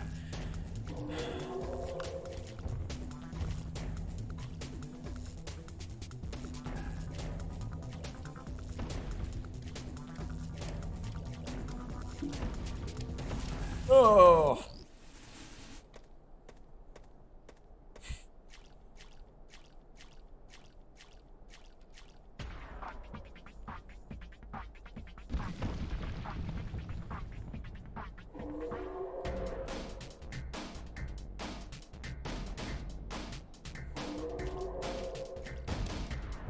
Already? Not off to a good start.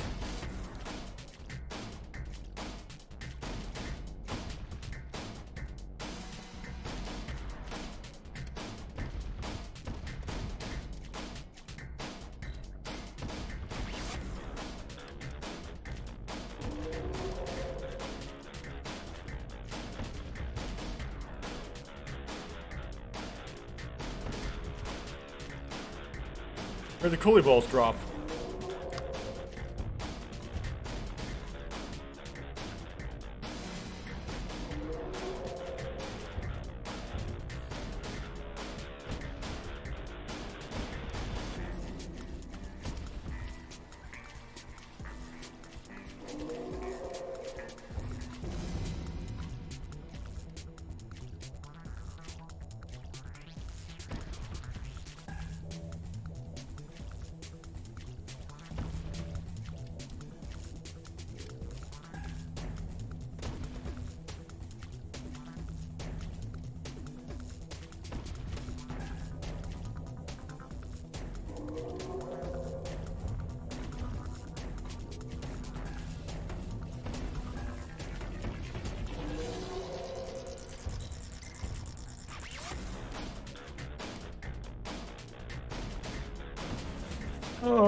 Guess it doesn't let you skip that. You know how much I hate these little cutscenes you can't skip.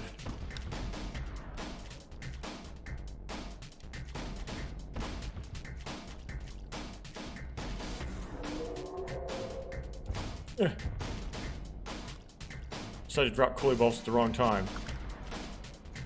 Don't know where the other two dropped. Here's one back here.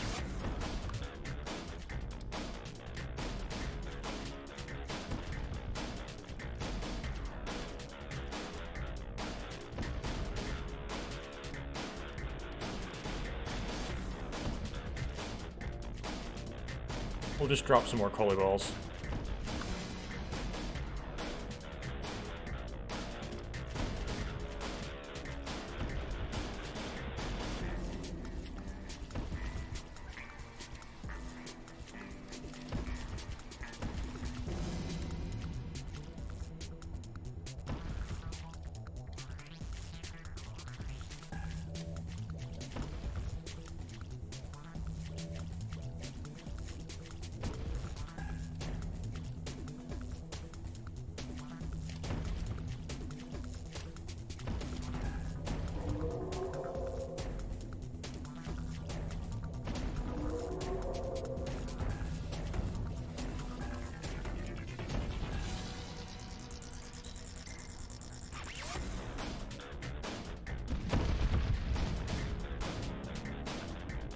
There we go, did it.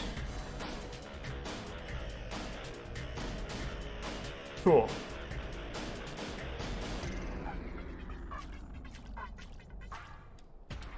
There you are.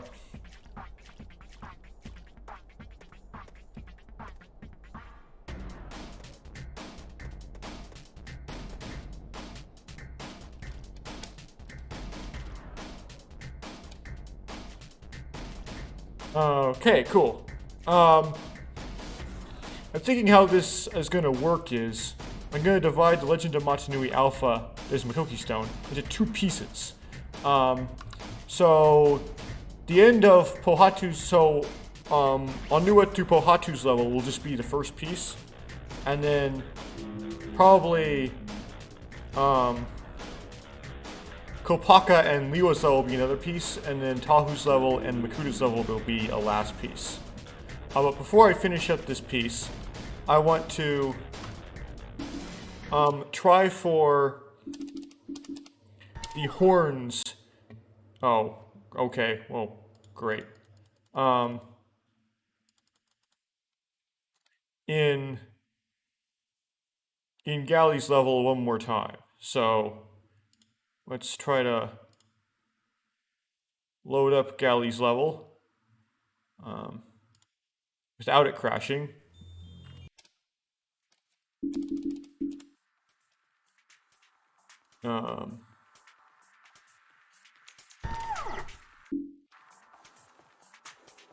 Skip the cutscene.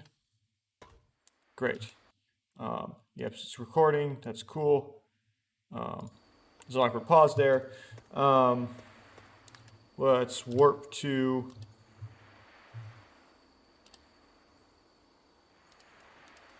village.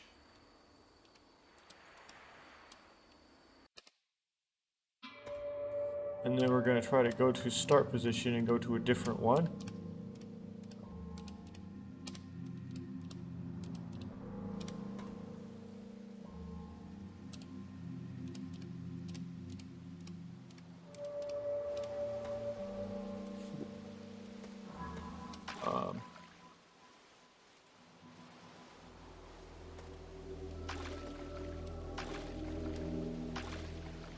All disoriented, and I was trying to get into that little hole. There we go.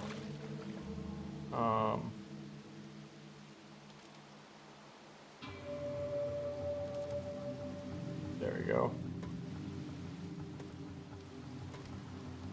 It's 1342413.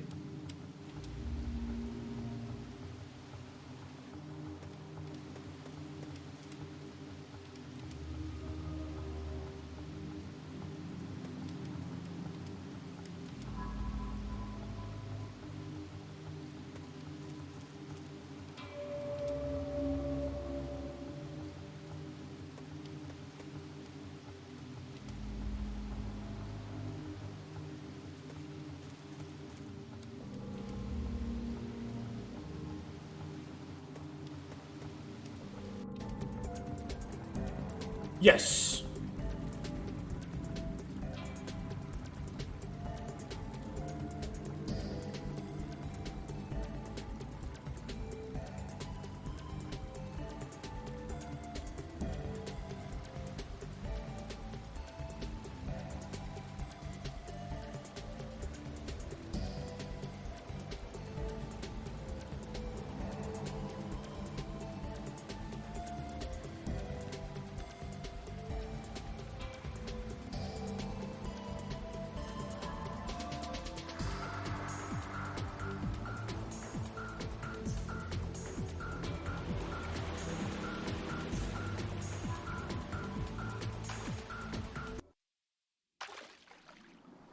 Right, and we show up here, which is in... Yep. And then we drop right back down in there. Actually, you don't. This is just a trap. We have to, like, debug camera out of here. Just gonna have to debug camera out of here.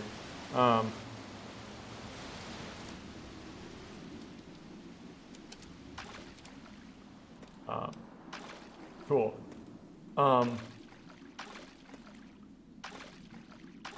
So I guess you're supposed to be spit out of the whirlpool. And then here you are in Island.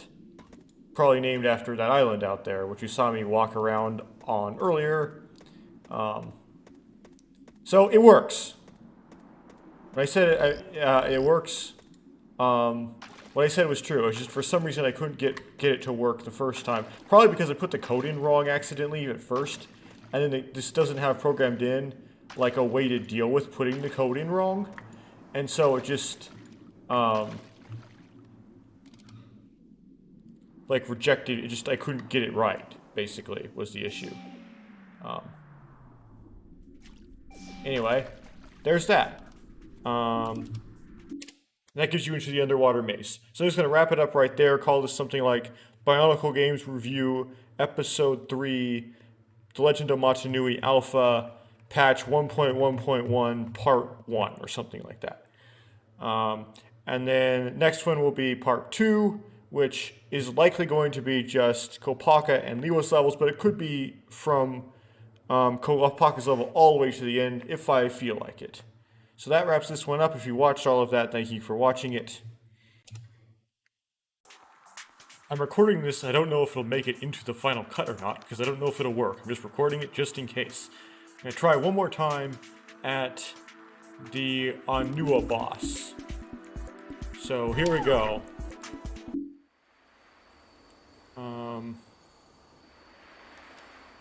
Warp to the shrine, first of all.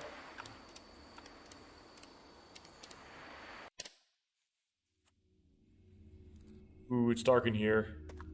And then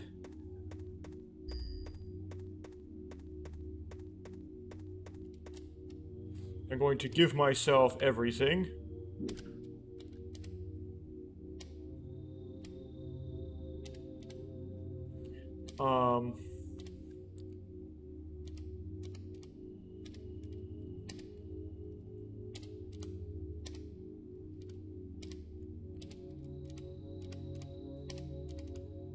We need concealment and night vision. That should be all of them, right? We have concealment, night vision. Then we have all the powers. And we have 50 tokens, right? Okay. Well, 60, that should be enough. And then we're going to pull up the correct power and hit it. Just after getting the Gali jumping from the mask to work, I got motivation to try again and making this boss work. Ooh, this level's still dark. Definitely have a bright monitor or play this in a dark room.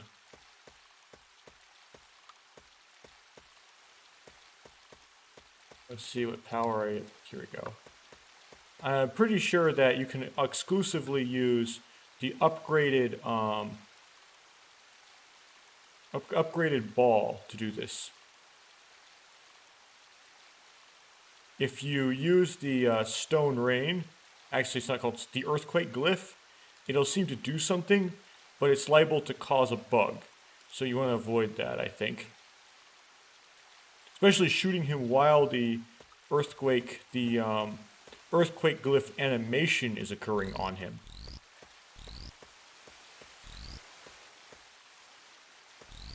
By shooting him, I mean throwing a energy ball.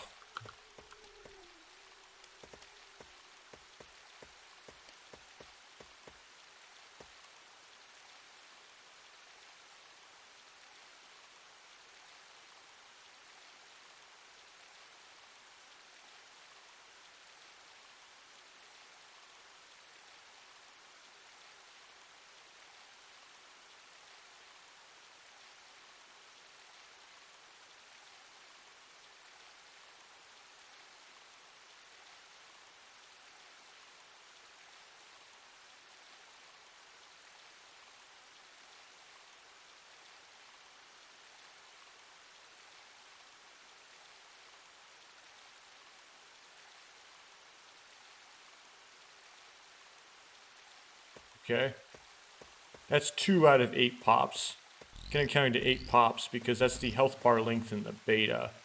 I should remember what it is in the alpha since I've done this before, but I don't. Don't step on the old rocks. It's possible that shooting multiple times on the same pop-up has no effect. So though emptying my ammo out, that could be meaningless. So like now it's like I only hit him 2 times really. And after this would be 3 times. I'm just emptying my clip just in case it does something special for me or helps get this done faster, which it probably won't.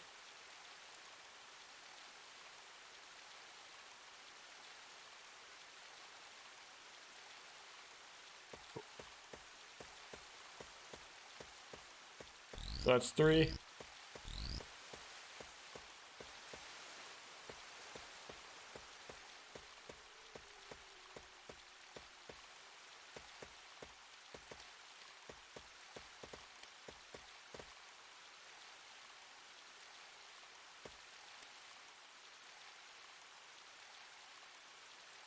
Just to have random extra comments here.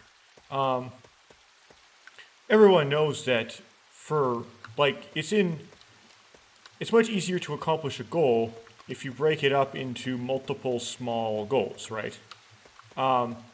So, for example, and we can sometimes utilize this to create arbitrary structures that for everybody break up our goals into small goals. Now, this doesn't necessarily work for everybody.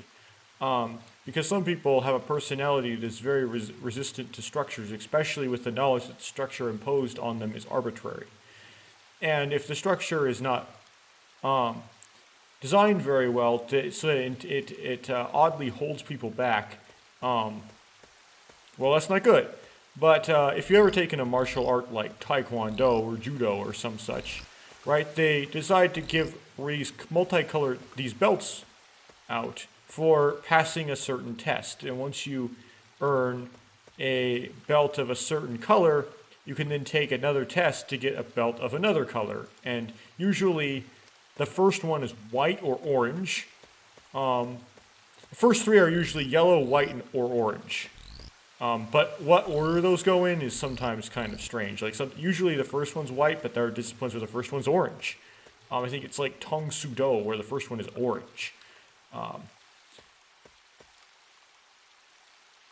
But usually white, orange, and yellow are in some order. Are 2 or 3 of those are the first ones, and then it usually is purple and green are next, and then red or blue is then next in various orders, and then black is next, and then usually there's multiple orders of black,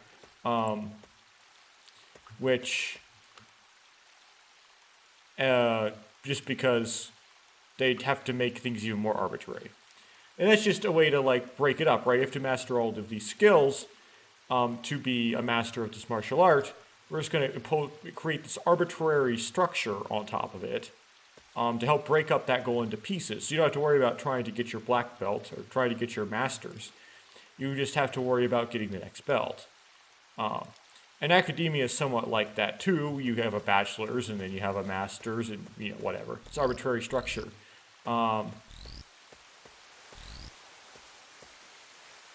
USA Gymnastics, I think, is kind of like that too, where they have this. They teach gymnastics to prepare people specifically for the Olympics, and they do a poor job potentially, but there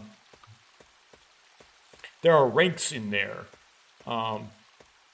and once you can pass a certain test, you can go up in rank. Fortunately, it has silly stuff in there, like apparently you don't learn Volt as a man to get to a certain rank. I don't see why you should ever hold back for someone from starting to try to learn a certain event until they reach a rank. That just doesn't sound like a good system to me. But so for like all of human history, we've been doing these, putting arbitrary structures on things to break up large tasks into small ones to make our next goal smaller and keep us moving forward and keep the motivation going. So you don't have to look at the end of the tunnel. Even teaching musical instruments, right? We have these like different levels and so on and so forth.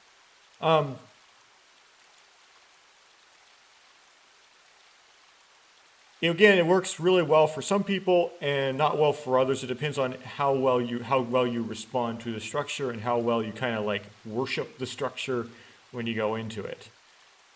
So I guess like I thought about this like, what can we learn from video games, right? And you could make this platitude. You could say, well, your goals in life, break them up into smaller ones, and then break them up into levels, and therefore you don't have to go for the end result. You only have to go for that next increment, right? That's a lot easier to do, and then once you take one step, and then you take another step, and then you take another step, and eventually you've made it to your destination. The problem is that we don't learn that for video games. We learn that from everything else. We already knew that, right? That's actually not something we can learn from video games, but actually something that we used to make video games. It's the other way around.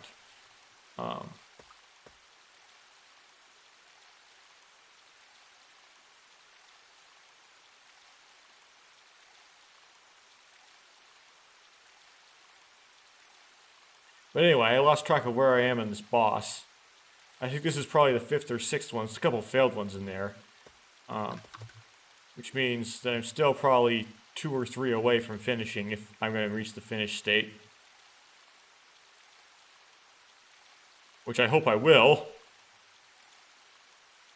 Okay, add a juice.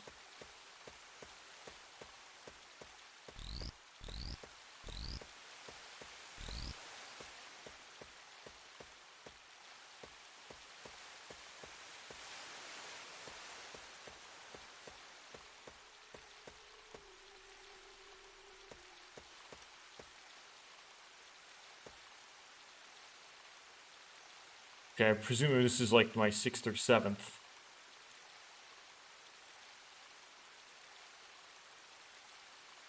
Always waiting until he completes the animation before throwing another ball, just in case that causes a glitch.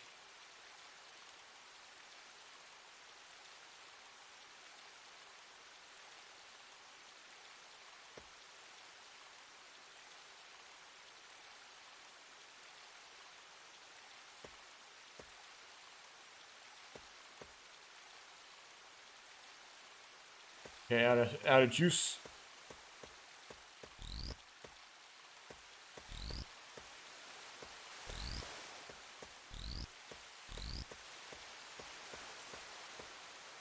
Yeah, it's dark in here.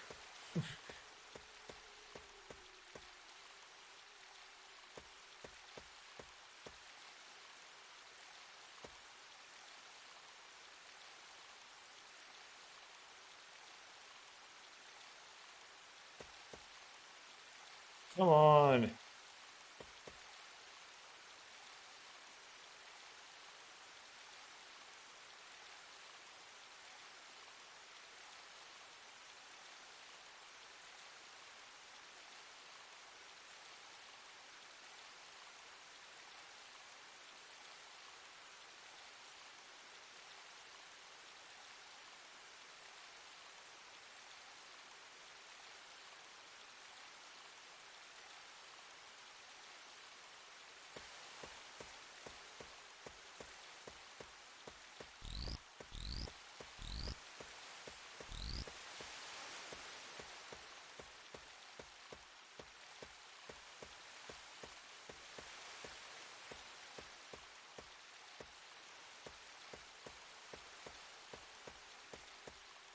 Yeah, it's going continuously, and how I understood it was it goes continuously if either you die and have to restart.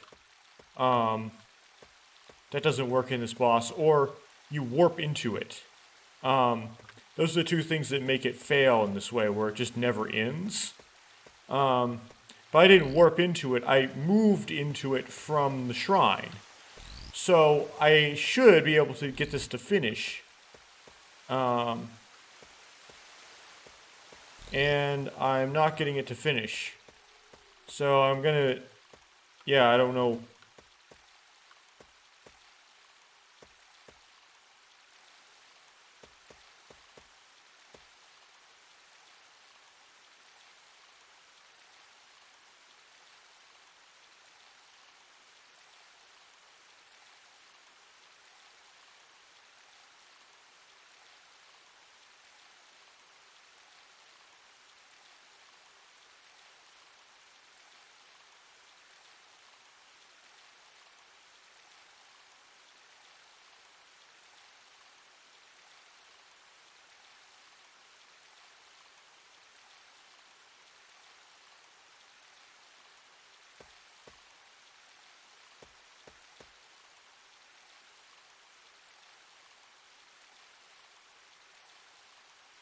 I guess that's enough tries to get like the pre-death animation. It's kind of like Pohatu's boss, where there's like a animation that happens just before it loses all its health, and there's one that happens once it finally dies. I haven't seen the pre one yet by this point, so I'm pretty sure I'm in an endless state. We're just going to go continuously and not end. So I managed to get, in the first 3 levels, although not at once, I had to go back to get the Gali Folly from a shrine. I had to go back to do a warp to get the Connie Raw dismount to work. I managed to get everything that does work in the alpha, with the exception of this boss, which I know there is a way to get it to work and show its ending. I just have not been able to achieve it. But that's pretty, all but one thing is pretty good. So I'm going to end it here. I am going to edit this into the end. You will have known that already because you would have seen it at the end. And then just kind of move on to the next set of levels. I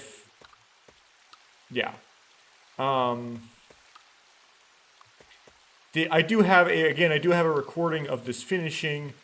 I think it's in something called The Legend of Matanui Alpha, patch 1.1.1, part 1 on Onua's level, which is a pretty low quality video, but it actually, at the end, actually shows this boss being finished. So I have actually finished this boss. The reason I'm recording this again, of course, was because that was a low quality video.